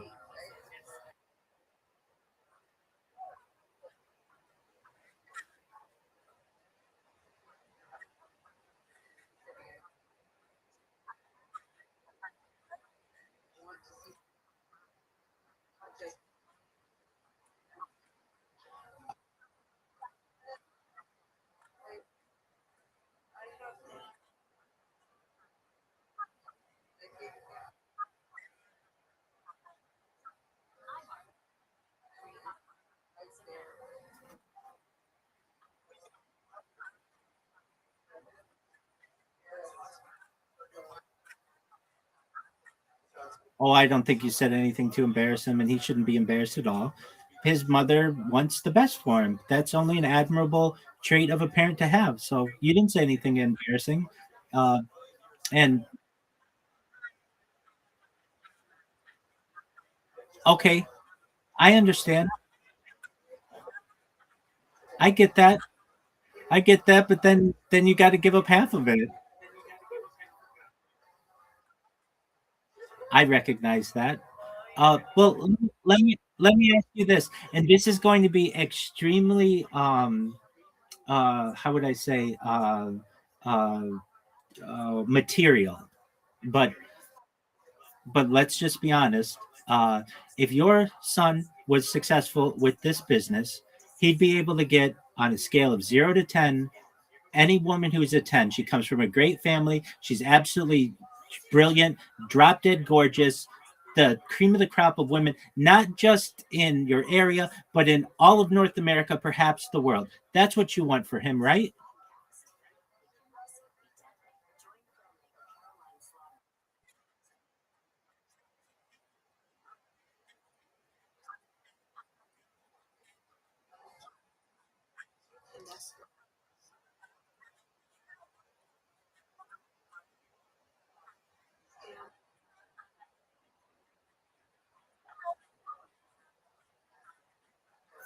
No, no, no, no. I understand that. You'd be able.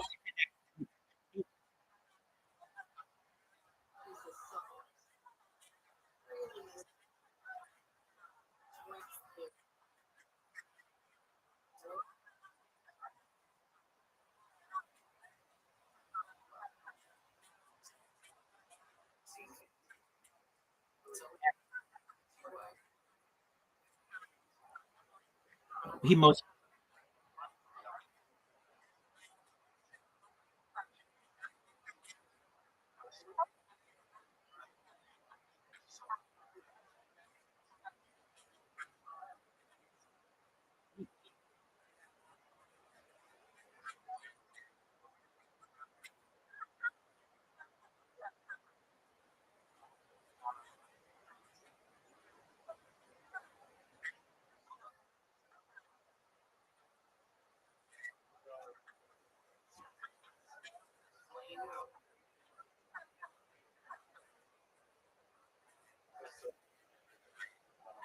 so if he's willing to do that, he might be willing to consider this.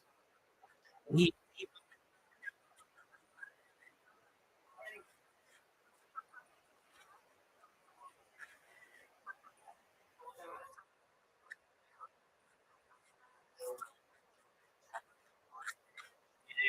it absolutely.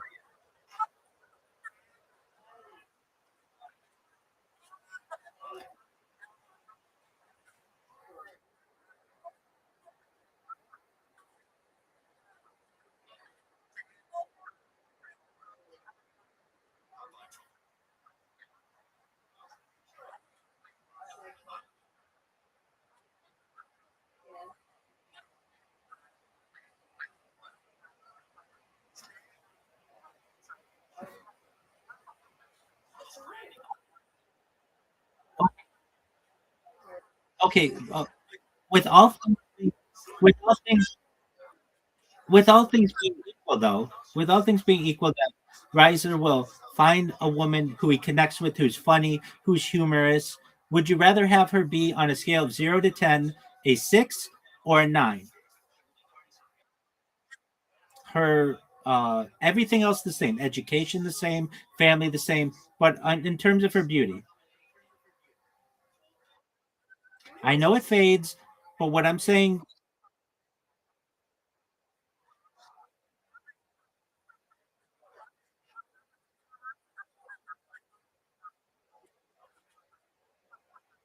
wait, everything else is the same.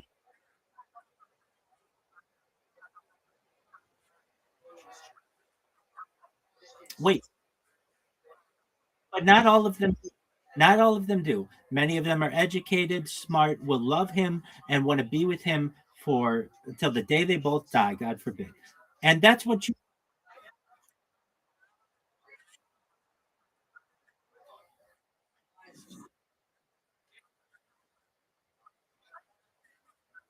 yeah.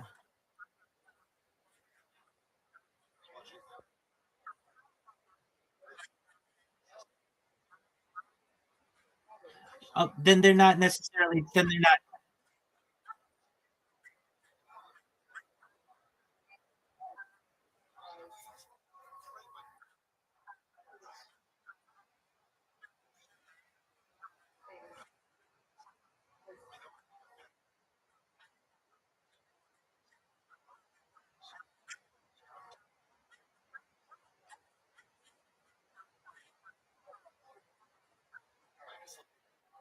Sounds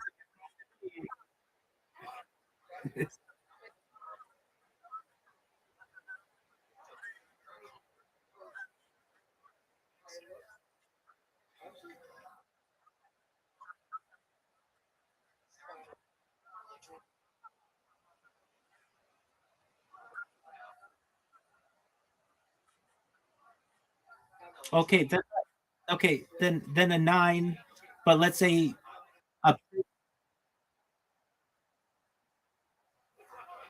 It, it,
Yes.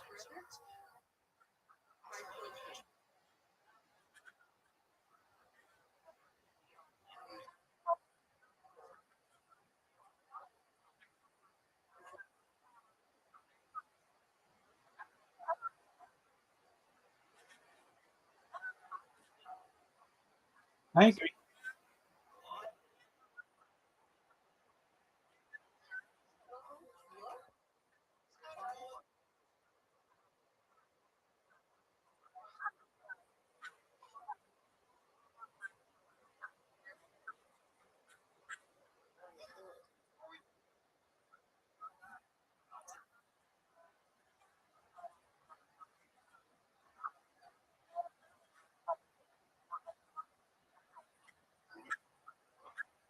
Oh, those are great numbers. Seven are great numbers.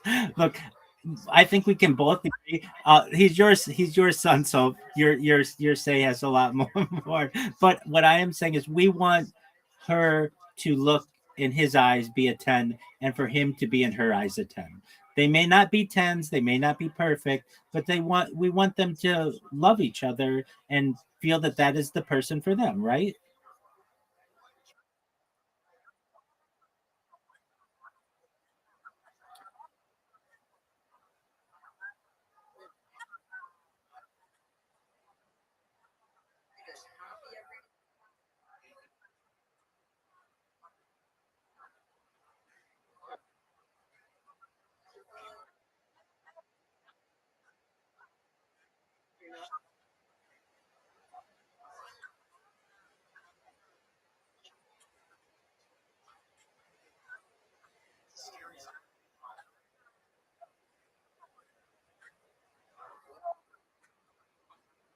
And that's what we're talking about.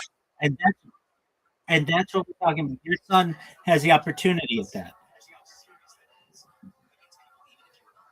He does. He absolutely does.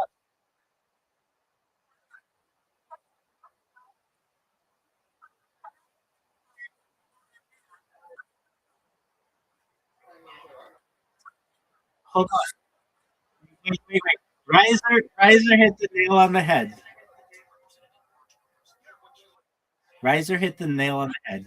They will if you're a billionaire.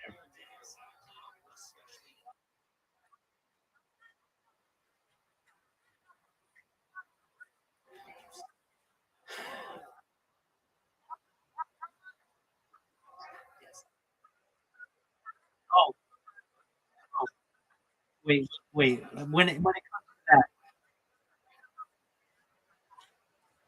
wait, no. I've at least,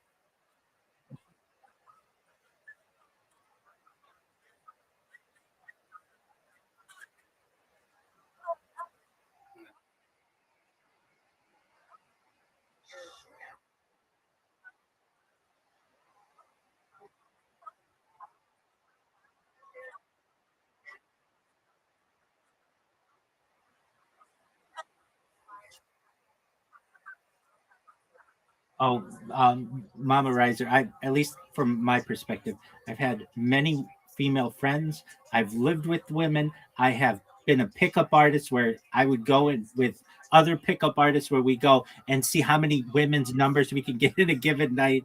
I have even dated women who my profile was so high on Tinder, they asked me out to find out how I was able to get such a high score. And we went on dates in Beverly Hills. So I can tell you that, like, from the gaming the system and being able to do well in terms of dating, I don't have an issue with that. And additionally, from a religious standpoint, I've had matchmakers who I've been pretty close to perhaps pop in the question with in some um in some relationships, but I just wasn't ready. And so I agree with you. If I've never dated or never had any experience with women, oh, get out there and yeah, absolutely. But at least in my case, I'm pretty good at all that. I've taught classes on that where you actually have men who come to you and they basically, we call them, within the pickup artist community, AFCs, average frustrated chumps. They come to you, they don't know why they came to the date, and you basically, if you've ever seen the movie Hitch, you make sure that they're dressing correctly, that they have proper hygiene, that they are using small tips like eye contact and just listening and all of those types of things. And there are certain routines that we do. There are all kinds of things like that. So at least from an experience perspective, I feel pretty comfortable with that. And then there are other ways of experience with let's just say behind closed doors with a person and making sure that you're able to uh, bring pleasure to your significant other. Those are all really important things too. And if somebody doesn't have any experience in doing any of those things, and they find themselves perhaps middle aged, then absolutely get out and date 100%. But at least in my case, I've quite a bit of experience with in all of those realms, and absolutely. But I can use that experience and really, to Reiser's point, um, women will come to you and under certain conditions, and if have certainly a nice investment portfolio that helps. But I'm in agreement with you that nobody is perfect, and from any standpoint. But at least Reiser's young enough that if he were to focus on this for a year or two, I really think that he could make a lot of money doing it. And then go and he could be married by 30. He could have kids by 31 or 32. That's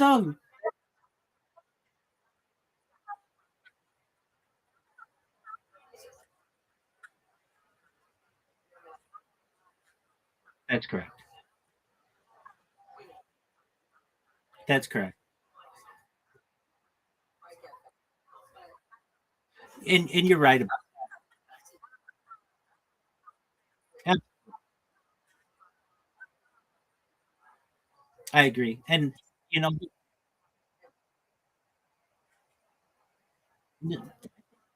I think what you're saying is prudent. And Reiser and I don't really get into too much in terms of his relationships or anything like that.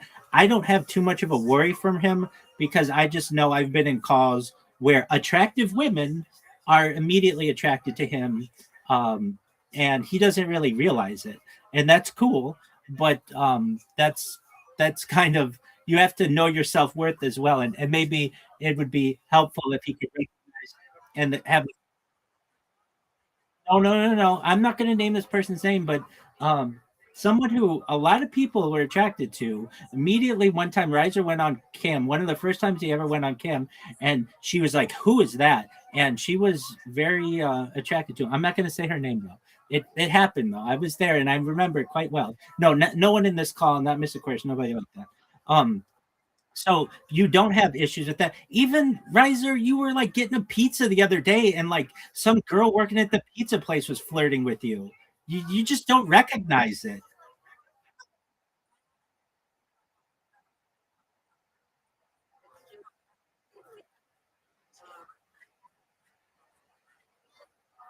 No,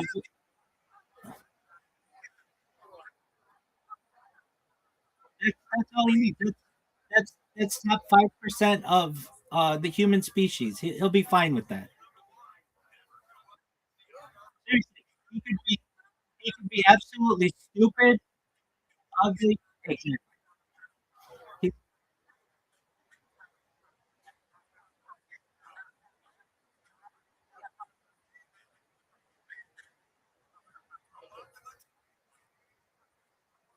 I don't mean to beat up on him, but he needs more urgency just in his life, in women and in business. Like my big thing with him is in business. It's always, hey, I've got this new idea. And when we go through it, it's like, it's a good idea, but okay, what are you going to do with it?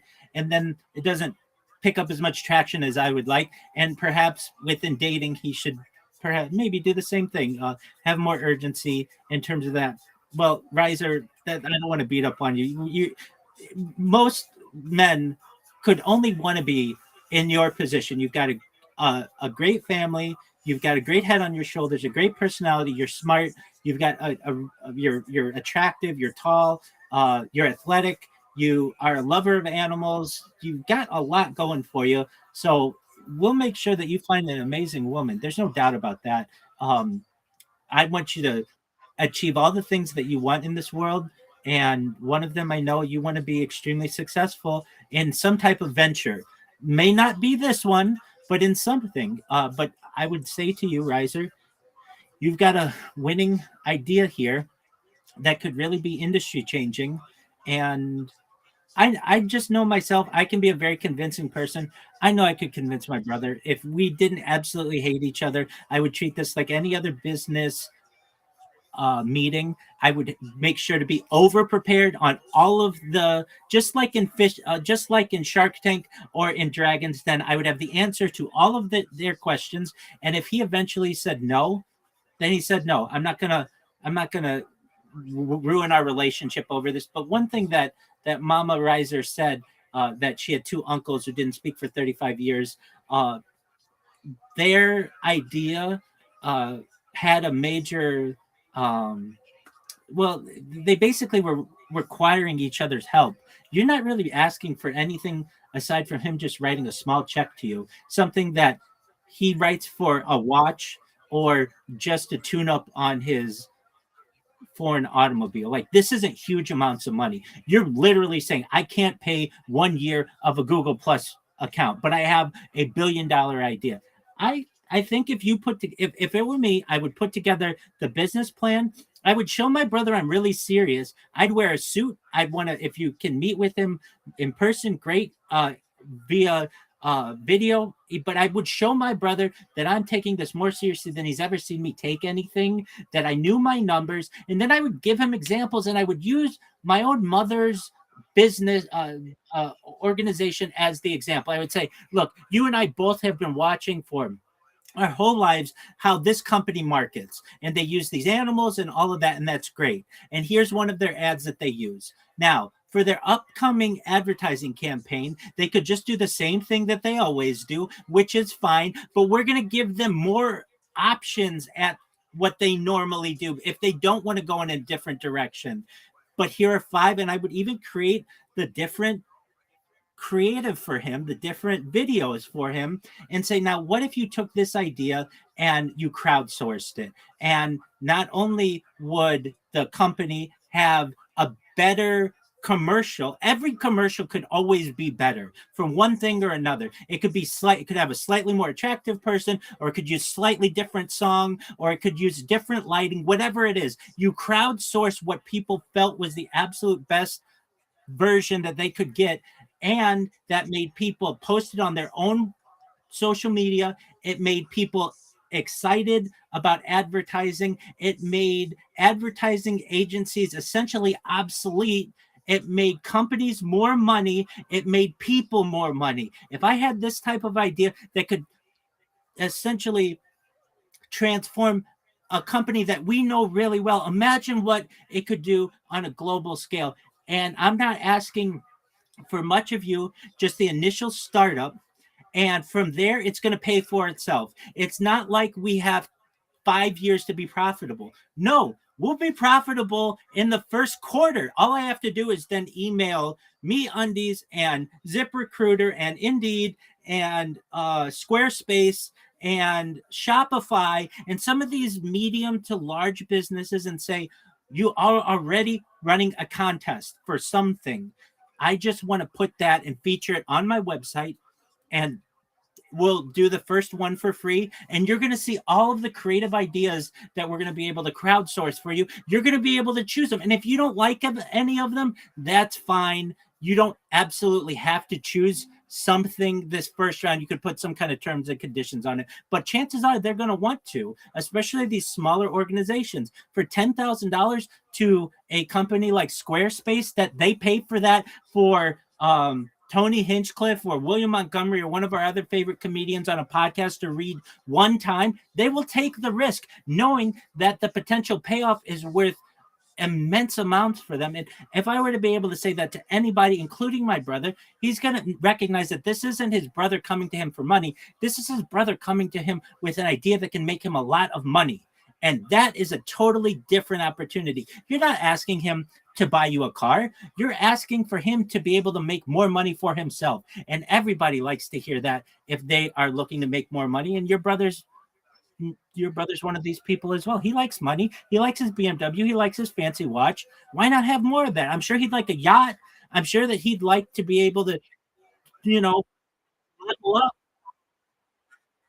Exactly. I mean, I hear how he is, and I don't need to know him. He would. He's a millionaire right now.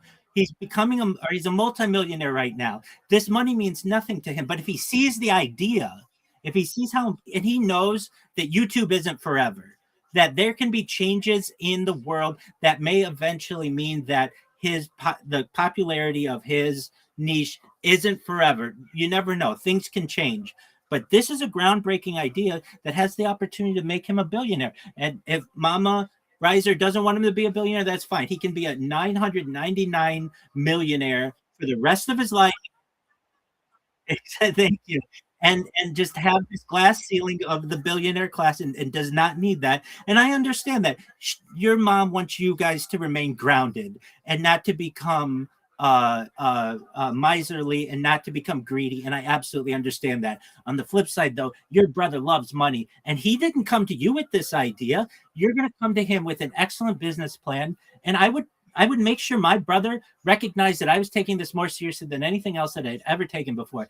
I would get a suit if you don't already have one, or I'd wear one of the suits that I already do. You're a good looking dude. You're going to be able to come across attractive to different organizations. And you're going to be able to say, look, within the first quarter, if we have the website, I think that we'd be able to make $10,000. But the second quarter, once we had some satisfied customers, I think we'd be able to make $100,000. And by the third quarter, you just need 10 pretty big contests to make $1 million or so. Perhaps you're going to need more of those. But basically, I'm saying that you might be able to gross $1 million within the first year. Perhaps there's a chance. And you're going to be able to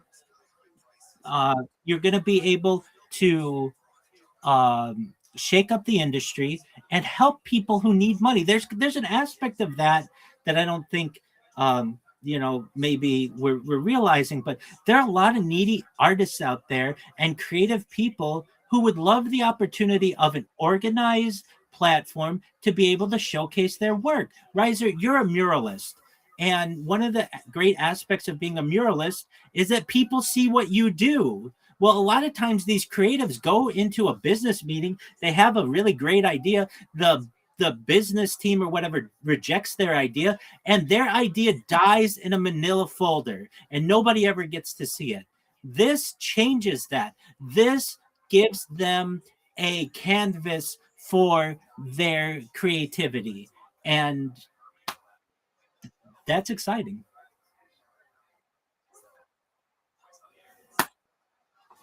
All right, Riser. Well, the ball's in your court. And Riser, do you have any of the dating apps downloaded? Do you have Tinder downloaded? Do you have uh, Match.com downloaded? Do you have Hinge downloaded?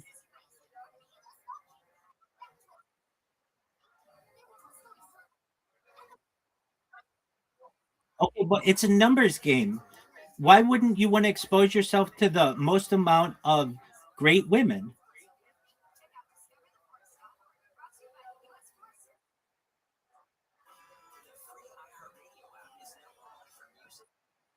Okay, we can. Oh, no, man. Are you kidding me? My biography would say this 6'4". That's it. That's all it has to say. Women are going to throw themselves at you.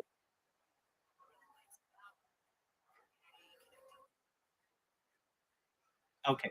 Riser, Riser, we'll work on that. There are, I mean, it's not super complicated, but you need some professional pictures taken of yourself, or at least high quality photos of yourself doing different things. At least one with your dog. That's wonderful. You want one of an action shot, one of you more serious. They don't have to be a ton. If you have anything from the beach or something like full body, that's great. You need 4 or 5 great pictures will write your biography. And I mean, from there, it's just about swiping right. It's a numbers game. It isn't difficult. The way that I was able to pick up a sociologist who from Match, she worked at Tinder, is literally just having excellent pictures, having a good biography, and swiping right on a lot of women. And then all I had to do was check my inbox at the end of the day. And now, how did I do it? I had well, two ways. One, I built a robot that was able to swipe right for me, so I didn't have to sit there and swipe right all day. And secondly, I was able to hack the Tinder platform. You won't have to do any of those. I'm not 6'4", so I had to use some of the creativity that I have. But you're not going to need to do any of those things. But literally, if in your case, if it would please your family, you should go at least out. You should have a date every single week and find somebody who you really connect with, and someone who likes somebody somebody who likes animals and pickleball and all the things that you enjoy. Like that, one a date a week is nothing. And you have to do that for like 2 months, and you'll find some girl who you really like, and then from there you'll be dating for months and months and months, and then perhaps you may propose and then get married, and you can juggle upcake and a fiance going to be a wife, and then you're like a real person, like meaning a provider, and you are a provider, and you're going to be a normal husband and father eventually, and those are all the things that your mother wants.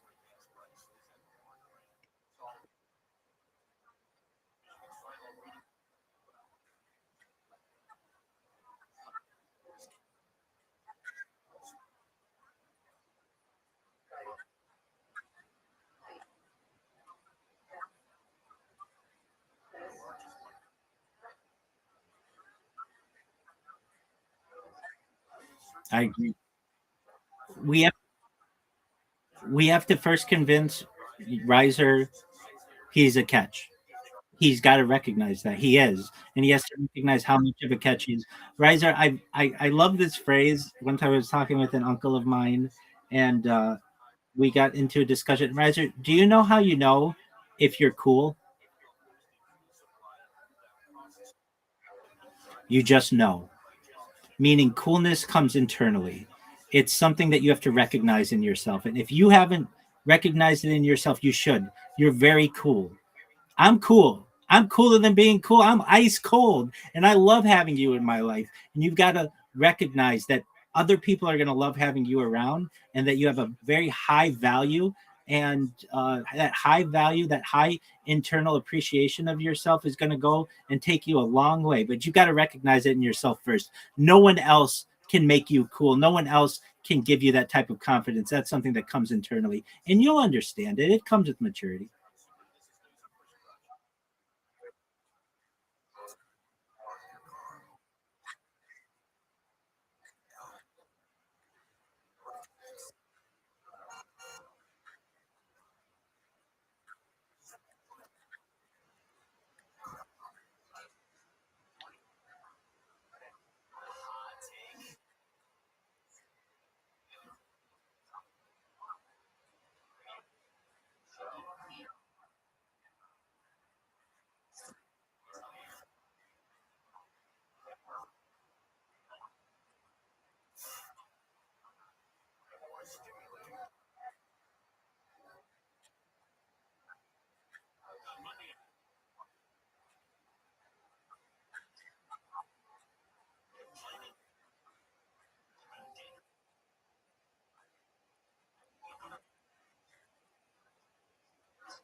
You're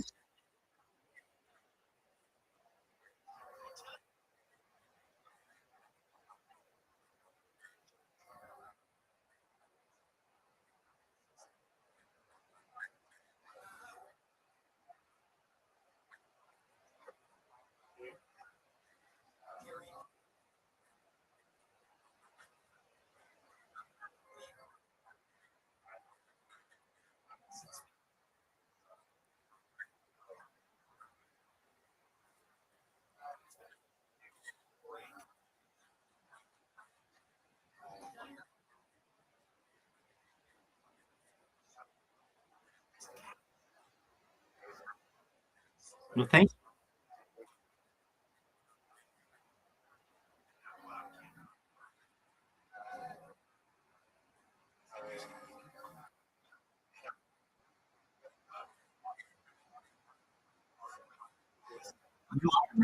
You are amazing. Absolutely. You are amazing. All right. You go spend time with your family. Mama Riser, is a pleasure to speak with you again. We're going to make sure that all of Riser's dreams come true and all of the dreams that you may have for your children come true, including not becoming billionaires, not becoming too successful, and finding love and finding people who love them. So um, I I look, I look forward to not just Riser and my friendship, but our continued friendship. And send my best to Christopher. And if you guys ever need anything, I'm here for you. Okay? Absolutely. God, take care. Bye bye.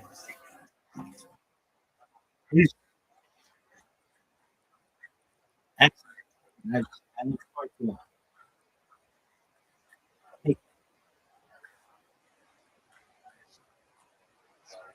Absolutely. Take care, Rose. You too. Bye. Shout out to Riser.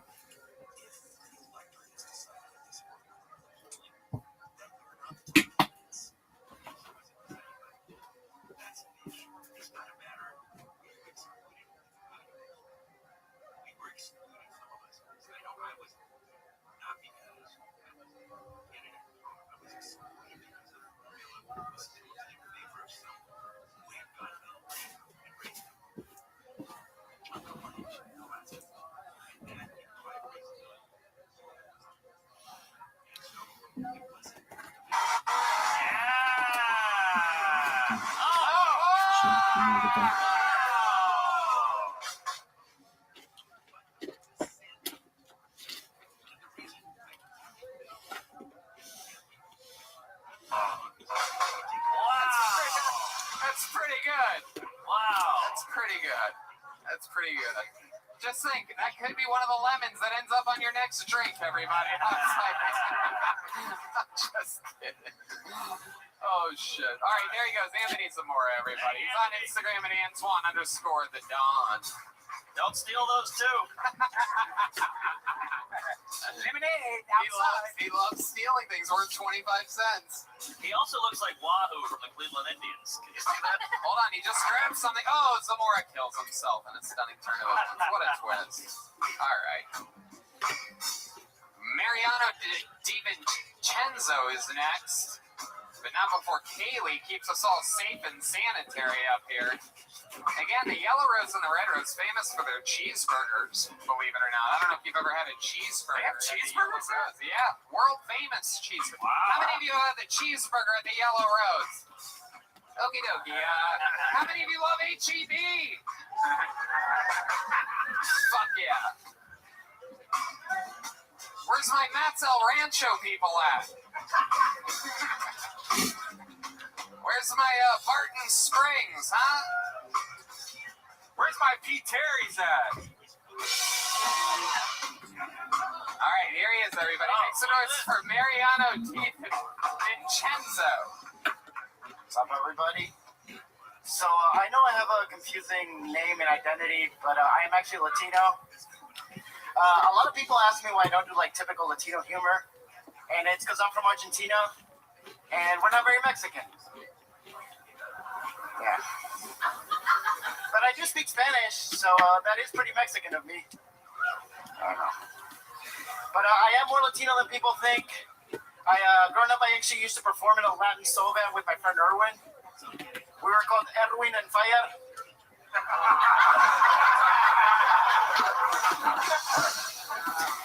But anyway, I do identify as Latino or Latinx.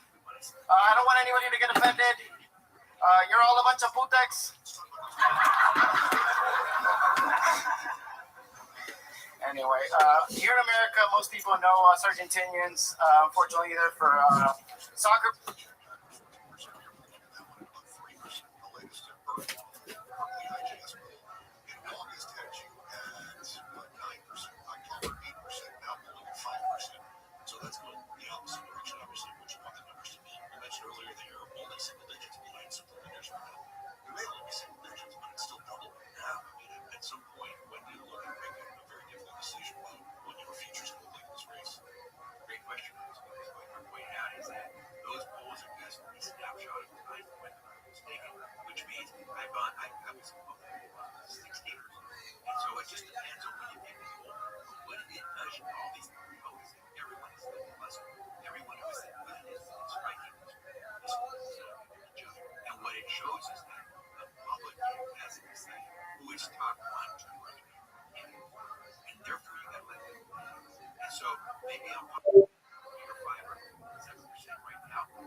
It's beyond little teams.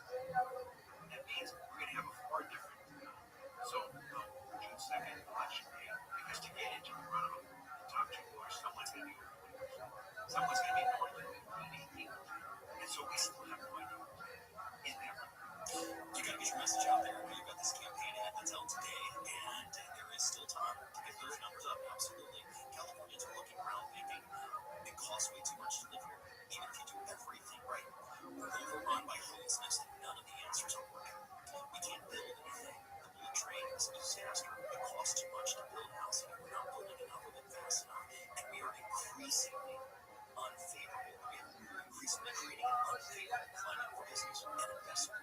How will Governor Becerra fix all that as fast as he could?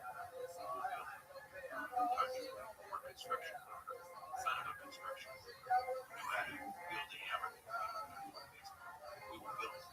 We will do basic econ 101. We will create more supply. So we don't have the demand so ferocious that it makes the price of that supply go down. We will make sure that those who are ready to go in the project build. As I say, if it's a near shovel-ready project, I want to know because I want to click it over at the top. I want to be able to live and say shovel in. And there are some. I saw a number that said about 4,000 projects that are near shovel ready. Let's listen. Maybe that last piece of evidence. Maybe it's that last variance. And let's find out what that is. Let's get it going because we're every reason you just mentioned. We need to get moving. Let's believe that we're going to change them. We're not going to let this be the horse run. And if people see a whole bunch of projects with shovel in the ground, maybe seriously, maybe that's what's driving by. What we need to do is give you, just as I said about you got to give people who are paying taxes the sense that it's getting better. If you don't see any change, you still see people sleeping in front of their business threshold. You still see the defamation.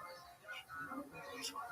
In that same thing, we had a question from one of our listeners that said that as far as housing, is there anything the state can do to stop allowing multiple foreign investors and at least stopping up all the single-family residences and 2 units and 1 and 2 units? Is there anything that can be done? Because I think that's a big thing that pushes the prices up. Thank you. That's something that the current Governor Newsom, as well as President Trump, seem to agree is anything the state can do. And we can do some things that the federal government can do. We can make it so that we provide a preference. Folks who are individuals, especially for 10% home buyers or first-time buyers, or if you are a public servant, teacher, police officer, we want to encourage you to buy. We can try to create programs that give you a bit of a leg up over Boston. Because the last thing anyone wants is to know that entity they're bidding against Boston. So yeah, we can do something, but we're somewhat limited in how far we go. Does it run the risk of making California once again appear to be business or investor unfriendly? I don't think so, because most people don't think of Wall Street as trying to gobble up the world. In most perspectives, Javier Becerra, the former Health and Human Services Secretary, former Attorney General, former Congressman, and current guest from Monsanto. Thank you so much for spending time with us. It's all great to appreciate you. Michael, you've been there, my friend. I'm good. Thanks so much. Nice to meet you. Monsanto, KFI AM 640 live everywhere. Your radio. KFI and KOST HD2 Los Angeles for Jerry or stimulating talk. National outrage at Restream Casino live in the KFI 24-hour newsroom. No Kings rallies are drawing large crowds nationwide in a third round of protests against President Trump, including in downtown LA. Federal authorities have deployed tear gas, and LAPD has issued a tactical alert for the city and a dispersal order to everyone gathered in the area. In Minnesota, organizers say around 100,000 people turned out instead of Hall. Senator Bernie Sanders addressed a crowd there still angry over deadly shootings by federal agents in Minnesota earlier this year.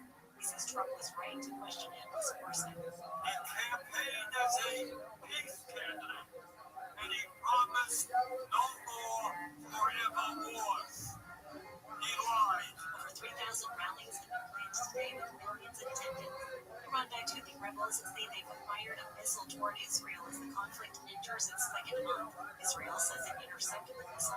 Meanwhile, the U.S. has sent about 2,500 Marines to the region. President Trump's Middle East envoy Steve Witkoff says negotiations with Iran are ongoing. We have a different definition of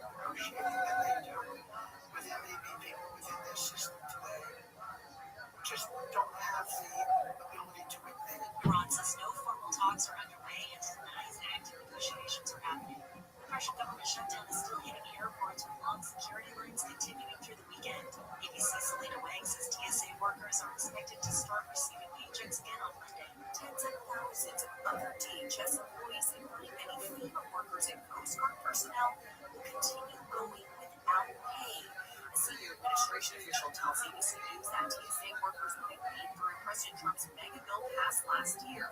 That's the same funding source keeping ICE and the Border Patrol paid during the shutdown. Women working on farms say sexual harassment and assault remain widespread following sexual assault allegations against Cesar Chavez. Nonprofit Friends of Faith Workers says allegations that have surfaced against the labor leader Chavez, who co-founded the National Farm Workers Association. Assault and harassment is pushing people and they've supported women who've been raped in the fields, but they say many cases go unreported out of fear of retaliation and now immigration enforcement. Friends of field workers, which help with legal and other support, is working to expand its services. Mark Rahman, KFI News. Right now we're going to a crash on the 52nd Freeway. It's going to be on the northbound side of 57 by the 91 freeway. Traffic occupied 2 right lanes. Traffic is backed up to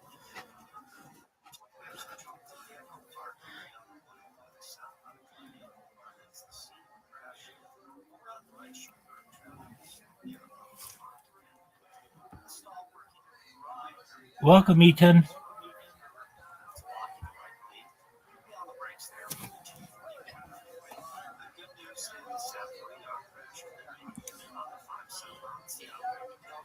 Ethan, can you hear me?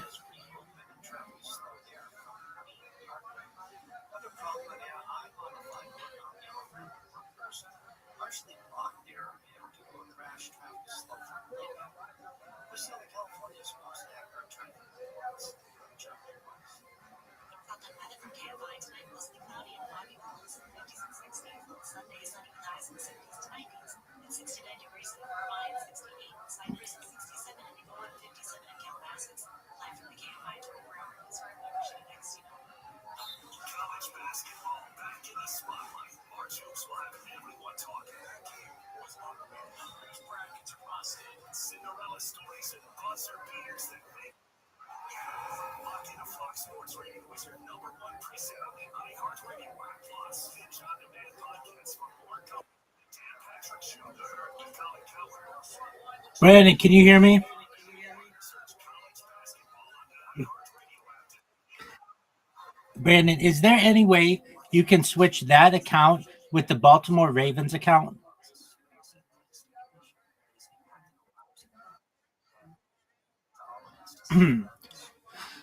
Is there any way you can take that account that you have right there and move it in the one where your Baltimore Ravens account is and move the Baltimore Ravens account one in here? Can you do that for me, please? Yeah, move the Baltimore Ravens one in here and move the other one. So here's the thing, Brandon. Let me just ask this. So the one that says Brandon A on it, do you know what one I'm talking about? No, the one that has the word king on it.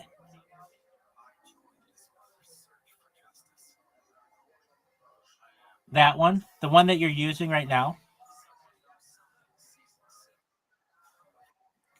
Brandon, can you hear me? Is there any way you can change the profile picture on that account?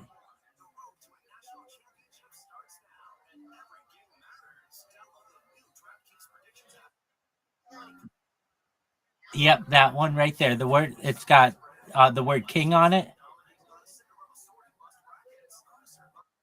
The reason why is I want people of all backgrounds to be able to come in here, and I don't want to push religion on anybody. And it would just be easier if you could just have anything else, put anything else you want on there. Is that okay?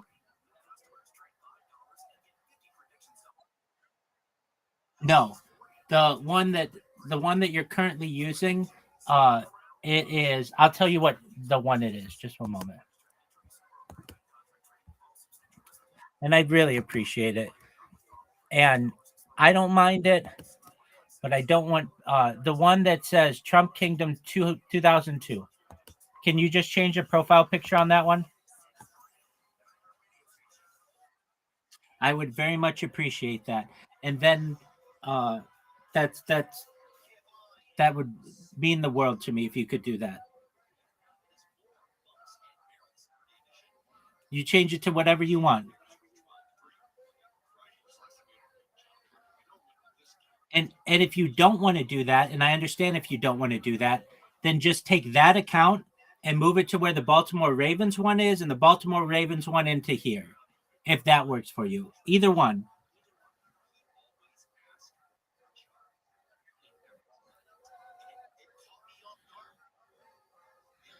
In fact, I could even do it for you if you want. Okay, so I'll do it. I'm going to move this account into the Baltimore Ravens one, and I'm going to move the Baltimore Ravens one into here. Okay, is that all right? Excellent. I sincerely appreciate it, Brandon. And then you don't have to change anything. So just one moment. I'm moving this one to here.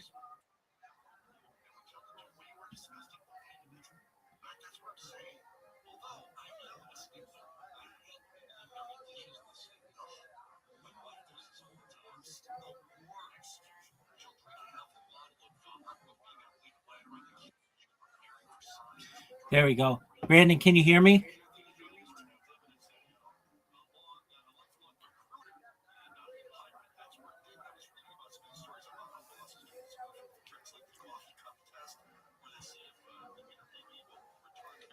Brandon.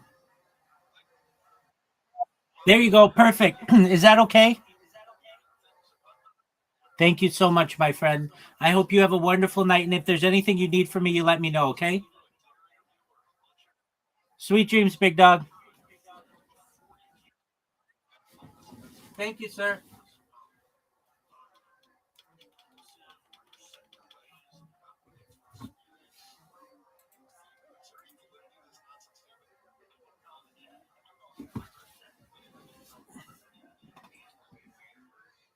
Shout out to Brandon. That is very nice of him.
salt and pepper up your salad before they taste it. It seems very bizarre, but to say the very least.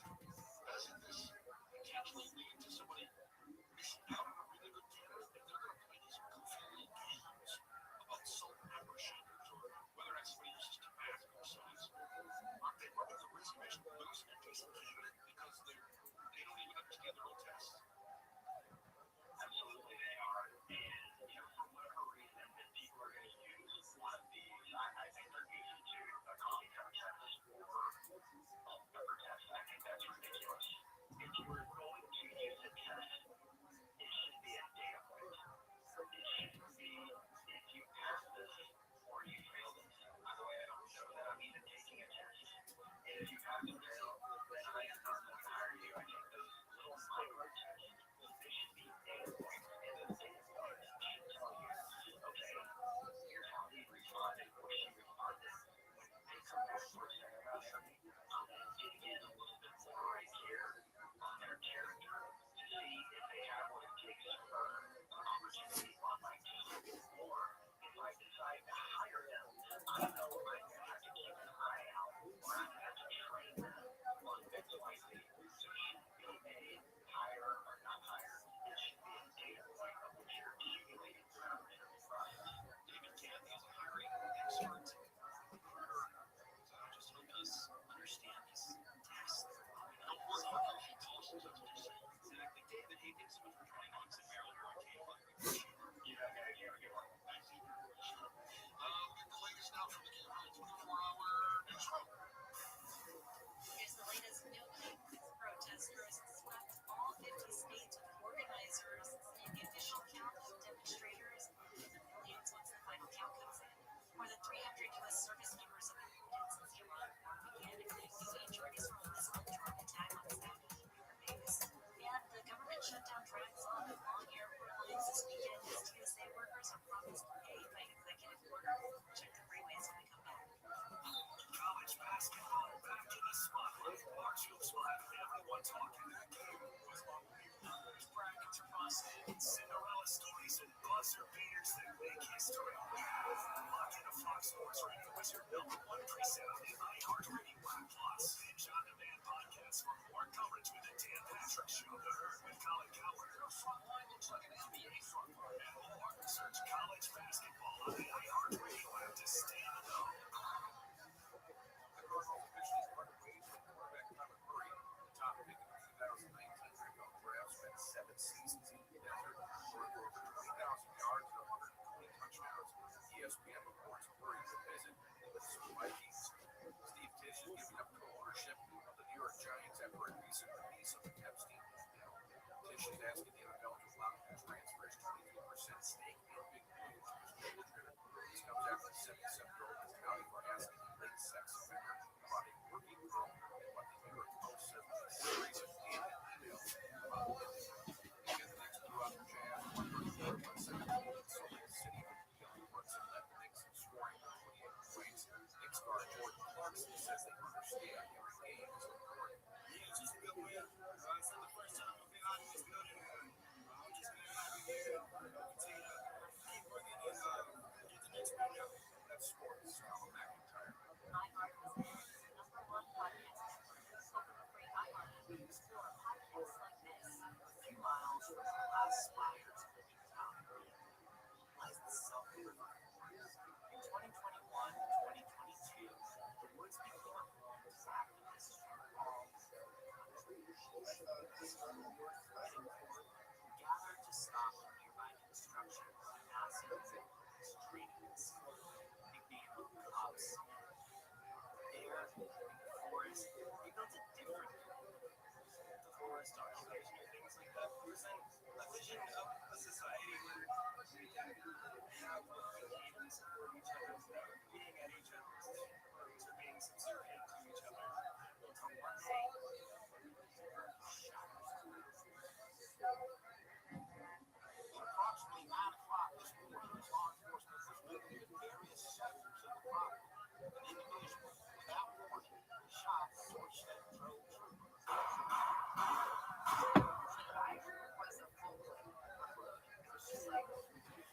Your players or Nazis. Just finish this. And those are just stereotypes. I don't really play soccer. All right, thank you guys. All right, there it is. Mariano Di Vincenzo. Am I saying that correctly?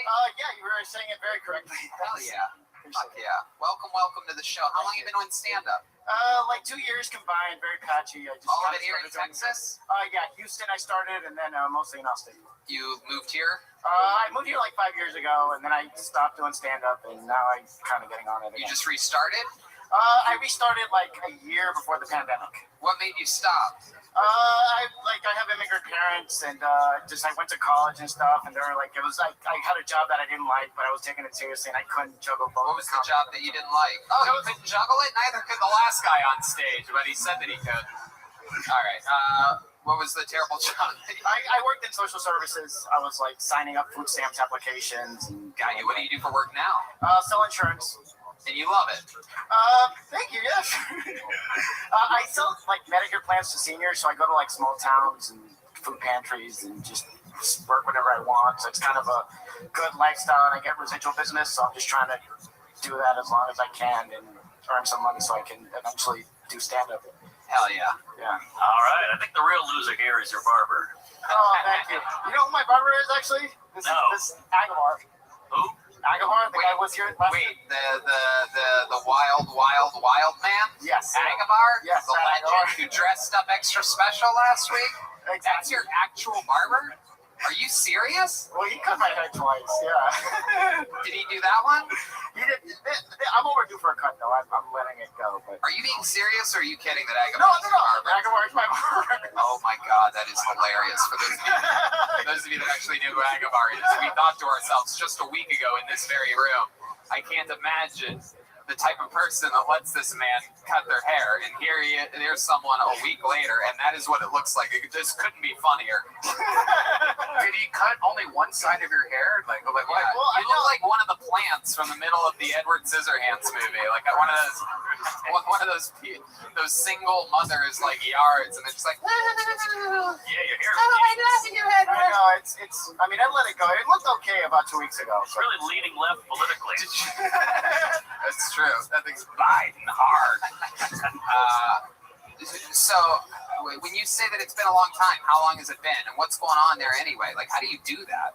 I was born in the pandemic, and I did like a comb over, and then I just wanted to grow out like the curls, and it did for a second, but then I didn't maintain Fuck it. yeah, it's adorable, dude. I sort of like it. What are you talking about? He's like a grown man. Remember that one medicine commercial where the people all looked like the dogs, like they had the same haircut? You know what I'm talking about? It's like years ago. It's such a bad reference. Exactly what you're talking about. Chantix or Like a something. poodle or something. Yeah, exactly. He would be matched up with like a black poodle. For the 4 people that know the old commercial that I'm talking about, this is after 500 episodes. This is what you're stuck making jokes about. He's got an interesting look, though. He looks like he got Me Too'd in Bollywood. Really does. What else about you? What do you do that is Argentinian? You talked about things that you aren't Argentinian.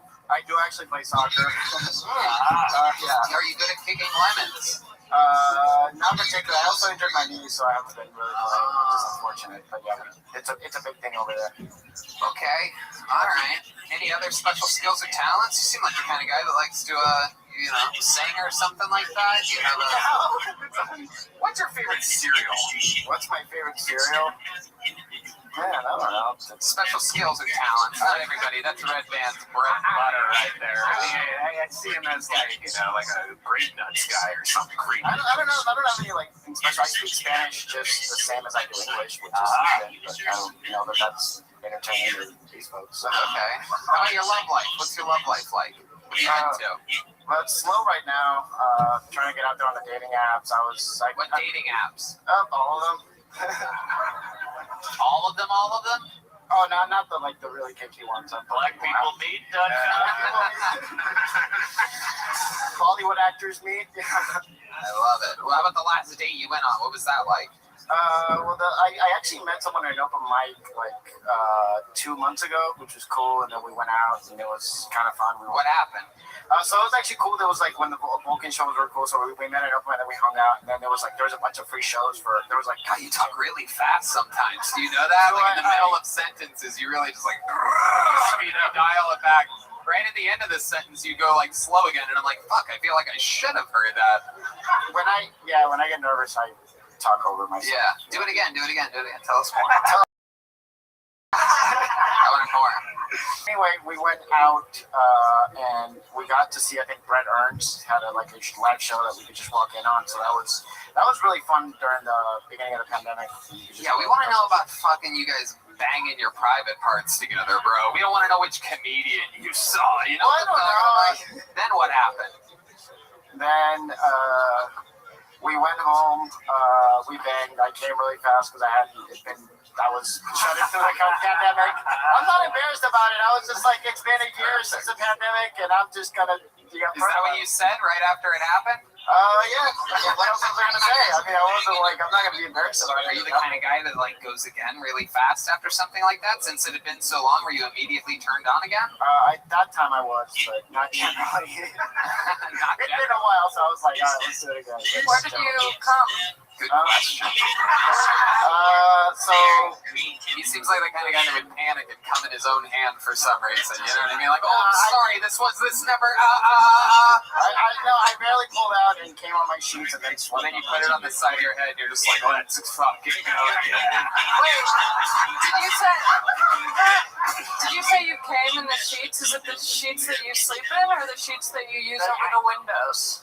Is that what he said? He just came right on the sheets? Is that what I missed his answer? I was already. That was my answer.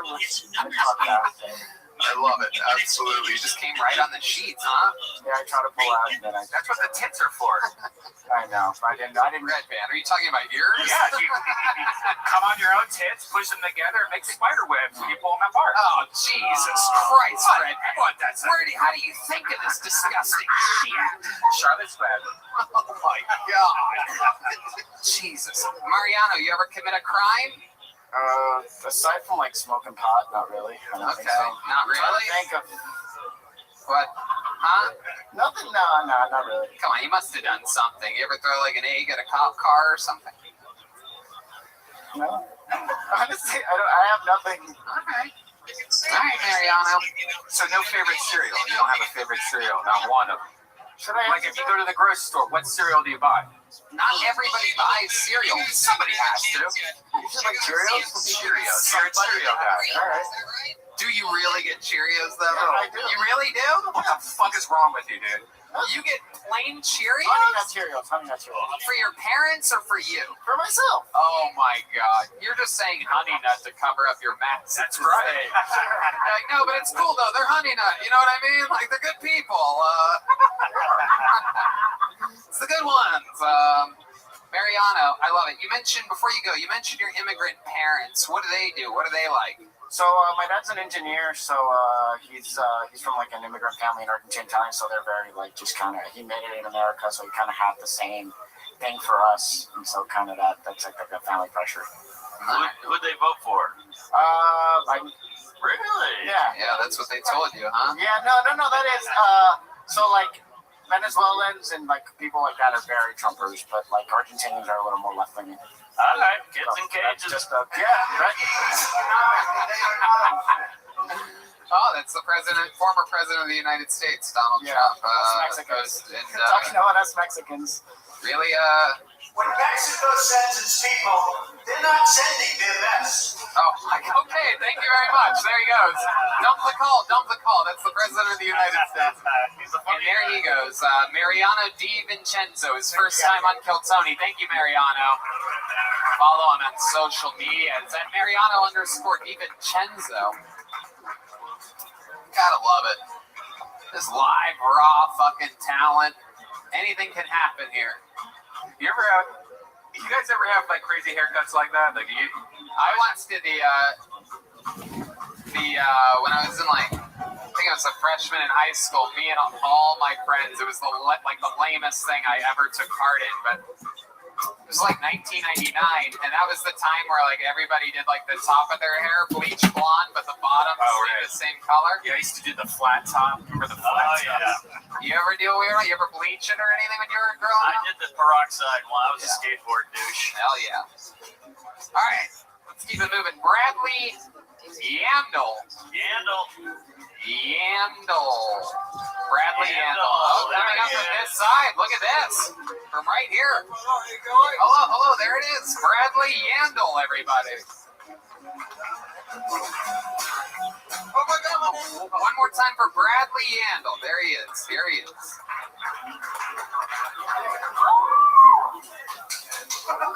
Thank you for your service. Thank you for your service. Thank you for your service. God damn it, thank you for your service. We really support the troops. Well, ma'am, sir, if you'd like to support the troops, what are we going to do? I'll tell you how. The clock is stroking on... the clock is ticking on... blah, blah, blah. Eat some ass. If you want to honor a veteran, eat some ass. Just go out there. Those motherfuckers died in Normandy on the beaches of D-Day so you can eat ass and please your lover any way you may like. And if you don't do that, if you're not a dirtbag or a degenerate like me, it's absolutely fine. You can meow. You're the worst. What's up, Bradley Yandel? Why'd you sign up for this? What did you think was going to happen? I've been doing comedy for a month. I don't fucking know. No, you haven't. Where have you done comedy before? This is my 9th time on stage. Ninth. Where have you been doing comedy? Name places. All here in Austin? Lucky Duck, Applebee's. Hold on. Red Band. Let him answer. Jesus Christ. No, literally, it's 9th time. I've done one show in San Antonio. Name the fucking places that you perform. We don't need help here. I want you to name places that you The perform. Lucky Duck, Blind Pig, Roma Room, Okay. and Buzz Mill on Riverside. All right, I believe you now, and I still don't fucking believe. I believe you, and I don't believe you. Bradley, okay, I'll allow it. What happened? Did you drink today? You go to the bar? I never expected to get on the stage. Right now, trust me, we can fucking tell you that you expect to get on stage. Nobody is shocked. Like, Somebody bought me. if that was a spot that you've been working on for a month, where I'm like, you just come, I'll pretend like it's random, and you just come on and crush, and that's what happened. That would be shocking. There's a man out there, and he's got a shirt on that says cunt in Russian. Okay. The one fella you told to shut up earlier? Okay, so things a minute into your interview, you're already talking about things that are funnier in the audience right now. You're going to that? Like, here's a funny T-shirt that I saw. Was I supposed to refer to my stand-up? Bradley, what made you start stand-up a month ago, or whatever you said? What made you want to do this? Did someone tell you that you're funny? I suppose, yes, they did. Who told you that?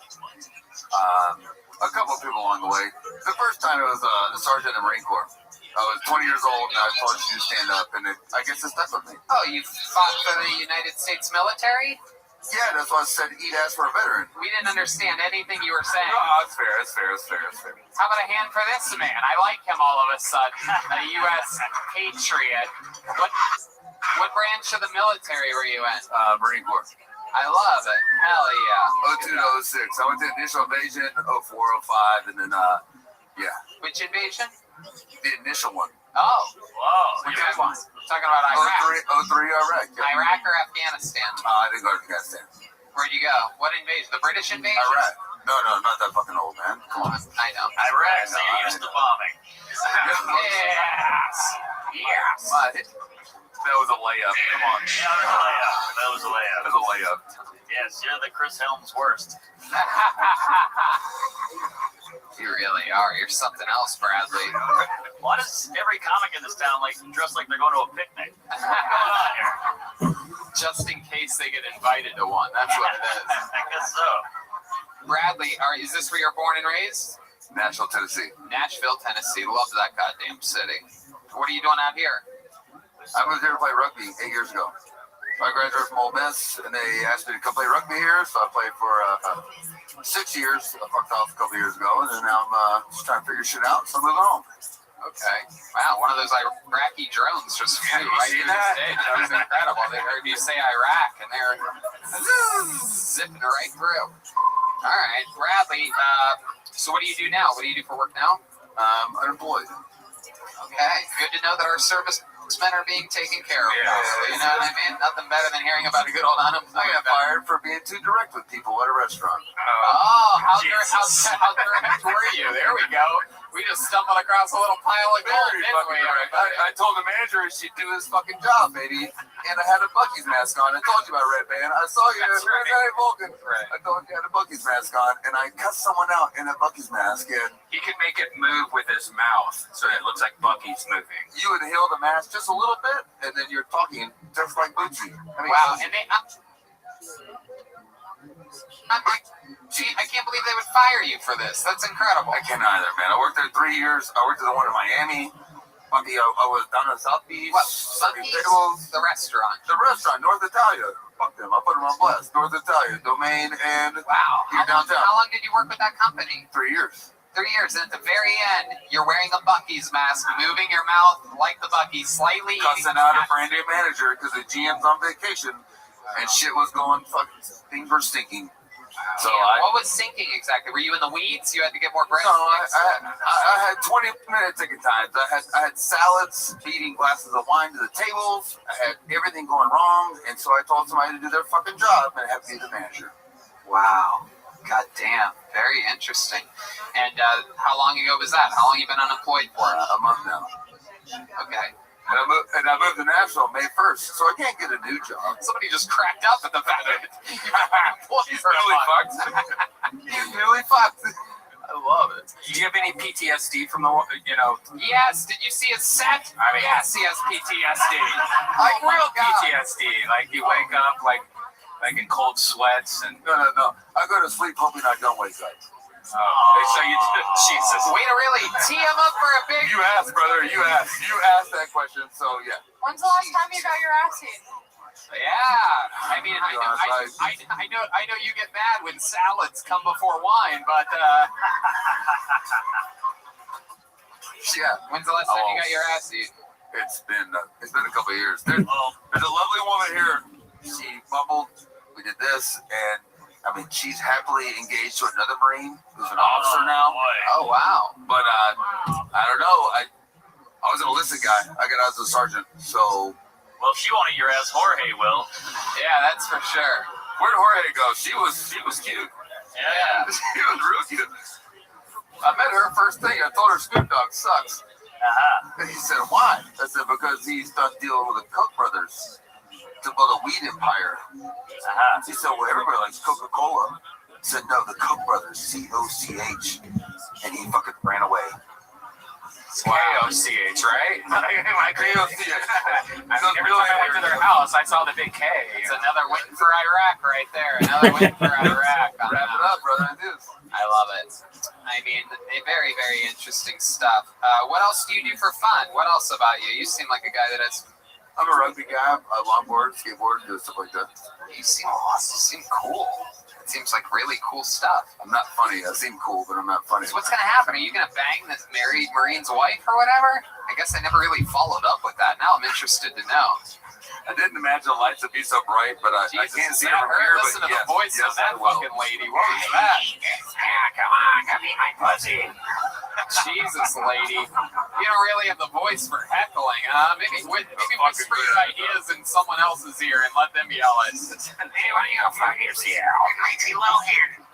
Jesus Christ. These people getting lit up in the dark tonight. Look at that. Hold that candle right in front of your face so I can make fun of you some more. I'm just kidding. I'm kidding.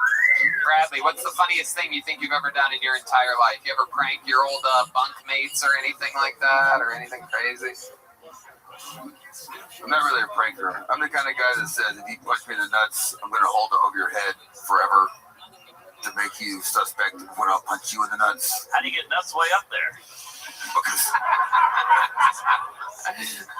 we sleep on bunk beds. You ever heard of a soap party? So you're a bottom. Oh well, It's a bunk bed joke. Hell yeah. 1 in the bunk, 2 in the skunk. You know what I'm saying? All right, there he goes, everybody. Come on, make some noise for a real U.S. hero of the greatest country in the world, the United States of America, everybody. Come on. You guys aren't going to get loud for the United States of America? Have we hit that big of a lull in the show tonight? There he goes, Bradley Yandel. Follow him in the I can't read his handwriting. Oh, that's another one with bad handwriting. Who would have guessed that one? How about a hand for the great Kaylee? All right, Kaylee. What is it again, Kaylee? Kaylee Funk 73 or something like that? Kaylee.Funk73? Kaylee Funk.73. Dash. Kaylee.Funk. Kaylee-Funk.73 on. So you gotta write it down. We always have to write it down from now on. We're gonna get it right.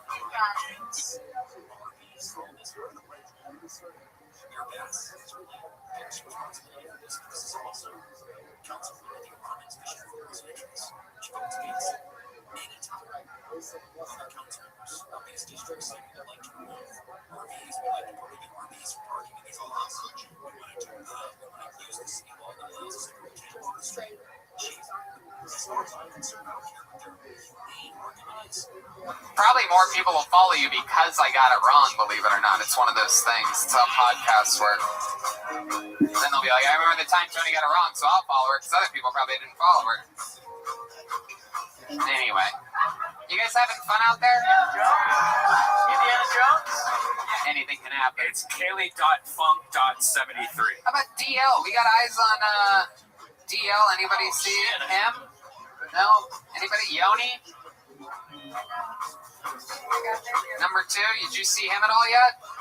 Put your hands together for your next comedian, Joshua Miller, everybody. Joshua Miller. Zach Bogus here? Zach Bogus with an earshot? All right, here comes Joshua Miller, straight from the back. He's on crutches. This is going to be good. Come on, guys, make some noise for Joshua. He's on crutches. He's out here fighting, waiting on the sidewalk for an opportunity like this. He's moving. Waiting for at least an hour, hour and a half. It is his time. The bucket of destiny has spoken. Here he is. He's moving faster than the people with operational legs. Absolutely incredible. Here he is, sneaking around. Come on, one more time for Joshua Miller. Yo, what's poppin', y'all? Man, I thought my mom was the most embarrassing thing I could have had in my life.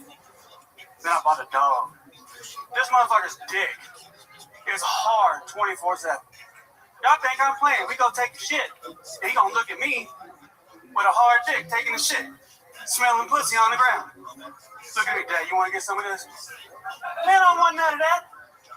Taught him how to play dead, right? We know he ain't dead. Boom, he dead. Your dick hard. Motherfucker, we know you ain't dead. You is not getting this trick down right. But it's great though, even in the drive-thru. First smell of a french fry. Boom. Hard dick. First time I met my mom. Or he met my mom. Hey, look, I don't know. It's just a cherry push pop. I mean, I don't know the flavor, but if mine tastes like a cherry, I'd be trying to tie the stem too. That's all I'm trying to say. But there you go, guys. That's it. Hell yeah. Joshua Miller. Is that What's right? up, guys? Yes, sir. Joshua Miller, first time on the show, correct? Yes, sir. I'd remember you. Look at you. What the fuck are you? I can't figure it out Big exactly. ass leprechaun. Are you? That's what everybody else say. Hey, what's your ethnicity? Are you a white boy born in the hood? What is this exactly? Am I right? I've been asked about 6 times if I was Creole. Yeah, is that right? Is that what you are? Now I'm white as shit. What's the eternal gum that you're chewing right now? What is that? Is that your Spearmint. regular old spearmint? Regular You old. always chew gum on stage? No, I was actually outside smoking a cigarette. Menthol? Wow, you were chewing gum while smoking a cigarette. smoking Wow, menthol. double your mint. Menthol. My goodness, that, yeah. You look like William. Yeah, you know, yeah. Yeah, I was gonna come up here when y'all called him, see if I could beat him up here, but I couldn't hop fast. Yeah, you got a lot of dog boner jokes. You go. You know, You can almost say it's a crutch. There you go. Yeah, I thought there'd be more fucking something else other than dog. I was waiting for any segue in the world there, and you just stayed straight on dog boner. Straight on dog boner. What happened? To my foot? Oh, I saved the dog. Really? Are you serious? You tripped over the boner? I took the trash outside. You took the trash out. What happened? You fell down a step? Nope. You getting rid of your act? It bags upon bags of dog boner jokes go to the trash that day. There you go.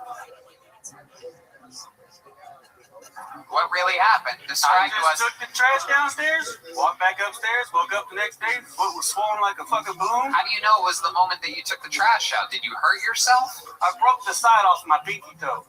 So the doctor thinks I stepped on the step like this and broke the side of it You straight. didn't notice it when it happened? Nope.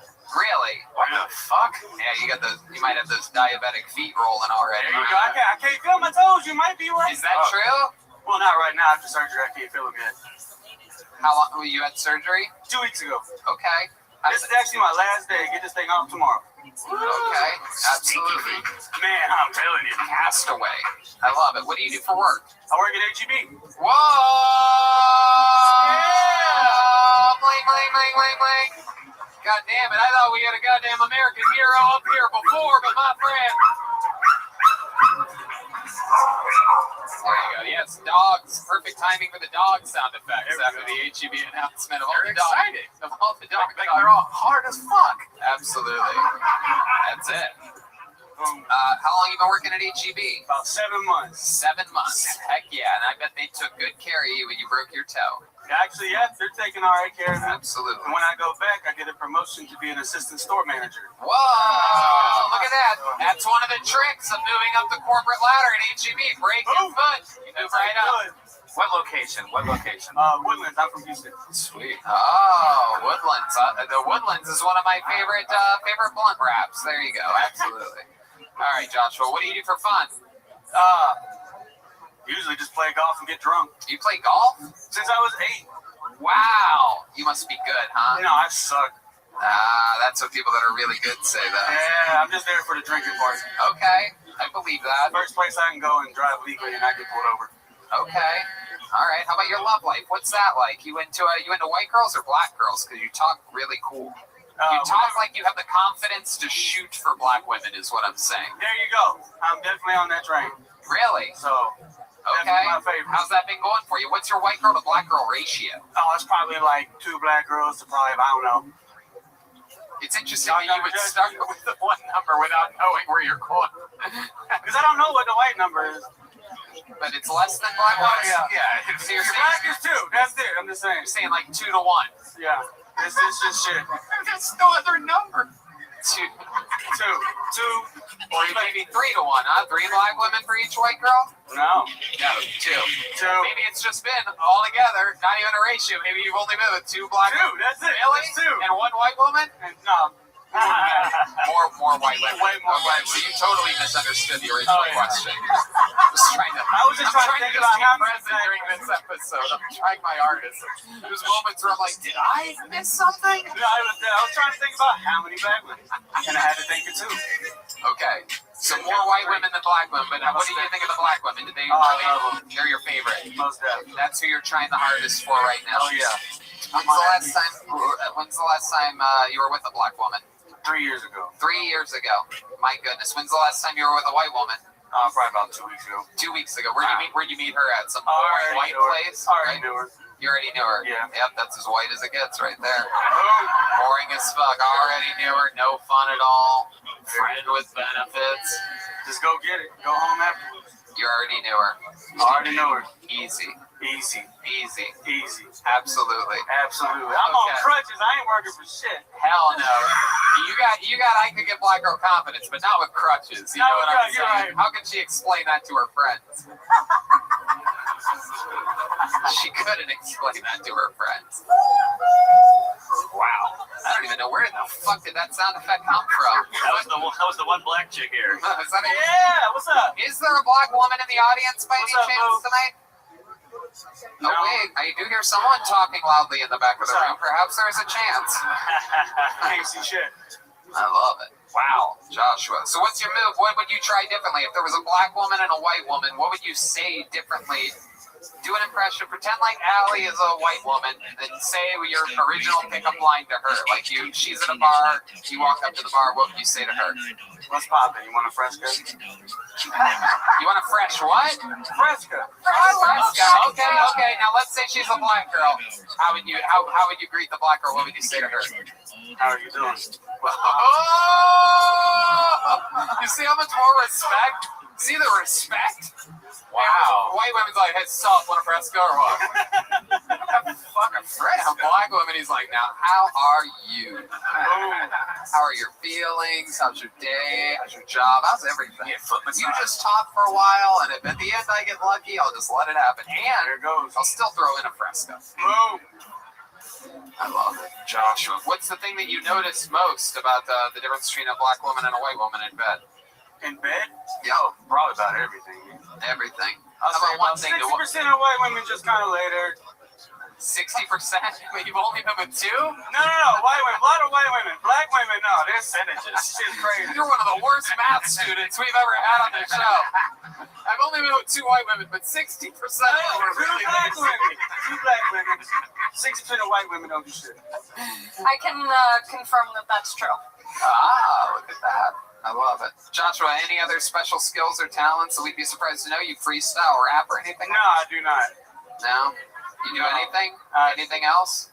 Pretty much, that's about Just it. golf. Chill, Talk golf. shit. Go up, do comedy every now and then. I love it. And go to work. Anything else for Josh? Am I missing anything, guys? Look at this fucking cast on his foot. I do got a question, though. Okay. This thing is clean.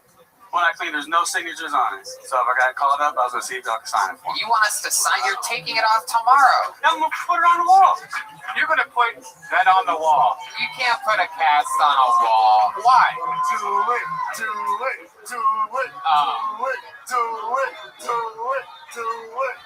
All right. We'll sign it after the show. You guys win.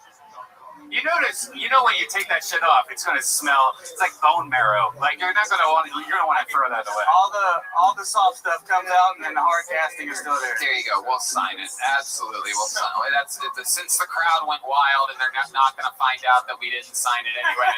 I'll say it. We're gonna sign it after the show. There he goes, Joshua Miller. Everybody, he's on social media. J Mill Comedy 68. So give him a follow. Seems like a cool guy.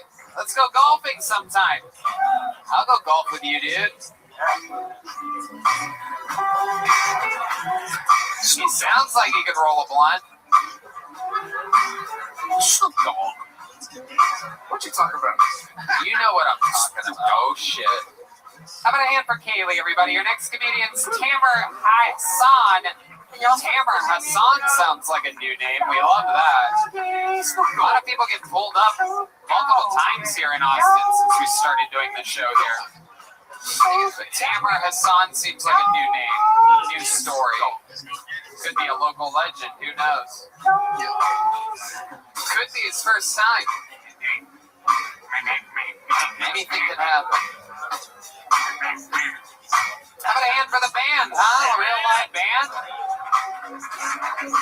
How many of you were at episode 500 on Thursday at the Paramount? Oh, hell yeah. Wow. You guys, shit, right? You guys know what the fuck's up. We had to send a lot of those special treats back to Los Angeles, unfortunately. But boy, was that fun. Yeah. There he is. Here he is, everybody. Make some noise for Tamer Hassan. Oh, no. Oh, he lost the bottom. Tamer, you lost the... Yeah, plug it in. Plug it in, and I'll give you a good reset. Come on, everybody. Make some noise one more time for the great, the brand new Uncle Tony. Give it to Allie. Give it to a professional, please, for the love of God. Come on, people. Make some noise for Tamer Hassan. Give it up for the Jews. Love me some Jews. I'm Muslim, by the way. Historically, people say Jews and Muslims don't get along. Not true. I'm here to prove that incorrect. I trust the Jews. They trust me. Last week, Goldman Sachs, $10,000. No questions asked. Try getting $10 out of a Muslim. My friend. I think shit's not Jewish enough. I got the vaccine last week, the Johnson & Johnson. Would have got it quicker if it was a Johnsteen and Johnstein. This heat lover knows what I'm talking about. If it was made by Weinstein and Friedman, I would have lined up for that shit all up and down the Gaza Strip. I mean, some of that Jew juice. I'm just saying it's impressive. We're 25% of the population, gas station legends. 1% of the population, Jews, and they control the media, money, and the weather. Impressive.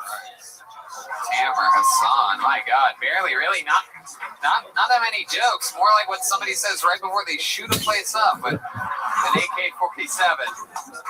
There are no weapons on him, though. We do have security here. My God, what do you guys think about Tamer Hassan? Hold on a second, Tamer here. I'm just glad he was better at ratios than the last guy. Fair. You might be Muslim, but you smell like a Persian. Yeah. Well, Miami, Cuban, California, Mexican. Are you just naming places right now? What is this episode? This is what wild. the area needs. So here, Austin, What? Tamer, what the fuck is going on right now? What exactly region of the Middle East are you? Does your what type of blood runs through your veins? 100% Egyptian. Parents came to There it is. Detroit in 78. You were born in Detroit in 78? Michigan, yeah. Okay. And how long were you in Detroit for? Born and raised in Detroit. Born and raised. Until when? How old were you when you moved out of Detroit? I'm still there. I honestly just came for 500. Put the microphone right next to your mouth. My bad, bro. There you go. I came for 500 a couple days ago. I'm just a big fan of stand-up, you know. Have you ever done it before? You know what? Honestly, this is my first official set. However, I got the cosign of a lifetime, believe it or not, in 2011. If you Google, We're not going to. Yeah, I know. Go ahead, just tell your thing.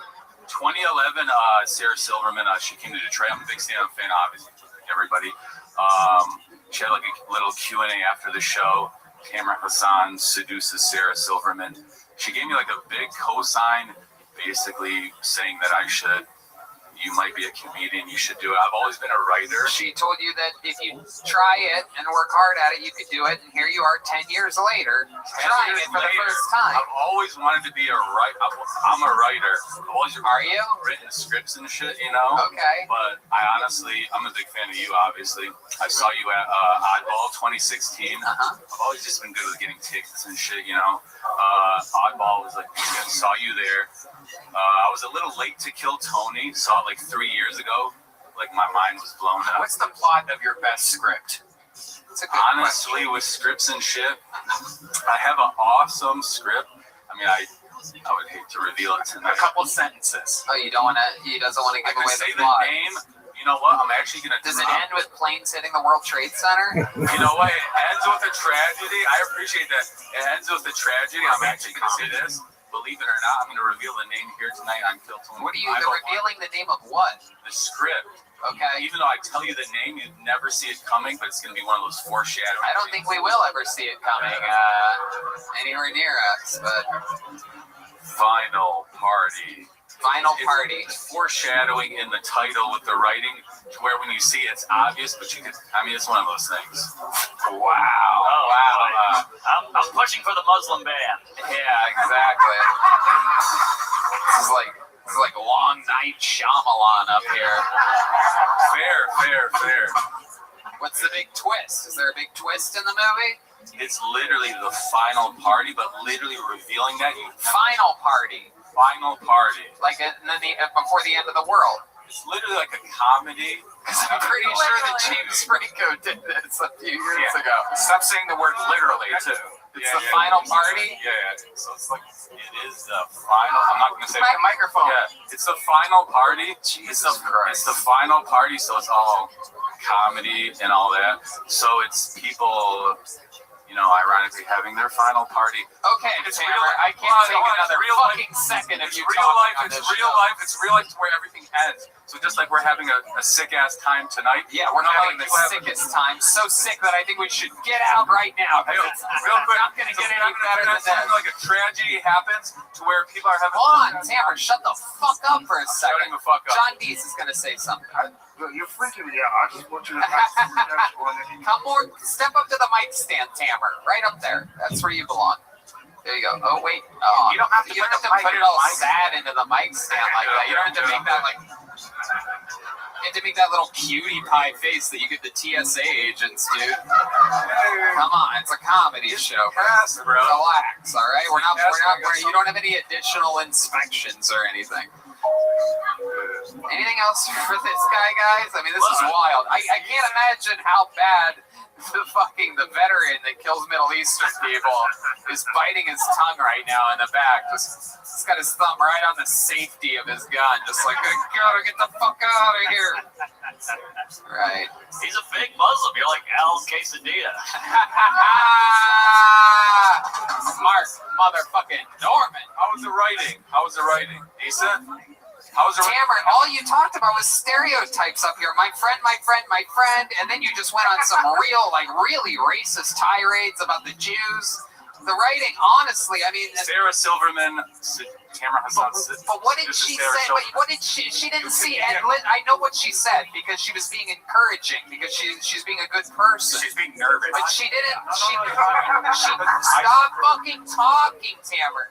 But she didn't see any of the work that you had done, correct? You asked a question, right? And you said a joke, and I got a pop from like a soul. What was the joke that you said in 2011 in front of the room? Right here. Yeah. Sarah, she said, Put the fucking mic up to your mouth. Sarah, hello.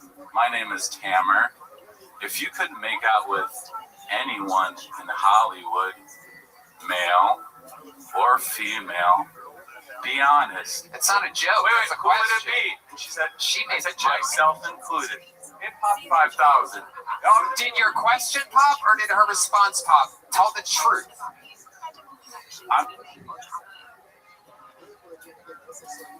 Each week, we'll journey through moving, funny, and heartwarming real-life stories about how travel can lead to lasting love, decades-spanning friendship, and ultimately change your life forever. Join us wherever you get your podcasts. I got the pop. I don't really. How the fuck did you get the pop on a question? That's impossible. I made the joke. It's not a joke. That was That's a not question. That's a question. She's a Jew. She was terrified you were going to cut her head off. I'm just trying to survive the interview. I got a lot. I think you should be heading back to the audience. There he goes, everybody. Tamara Hassan. All right. My goodness, fucking gracious. Oh my God, that guy's gonna kill us all one day. It's always fun when you see the ones that are gonna be peeking through your window later that night. Nothing more exciting than that feel. Like even D Madness fucking sees trouble in that guy. Yeah. All right. Ooh, that's exciting. We'll get that up here in just a second. How many do you think I should pull for a woman, huh? Yeah! We haven't had a young lady up here yet tonight. Let's weight the balances of, or balance the scales. That's something we forgot to do at episode 500. Yeah, but we had Jet Ski there. That was fun. Jet Ski Johnson. By the way, if you're a female listening to this show in Austin, Texas, Yeah. and you are thinking about doing stand-up comedy, please write a minute and try to sign up for this show. We have such a lack of females in this Really show. insane. I'm just It's going through ridiculous. these right now, and there's not a single. This is crazy. Dallin, Sam, Leonarda. Is Leonarda a boy or a girl? If it's a girl, you can come to this stage. If it's a woman, you can come to this stage. If Leonarda Joni is a man, don't try to come up and be funny. I don't think do you guys know Leonarda? My God, what a debacle. Look at this. 4 different guys named Austin, though. Isn't that exciting? Real original parents out there in Austin, Texas. Oh, wait. We got some movement. Is that Leonardo? Is that Leonardo?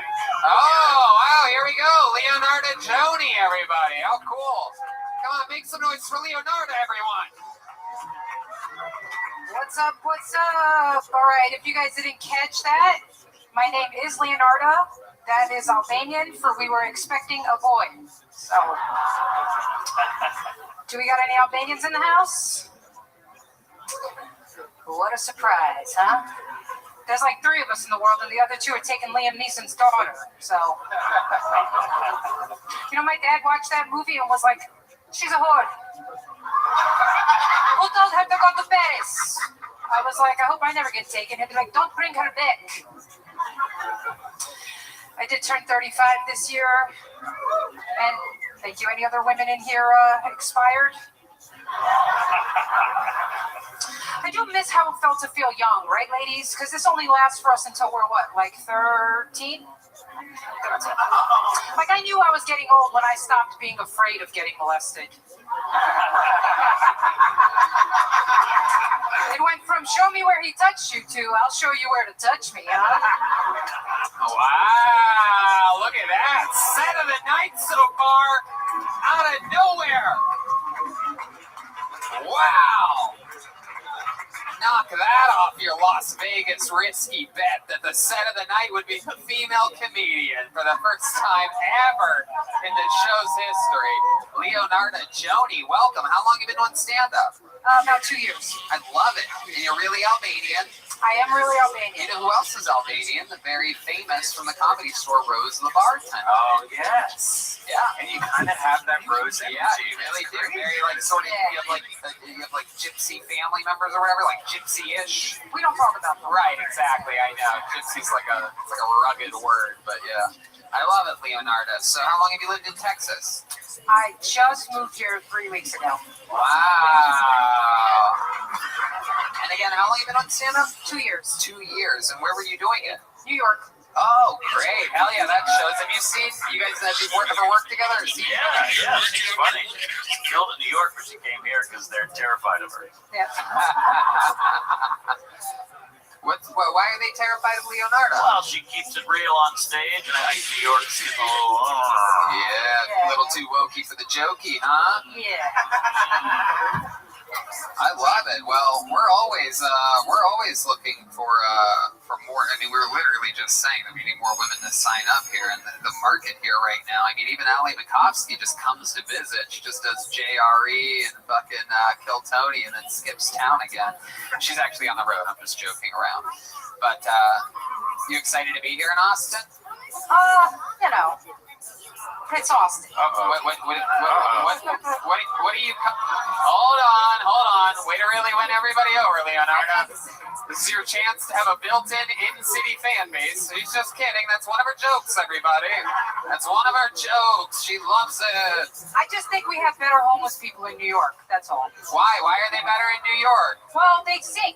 They sing and they dance, and they do drugs, but they sing and they dance. So Yeah. That's true. They really don't sing no dance here. The Austin homeless are actually real homeless people. Like the homeless in Los Angeles and New York, they're just lazy hippies. Yeah. Like that's The ones in New York take their fucking tip jar and go into a nicer apartment than the people that give them money at the end of the day. What do you do for work? How do you make money, Leonardo? I'm an LSAT tutor.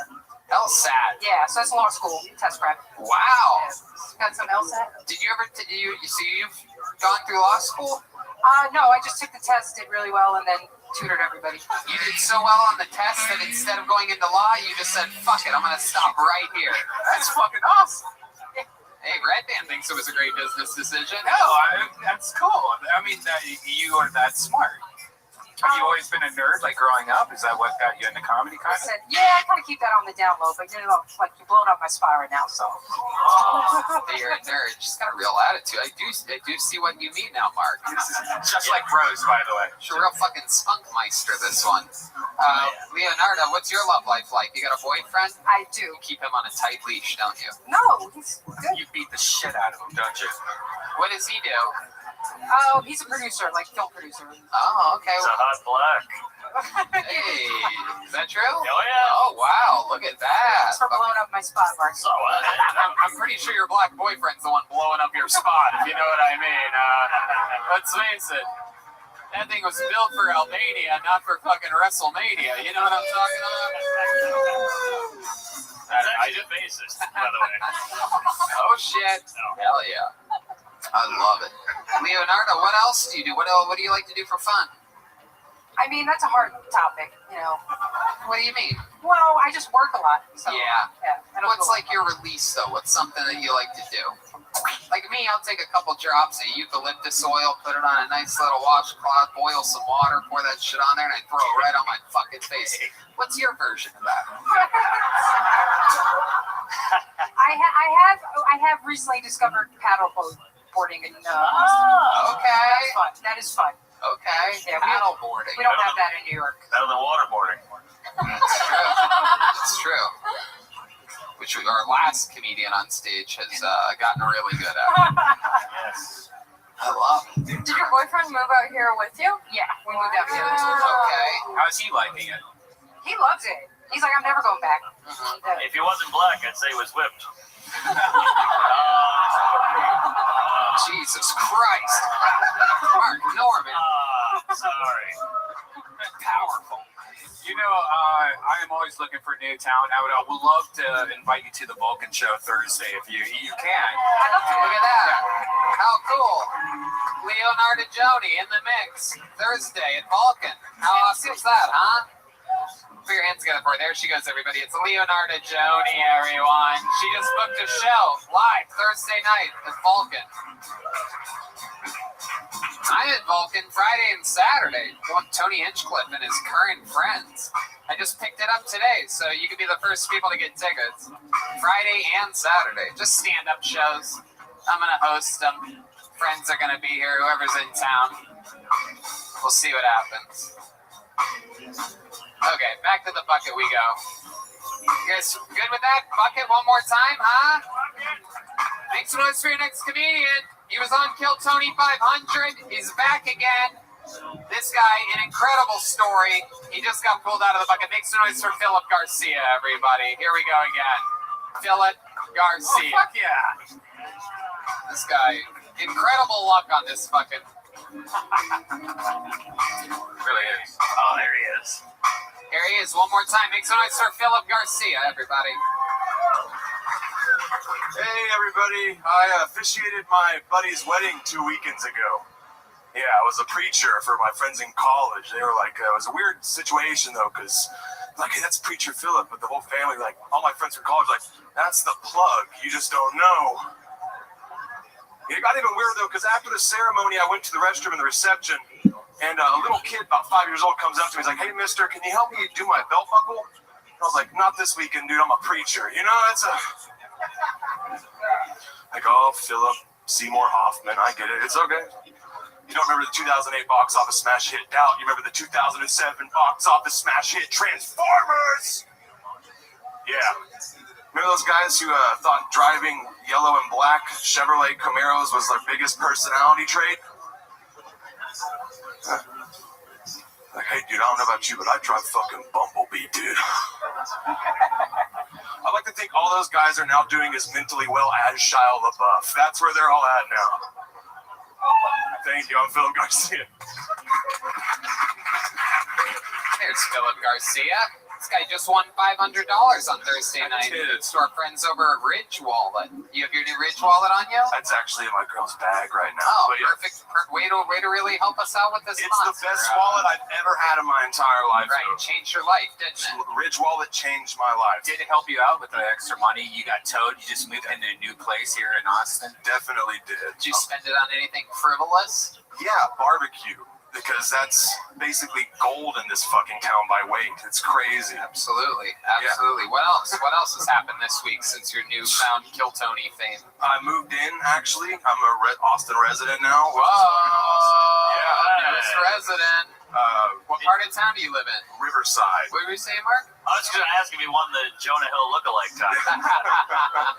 I've been told I look like I shrunk the kids and got myself bigger. That's what I was told. Yeah. Hell yeah, blew yourself up. Yeah. I love it. Philip, what else? What do we not know about you yet? We've interviewed you 3 times in the past 4 weeks. Oh man, I've had more fingers in my ass than any other straight man that's 24 that I know. Okay, hell yeah. Explain yourself. How does that happen? I've got colon issues. Let's talk about that. I can help you out.